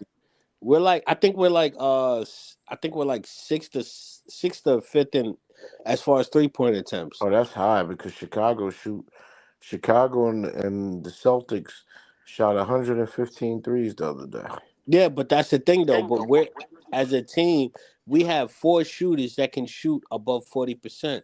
Actually, five shooters because if you look at McBride, he's another one, and even Cameron Payne is. I think he's at like 38%. I was So about to that's what say I'm saying. say 37% to be safe. 40 is Okay. high. No, because if you look at McBride, McBride is I think is at 39. Brunson, Cat, of course, and then you got OG who's actually moved up. There's four players right there, and then you even look at how Josh Hart, even though it's low volume, I'm not trying to accumulate like saying he's the beast, but because even though it's like 4 or 5 3 pointers, even he's shooting 40%. So you got five players right there who's gonna shoot you 40%, and then Mikal Bridges. Come on, man. When And he's hot, yo, I Shaman is have seen, career around 40%. yo, exactly. And remember when he missed that pass from Cat when Cat gave him that no look pass from 3-pointer and he missed? And then what happened after the rest of the game? He hit every single 3-pointer after that. Like you were just like, yo, I'm glad you missed that shot. But then that's what I'm saying. We have 5 to 6 players that can shoot from three that are nasty. That's the only difference between that '70s team. The '70s team was like, we're gonna play defense as a team, we're gonna win as a team, as opposed to now where we have the offense that's there, but the defense is lacking, not because of anything more than me than size and experience. I value this team because I think this team can score 120, but the defense can be a top 15 defense, and that's a championship caliber team to me. Because I have rarely seen a team score 120 and have a top 10 defense and not win a championship. I can see a top 15, but what we have right now, this team just needs time. Well, And there's only been like two or three teams that had a net rating this high. Well, offensive rating this high, and like two of them won a championship. So exactly. And All even right. look at Indiana last year. Indiana last year, wasn't there like 120 or something like that? And they didn't they're even make it they're past at, the Eastern they're at Conference a high Championship. points per game, but their net rating, their offensive rating wasn't actually that high. It was No, because I'm their just saying, pace like, was as so far as the high. They points. They play so scored. fast. They wasn't efficient. They got a Yeah, lot of shots. exactly. That's what I'm saying. No, But no, you they weren't have efficient. It was just they weren't this level of efficient. Like they didn't take as many threes or made as many threes as this And team. their But defense that's what was I'm saying. When horrible. you have 6 players that can shoot above, I mean, 5 players that can shoot above 40% from three, that's very rare. That's why I say we need to just wait and see what kind of value we have. That's why I Huh? said if we could build on our bench, I think this team is a championship team. Once we get that eighth man that actually solidifies, I'm not including Precious. I'm not including Mitch. I think that Payne and McBride are a seven, but we need that eighth scorer that just helps us when we are in the slumps. Because to be honest with you, we got 5 to 6 players that can shoot above 40% from 3-pointer. This team is very dangerous and it's new because not too many teams have that skill set, let alone especially from the center position. Like Cat, I hate to say this. For 3 years, I have been arguing that we should not trade Randall for Cat because I value Randall what he Oh, I did. thought it was the other way around with you. No. No, that I was no, never that was like. Hoodie Cap. That I was Hoodie was a Cap. Randall Homer. I was Oh, a Hoodie Randall Homer. Cab, that's Yeah, what it was. But Hoodie when we Cab ain't got been him on and this I year see since what we he's got doing Mitch. now, I mean, since we got Cat. no, no. I'm seeing what Hoodie Cat's Cap has been doing been the last doing that. 25 games, and I agree with it. I'm like, you know what? I was wrong. I didn't think that Cat would be this good, but at the same time, I knew he had value. But because of who I was like, nah, we need Randall. We need Well, Randall. Cat, I love Randall. yeah, the Knicks fans pissed Cat off, man. Y'all started reading his clippings. But then once I saw how emotional he was in Minnesota, and realized that Minnesota was hated that luxury tax, and decided to get rid of him over Yes. Gobert. Because That that's another $10 million shocked. we had to pay. Once he got traded, that was an extra $10 million we had to pay. That's why I was like, whoa. I'd rather They just they stick were with Randall. like in the short term, it got them really far into the playoffs. But yo, they were like I said this to Freezy, they were better off just drafting Walker Kessler And and keeping just them, and that's it. Yep. and then they would have just Ooh. they would if you would That's have got tough. 80% or 90% of Gobert Yep. Yep. You gotta with room to understand, grow. I value Kessler. Kessler and Sabonis are my two guys that a lot of people sleep on. Those guys are great. Like, I hate to say it, I thought Sabonis would have been better than Cat, but because of Cat's ability to shoot the 3-point ball, I Sabonis has think never he's been better. better at basketball than Cat. No, no, never. no, no, no, no, no. This is what I'm saying, Dre. I'm simply saying this. What I'm no, no. I'm trying to tell you. I thought Sabonis was He ain't nasty because of bailing the you out double That man now. double. said, "It's raining No, outside. It's no, no, raining." no. No, no, no, no, I no, no, no, thought no, no. It's not I raining. thought I thought Sabonis was nasty because last year he had I think 70 games of a double double, and I was like, yo, that's what we need. We need a guy that can give But us rebounds and everything. I'm But saying those Cat's double 3-pointer, doubles. I'm saying those double doubles and assists and all that stuff. That happens because he's the only big on that team. You see what happens when Cat is the only traditional no, five no, on the no. team. I You agree see what with the you. That's numbers what I'm look like. saying. No, no, Terry, no, no, I'm agreeing no. with you. Like, you right. Like, I thought Sabonis was a beast. Now that we got Cat, I'm like, yo, I was way wrong. Cat is 1,000 times better. I don't know what I was You thinking that and Sabonis with was that guy. Sabonis, you have to design an offense around him. Yes, Cat just especially the pick steps. and roll. Cat just steps on the court. Like Exactly. Gi. Have you ever seen someone get 30 that easy? No. Let alone a Nah, big. I Let don't even alone a know he big. had. They look back, they'd be like, Cat got 32 points. I said, where? When? When? Exactly. I'll be saying that too. I'll be like, I'm The watching the other night, same Cat got game. 30 points on 12 shots. Exactly. I'm like, Exactly. That we was watching the same crazy. game. What's going on? Brunson got to work for his 30. When he got 30, you know it, boy, because he done fell to the ground 10 times. And then here's the funny part. He's not even going to the foul line because every time he does his drive, they call a foul on Cat. This is another reason why I say a lot of people don't understand Cat. I don't like the fact that they call offensive fouls with how he drives with his shoulder up because in the West Coast, that's how they get their foul calls. You have to kind of, like when he moves his shoulder. I always said that. I was like, yo, why are you moving your arm up to get that extra distance to get the contact? For me, when it comes to the Eastern Conference Finals, I mean the Eastern Conference teams, I think that is different. But once Cat figures that out, he's gonna be good because him lifting up his shoulder all the way up like he's been doing, it's been drawing a lot of offensive fouls. But once Cat starts getting his fouls, it's not gonna be 30 points. It's gonna be like 40 almost because what he does is amazing. I underestimated Cat so long, thinking that a guy like Sabonis would have been better, but I was wrong. And I'm gonna sit here and say Cat is the man that we need. But Have they read up Tibbs' contract? They haven't, right? Yeah, they no, did. no, They no. extended. They he got No, two they and did. one. They extended him. He's on. He's Yeah, on. he's a 2-1. No, he's not. He's on a 4-year contract, 10 million. Yeah, It's I think he 4. did. I thought it was 2-1. I think he did get a No, real. I tell you, but Oh how wrong was no. we?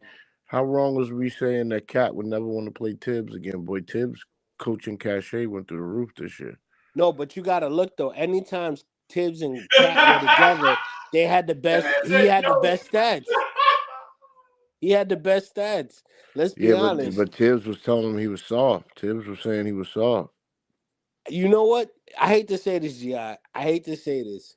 You Cat. check When me. Tibbs had Cat was about 20 pounds lighter than what he is right Exactly. now. Yeah. And I'm not even gonna lie, Gi. You check me with the whole Indiana series. Because remember in game 2, I was sitting here saying we could win the series. And you was like, I don't see it. And I was like, what?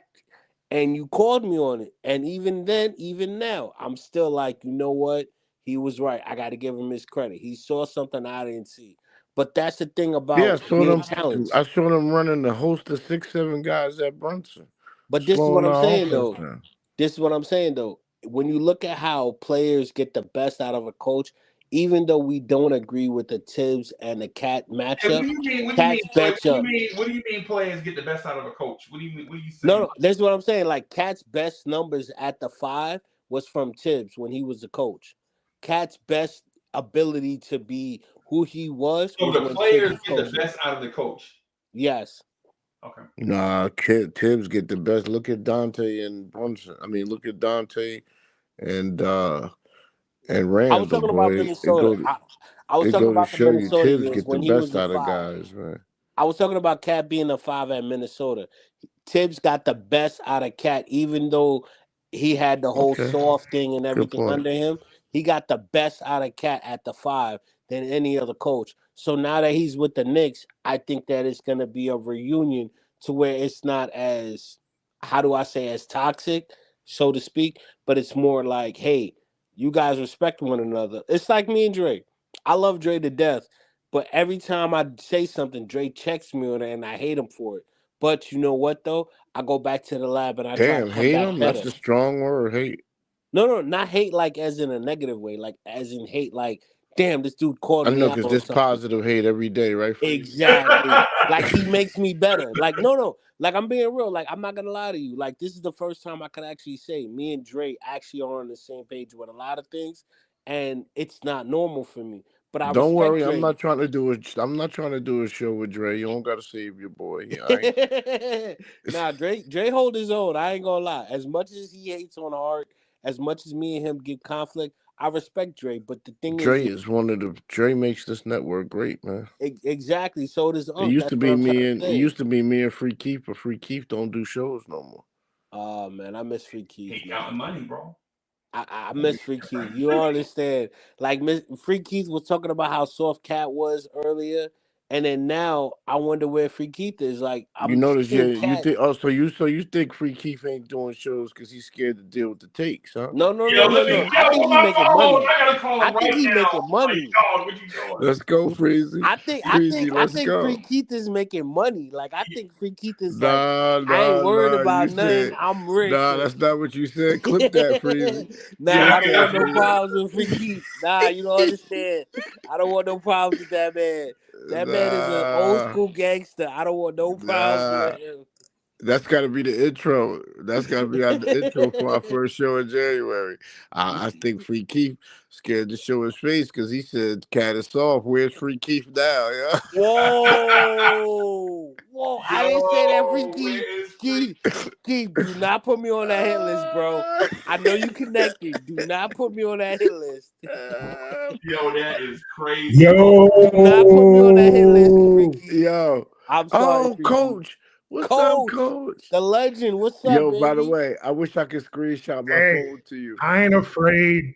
Free Hey, Keith, get your OG ass up in here. I'm gonna call you out. Hey, Free Keith, whoa. that ain't me, bro. Hey, That hey, ain't me. Cowboy Bob. I wish you could see my phone right now. My text is ringing, talking about Cowboy Bob just said you scared the I ain't say nothing, Free Keith. Keep me out of it, bro. I don't want no beef I with ain't that man. scared. Nah, Free Keith's my dog, bro. Hell Oh yeah, man. I'm Yo, gonna he's what get. up, one of I'm gonna those Coach? get in. ones. Coach, how I'm you gonna go doing, hard man? on him. Coach, how you been feeling about this season? I ain't been hearing you much. I just seen you pop up just now. Man, you gotta come over for the them watch alongs. I'll be doing The all play those. alongs, Oh the yeah, nah, playbacks. man. You I gotta can't watch do. Oh playbacks, man, bro. my phone is blowing up, yo. My phone is blowing up. Free Wow. Keith, yo, take me off the hit list, Keith. I do not want to die Oh today. my Oh man, I got hey, a future, Freezy ain't man. shit, Don't. yo. Freezy bro, he is a constant shit I'm star. sticking to my guns. I said it from the beginning of the year. This is a 60-win team, bro. Are we close to winning 60? Are we on 60 pace? Yeah, I guess we are. We like We 13 gonna and be, we like 14-4 the last 18 games, huh? and especially when We had a soft schedule last 3 weeks. We had a pretty soft yeah, schedule though. we're supposed to win out in December for sure, and then January we have I think 14 out of our 18. Wait, what was it?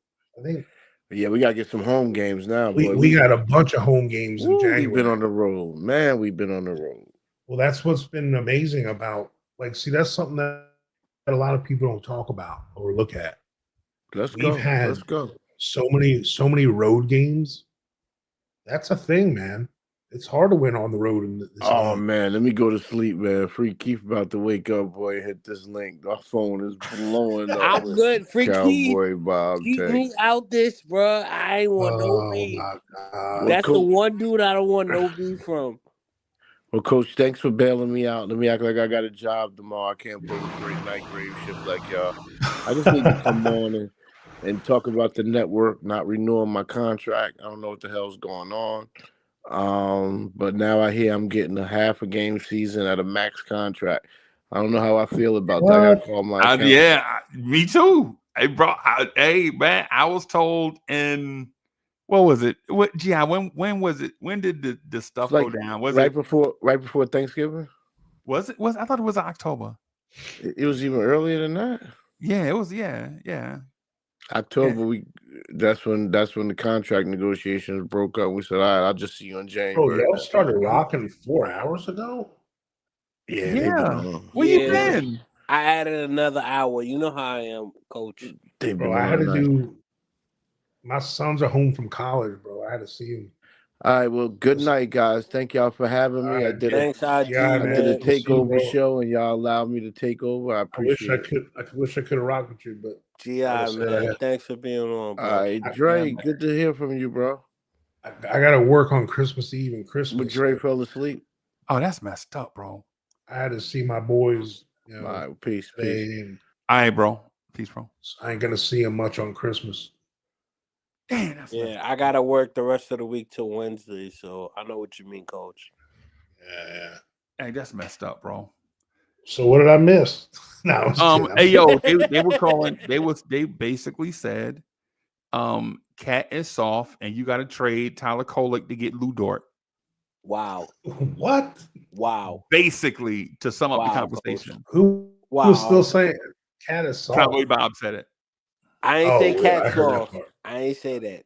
I think he was saying trade Free Kyle Keith said Cole. He said Mikal Bridges don't play defense. When Mikal Bridges learn how to play defense. Whoa. Dre, was that not the tenor of the conversation? I said when it works itself Say that out. again. Say that again. Did that man not say Mikal Bridges got to figure out how to play defense? I didn't say. And did he not say trade Tyler Kolek for Lou Dort and I Herb didn't. Jones? Oh wow, yo, you just throwing me under the bus in the Bro, you gravel. crawled under the bus. Freezie just reversing at this point. Yeah, you crawled under the bus, bro. What up, I coach? noticed, what up with Mikal is he's taking over for Josh Hart as the new King Get Right. Like with some of the he be doing about 3 or 4 times a game. Yes. He has like these weird turnovers, or he dribbles weird, or throws a weird pass. Like Josh don't even do that much anymore. Like Josh just does the 1 or 2 delayed game things, or argue with the ref dumb things. Sometimes. All I said, coach, real quick, coach, all I said was this: when Bridges and his defensive mindset clicks with this team, we're good. Because right now, Dre just brought up that we are 13th in defense and we have a top 5 offense. All I'm saying is it's very rare that you see an offensive team with that high offense, that high defense, and not win a championship.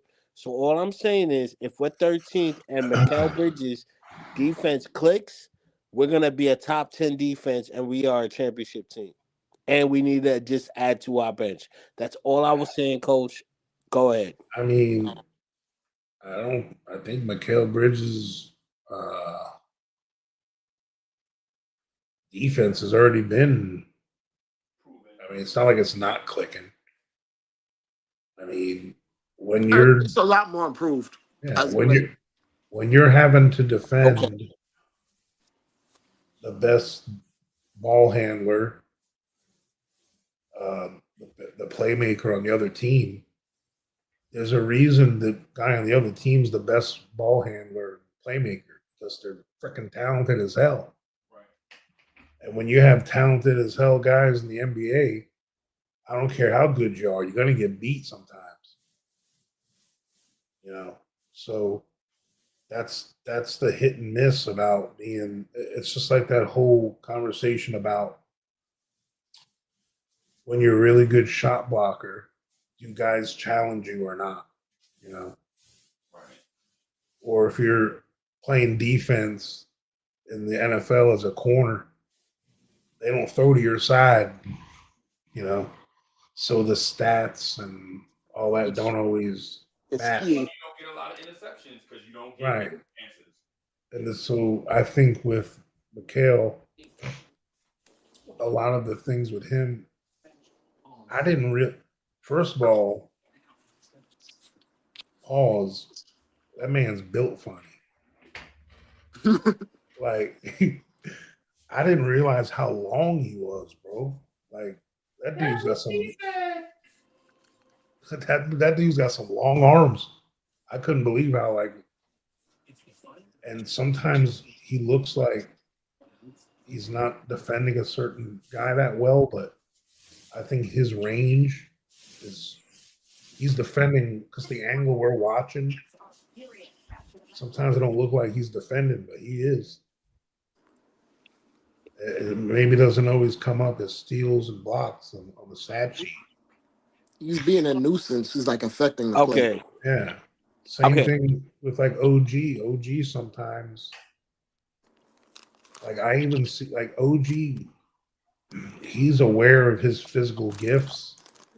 So a lot of times I notice OG will let someone, it almost for a split second looks like someone's dribbling past OG, but he like recovers so quick. Like he's got it's underrated his speed, his quickness. Because he is kind of bro. Cowboy Bob Okay. said coach is wrong. No. I'm not saying what He said, yeah, I'm telling you, coach. I'm telling you, listen, I'm telling you what the man said. The man said he has to figure out how to play defense. No, look. Let me tell you what I mean, Oh, Coach, before you wow. go on me. Before you go on me. When he was playing defense, He we said playing trade tape. Kolek for Lou Dort and or no. Hold on. Okay, Coach, let me just explain if anything, myself. we're trading Deuce. Hold on. Let me just explain myself. I I'm here to remember drop the when pebble in the shoe. I remember when we were playing a video and we showed that Mikal Bridges was playing defense against Trey Young. And I specifically said, do you see how wide his stance is once his left foot went down? Trey Young took advantage of it. Now, this is what I'm talking about. As a good defender, for me, I looked at it and said, Coach, who you gonna take defensive advice from? Bro, here we go. Bob, No, of course you're this gonna is take it what from you a guy do. who's Bob, an MVP. all you do is this. You do exactly with what I complain about some of our fans do. No. You find one or two instances where you think you find something and you think that's something that happens all the time. Like you felt like you discovered a new species or some shit. No. Coach. Let me just explain what I'm talking about. That turtle doesn't have a shell. No. I look, Coach. I said to you, and I've said it previously on this show. I said, Coach, you have made me agree with Payne. I said you have made me agree with how Bridges is. All I'm saying is this: the inconsistencies on a specific play. I'm giving you an example. When he put his left foot and he was wider than he needed to be. You put your Because left the thing is, Left foot two times. No. Because the thing is this: when you play defense, for me, what I notice is you Are have you to have 6'7", bro? What You was know that? what? The reason why he's getting that low is because he needs to maintain leverage because he's taller than the guy he's defending. He needs But to get as low no. as possible to change directions. But what I'm Bob, saying, And Trey Young is an elite basketball player that can I get himself understand open. that. I'm not knocking him for that. But what I'm you're simply over trying to explaining say, a situation that's not the norm on every trip down the court, is all I'm saying. okay, you know what, Coach? I'm gonna let you rock with that because you are valid in that point. Let him. All I'm trying to say is let coach rock. Because here's the other Coach here's is the other right. thing that All happens. I'm trying to say is this for me. Some What of I'm our simply trying to fans, say is when Bridges figures it out to where he can be the best Bridges, because I don't think right now this is the best Bridges we've seen, and a lot of people are gonna look at me and say, "Oh, Cowboy Bob don't know what he's talking about." I think Bridges can be better than what he's been giving us. Everyone That's all on our I'm trying to team say. can be. It's called you. There's either two ways to go in a season. You either progressing and getting better as a team, and each player's getting better at what they're doing, or you're trying to get in the lottery. That's all there is to it. I just think that look, all I'm trying to say is this. I think that Bridges can be the key asset to make us go over the top. That's all I'm trying to say. I think his defense and what he does, he has it. I'm not knocking that from him. But it's just that he's not used to having a guy like an OG or a guy like that can help him out to where he can be comfortable in what he's doing. None of the guys on our team are used to having the other four guys they have. No, I'm agreeing Think with you, about it. Coach. Like I said, I just think that There's nothing wrong with that starting five. no. Have we talked about the bench problem? That's the problem. what I've been saying. Thank you, Coach. That's what I don't want to hear a damn thing about one of our starters ever again. No. Those five I'm dudes just saying, are working their butt off. All I'm saying is this. Tibbs is grinding them their butts to the dirt. No, I just think that Bridges has an extra step to where when he gets comfortable, we're gonna be like I'm not trying to knock Bridges. What did Mikhail do to you? No. He hasn't done anything. I just think that he has something that he's holding back to where it's gonna be like, wow, now it's working. You think too much. No. I think that Bridges is a beast. I think that he has the goal to be the best, the second best defender outside of OG, to where it's gonna look beautiful. But I just think that he needs time. That's all I'm saying. But to me, I agree with you, Coach, when you say about the bench, because that's all I've been talking about is the bench. We need that. I want to say third scorer to where coming off the bench, because Cameron Payne, McBride, if he's consistent, and we need I even brought up the point of when you said Cameron Thomas with the trade. I think that that's good, but to me, I think that Bridges, once he gets comfortable, it's gonna be so beautiful that everything's just gonna sit well. I think I'm he's not knocking comfortable right Bridges now. defensively. I think he's already comfortable. I just think you're. No, I think he got another level. I think he got something in him that we haven't seen. What's another level? He's already averaging 20 points a game, like over the last 15 see, games. you're looking at the offense. I'm talking about the Bro, defense. look, when you're the point of attack defender, you get picked the most. He's getting picks. He's getting screens set on him and screens, bro. Like, think about whoever covers Brunson most games. Do you hear much from them on the offensive side when they're defending? That's another thing haven't talked about much, and we don't talk about much. Think about who every game we play, who defends Jalen Brunson. Does here's the number one thing. What kind of game does he have on the other side of the floor? Most of the time, I never see the dude that's defending Jalen Brunson go off. They don't get 20.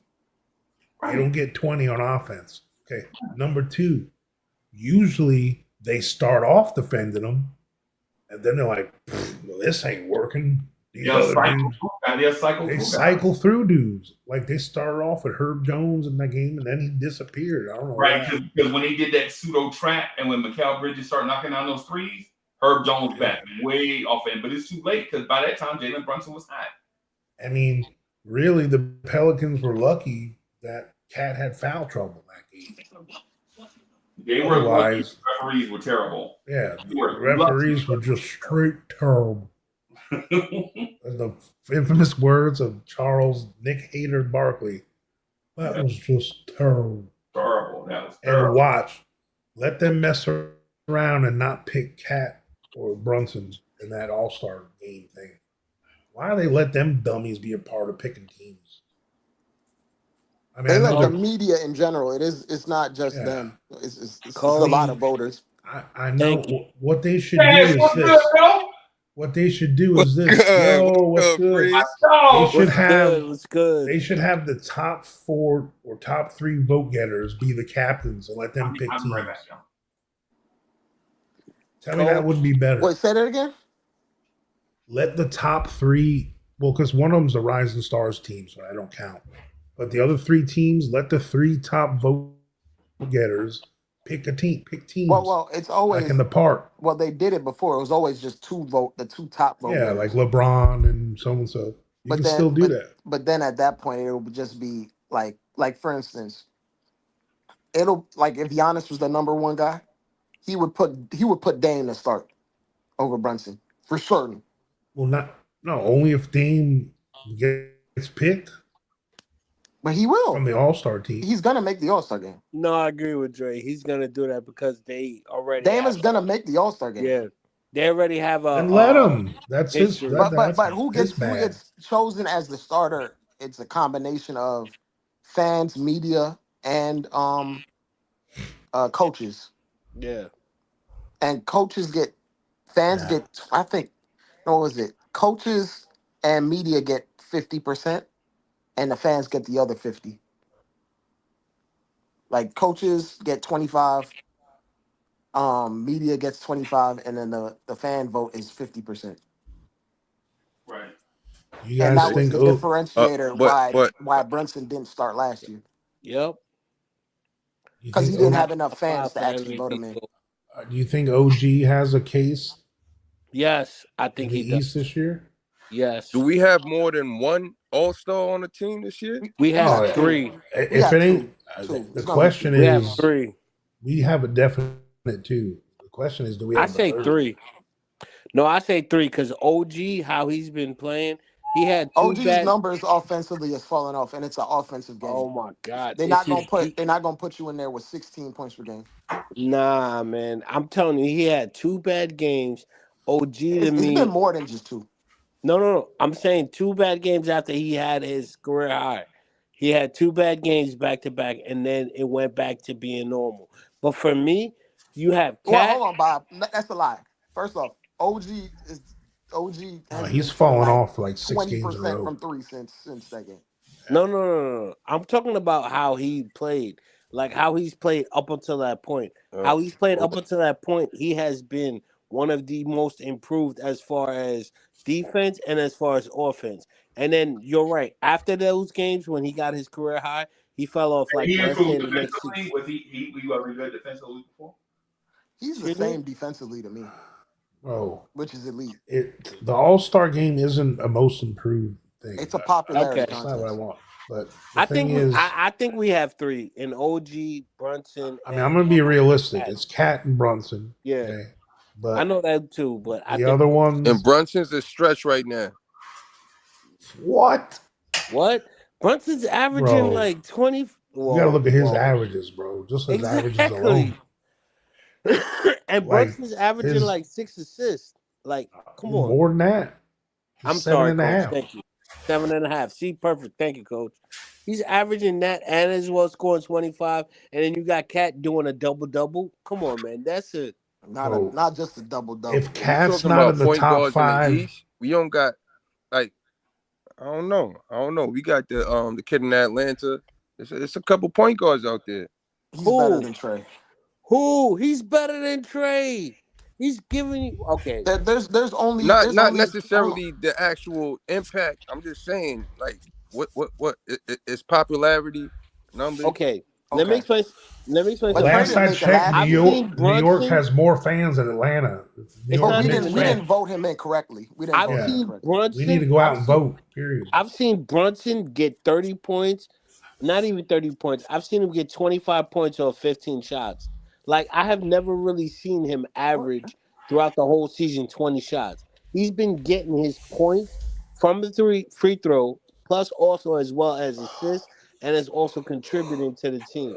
Yes, he's been doing his dribble, but for me, his argument I'm not was even strictly popularity. I'm not even knocking the Brunson His argument was All-Star pick. popularity. I'm just saying, like, I seen that when Atlanta was pretty good and they had a bunch of All-Stars in there.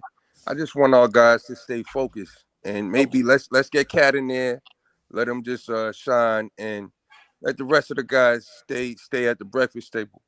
Yeah, okay. I was gonna say like in order to get multiple guys, in order to get more than 2 in an All-Star game, you got to have like the best record in your conference. off the rip. Should Halliburton and Agreed. Dame be ahead of Brunson? No, They shouldn't, but no. popularity All right, so had them think But they above. will about have Dame because Dame just won the whatchamacallit, the Emirates Cup. So No, Dame no, and no. Dame was yes. ahead of Dame was worse I than don't Brunson care last year, that. but he was ahead of him because he's had this component of star power for years and years and But then years. they just won the Emirates Cup, so then that just boosted even more. That ain't factoring in, bro. I'm telling you I right think now. it is. No, no.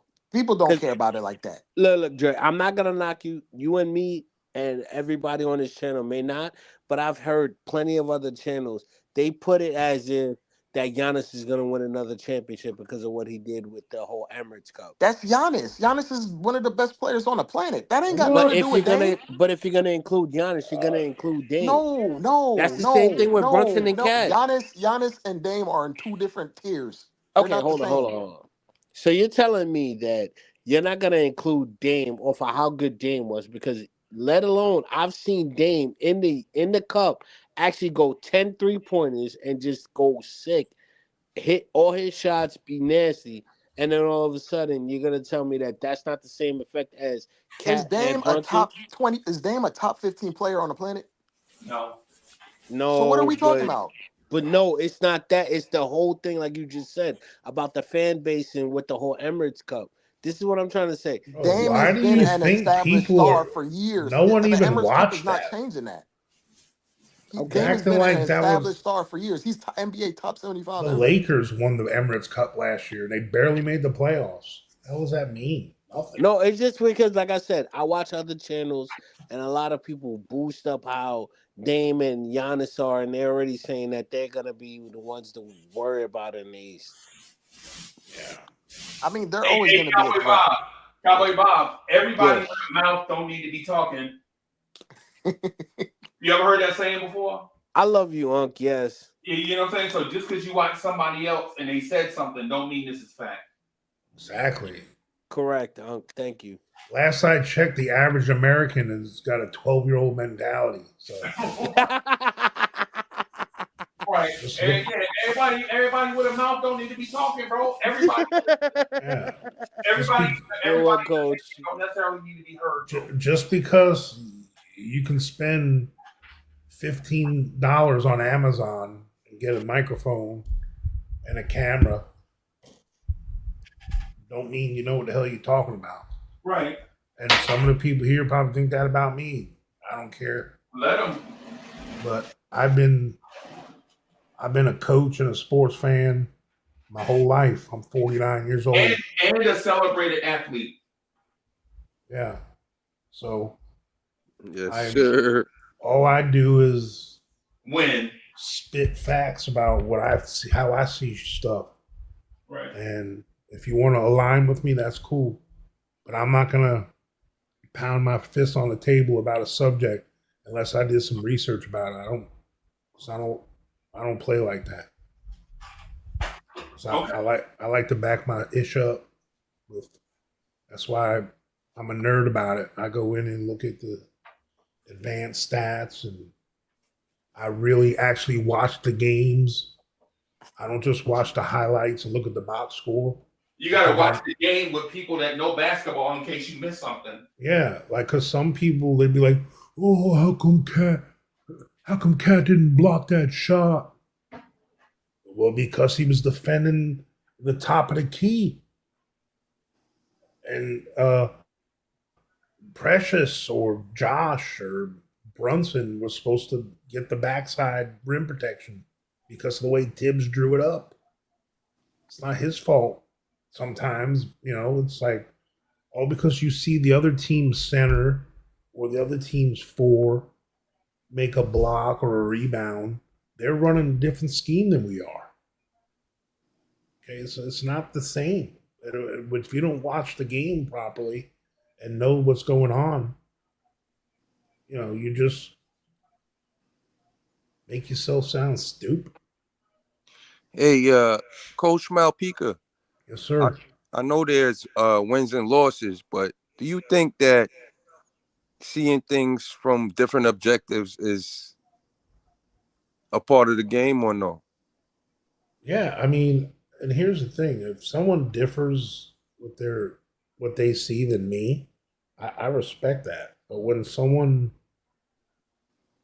is obsessed with one agenda of like a certain, if there's a certain player they don't like on the team, like I'm not a fan of Sims, and I'm guilty of this. I'll nitpick every little thing he does wrong. I just get my my leash with him is this short. Because when he The messes up, it second, looks really bad. yeah, it's like because you already on thin ice with me, bro. Like, Me and you, so your mom and you know your what I'm saying. So like, but then there's some guys when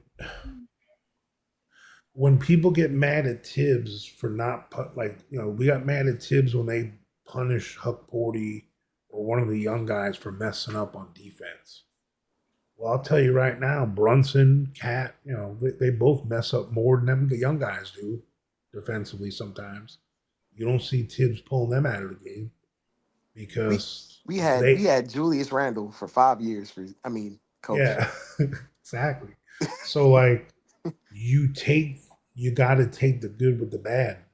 You got to take the bad because when you're providing so much good, it's like you in a relationship and you with that girl and she's kind of moody sometimes. Checks and balances. She's not the best cook, but she gives you that good. I don't know. I just think people sometimes could become human and go away from coaching, and maybe I just like these guys better than those guys. Yeah. No, I see Tibbs doing that sometimes, to be honest with you. I think he's got his favorites for sure. I think everyone has inherent bias for certain things. That's just part of being human. Like in Tibbs' mind, rebounding might be more important than any other thing possible. So he's gonna lean with his bias, right? Right. I'm going in on Nick Yak right now. I'm sorry, I have to. Yeah, yeah. I'm calling myself a coach, and I don't like the M word. I refuse to say his name. If you have traits, that just means you have biases. That means you have tendencies. Right. Like everyone does. So like just having a style of coaching, that means you have a trait, you have tendencies, you have biases. So like when we talk about like the human aspect, that goes with it. Just being a matter of fact, deciding to be a coach implies bias in the first place. Like because you see the game a particular way and you want it to be executed by your players a particular way. Guaranteed. The number one thing that coaches demand of and need from their players is to be available to play. Okay. Now, there's different levels of that in high school and college and the pros, In the school realm, I don't think so, Coach. When you got kids that can't get to keep their grades right, or they're always getting in trouble, you can't count on them. You can't depend on them, no matter how much you want to coach them up, no matter how much you take the time with them, put in that extra work with them to get them right. They just can't get right when it comes to that. The same thing with kids. I've coached kids in high school that played football, basketball. I've coached soccer, track, weightlifting. How about the kid like in for the Portland Blazers? He had a serious injury history before he got to the league. No. Yeah, I'm not saying you just give up on someone for their past injuries, but if they're currently being injured for your organization, you can't count on them.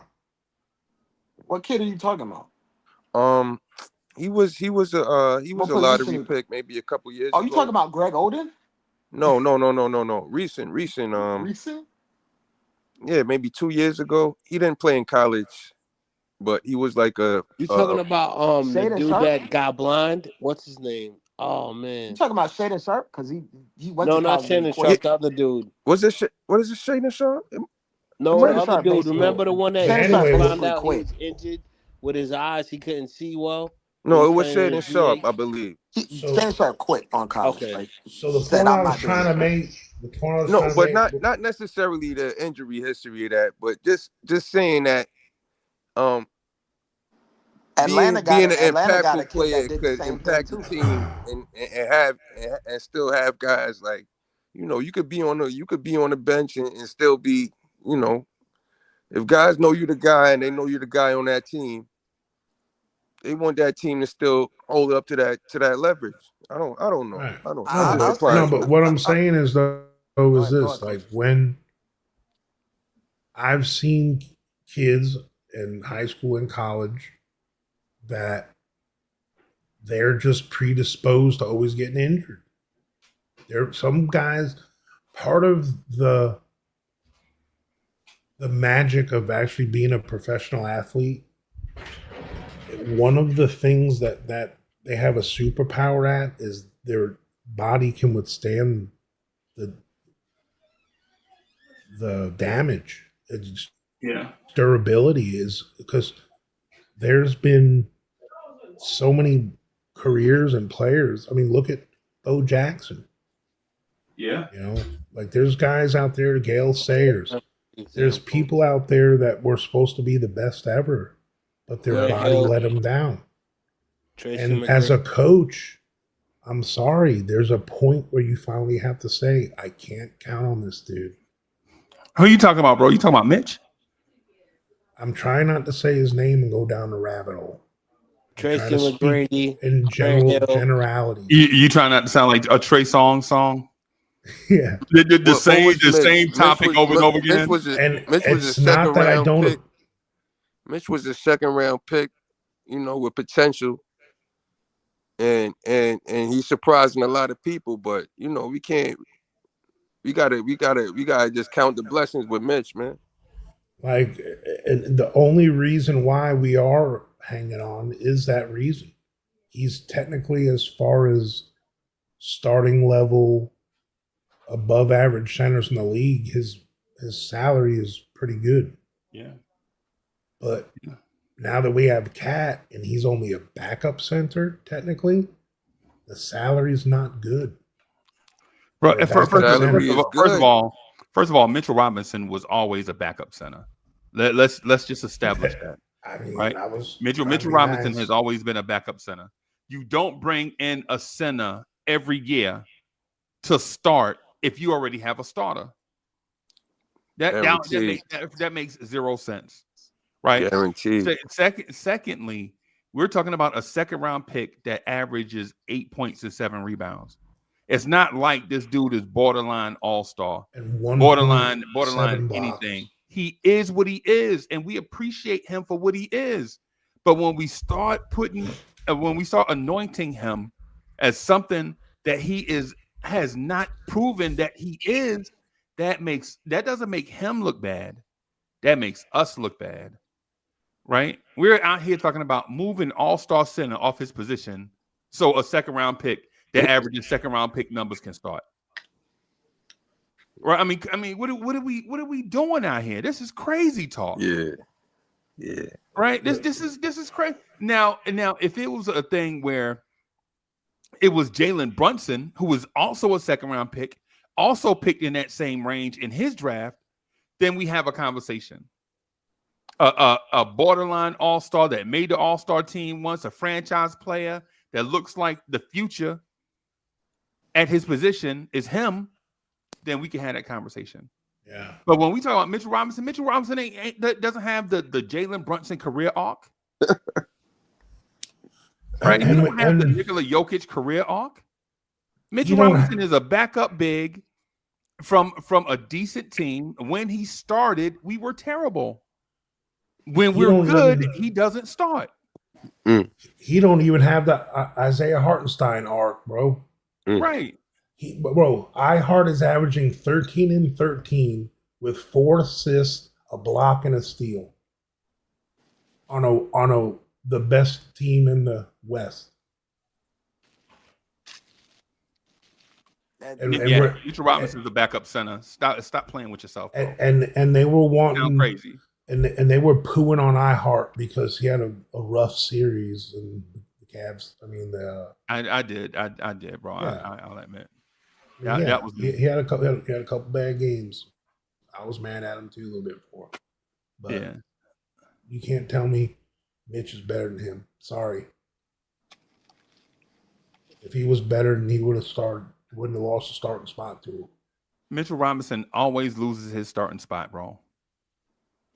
Always. The 1 year, the 1 year he started at center, for 72 games was the worst season of the Leon Rose era. Oh man. Right?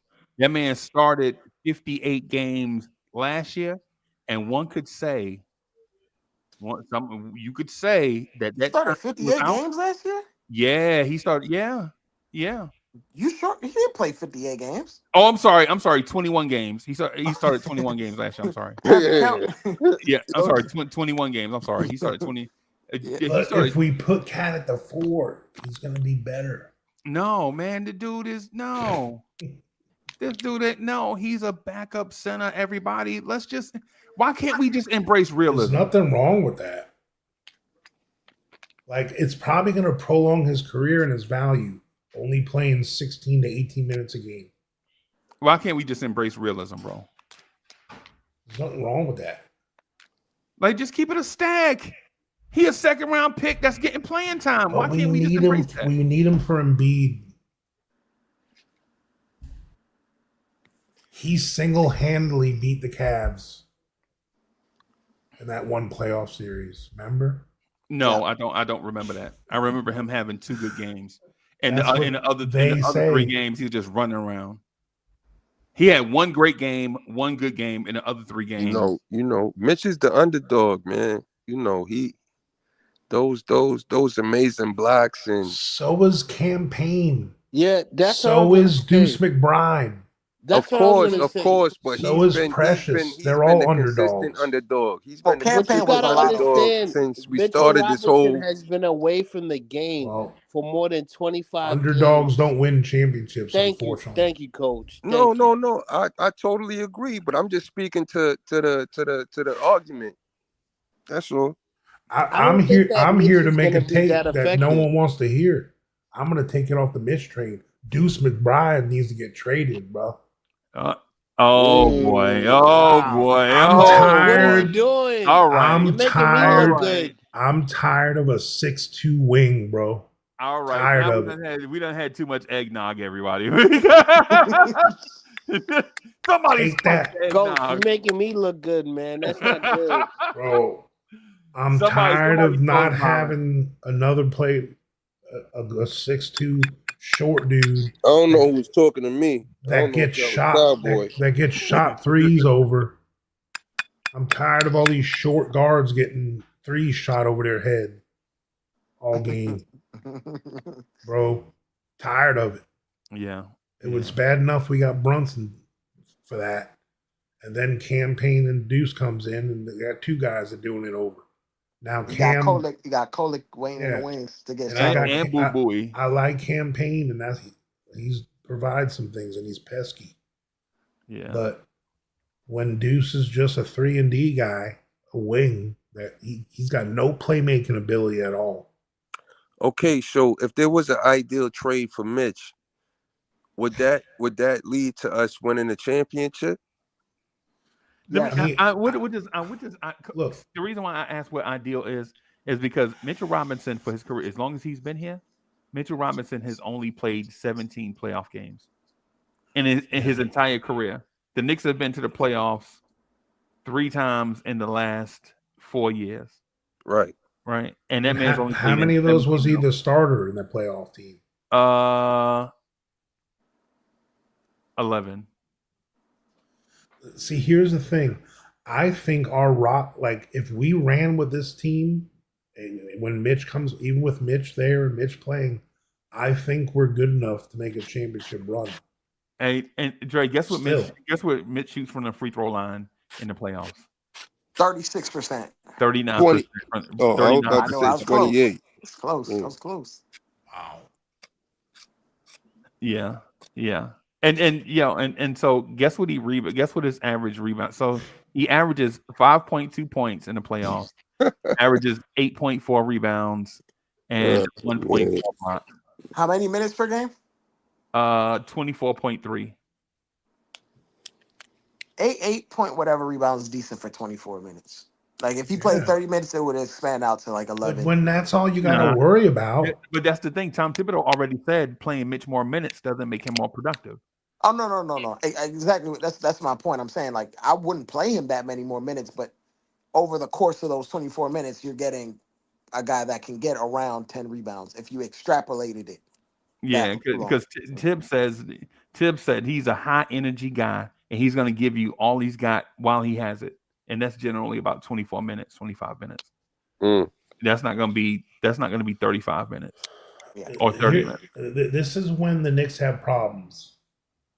When you got a team that's got a bunch of wings, okay, we get exposed by our little guards when the second unit comes out. Yeah, that's when we get exposed. It's just like our backcourt is 2-6-1 dudes. But Right. Which there's sometimes it works out. It's nice when they're making the shots. What about Cash question though? Cash said, "What value you gonna get for Mitch if you move him?" He said he asked if we had our ideal trade, would we be a championship? Like would we win a championship? Is I basically think what we he's can asking. win a championship with Mitch, but I don't know if with him you as the said backup. with Mitch? You said you Yeah. could think But not as the starter. As the backup. Yeah, not the starter. Just playing as just Mitch come off the bench. Mitch come off the bench and that's it, bro. We ain't no, like no. I was never saying let's start Mitch when he come back. I was just saying like if we saying I just felt like it was like, Mitch don't need to be here no more. I thought that was we not arguing with you, Cash. no doubt, yeah. Yeah, we ain't arguing with you. And bro. the part for me of not the part of Mitch doesn't need to be here anymore is this. If we're only going to use him as the backup and he's only going to produce what he produces as a backup, we can find someone of greater value. Thank you, Coach. Money-wise, and who's more durable, that's going to produce the same numbers he can. Thank you. And then It doesn't mean I like Mitch any less. It just means I'm thinking about the future of our program. And no, I understand that viewpoint, right? But Coach, do you think that individual players, like even if they get the same numbers, could cause different outcomes? Yes. Yeah, because I know you were talking to Coach. I just want to interject because I hadn't been go here. ahead. The numbers thing, the counting stats part of it, as Dre like to call it, counting stats. That's a nice term. I'm gonna start using that. The counting stats part of it, to me, I don't know if they have the same weight. It's like what weighs more, 100 pounds of bowling balls or 100 pounds of feathers? Right. They weigh the same. It's 100 pounds. Right. So it's like, so with certain, now, if we're talking about impact without numbers, if you love Mitch, that's the thing that you should be talking about. Right. What impact does he provide away from the numbers? Is he a deterrent? Is he a intimidator? Yes. Do they take shots around Mitch when Mitch is in the game? Yes. Right. And so at the rim, those are the type things that you need I feel like you need. If you like Mitch, talk about that stuff. Right. That's exactly, Big Freeze. You already know where I was headed to, so you already got that. You already know. Right. Yeah. So, but anyway, yeah, I gotta run, man, because I gotta be on the phones at 7:00. Oh man. Yeah, I gotta get out of here. Some of us still working, man. Some of us still working, Coach. Coach still got, man. So, and I'm gonna thank everybody for coming through and rocking with us. Dre, thank you for keeping your cool, bro. I think somebody nudged you in the direction where Dre was about to choose violence. Hey, Cowboy Bob, thank you for standing your ground, bro. I appreciate it. Don't let Drake come up here and be trying to analytics you to death, bro. Thank you. Yeah, and man. Just know that Free Keith is looking for you. Yeah, Free Keith hit me up like 14 times already. Who? Yeah, I appreciate all y'all minds, man. I appreciate you I guys. appreciate you too, bro. That's it. Yeah, man. All right, I'm gonna get out of here, man. I'll holler at y'all probably. We play tomorrow night, right? Yeah, I think The so. Raptors. Okay, so we'll see y'all tomorrow night on Playback TV. Peace, everybody. Barrett Bowl.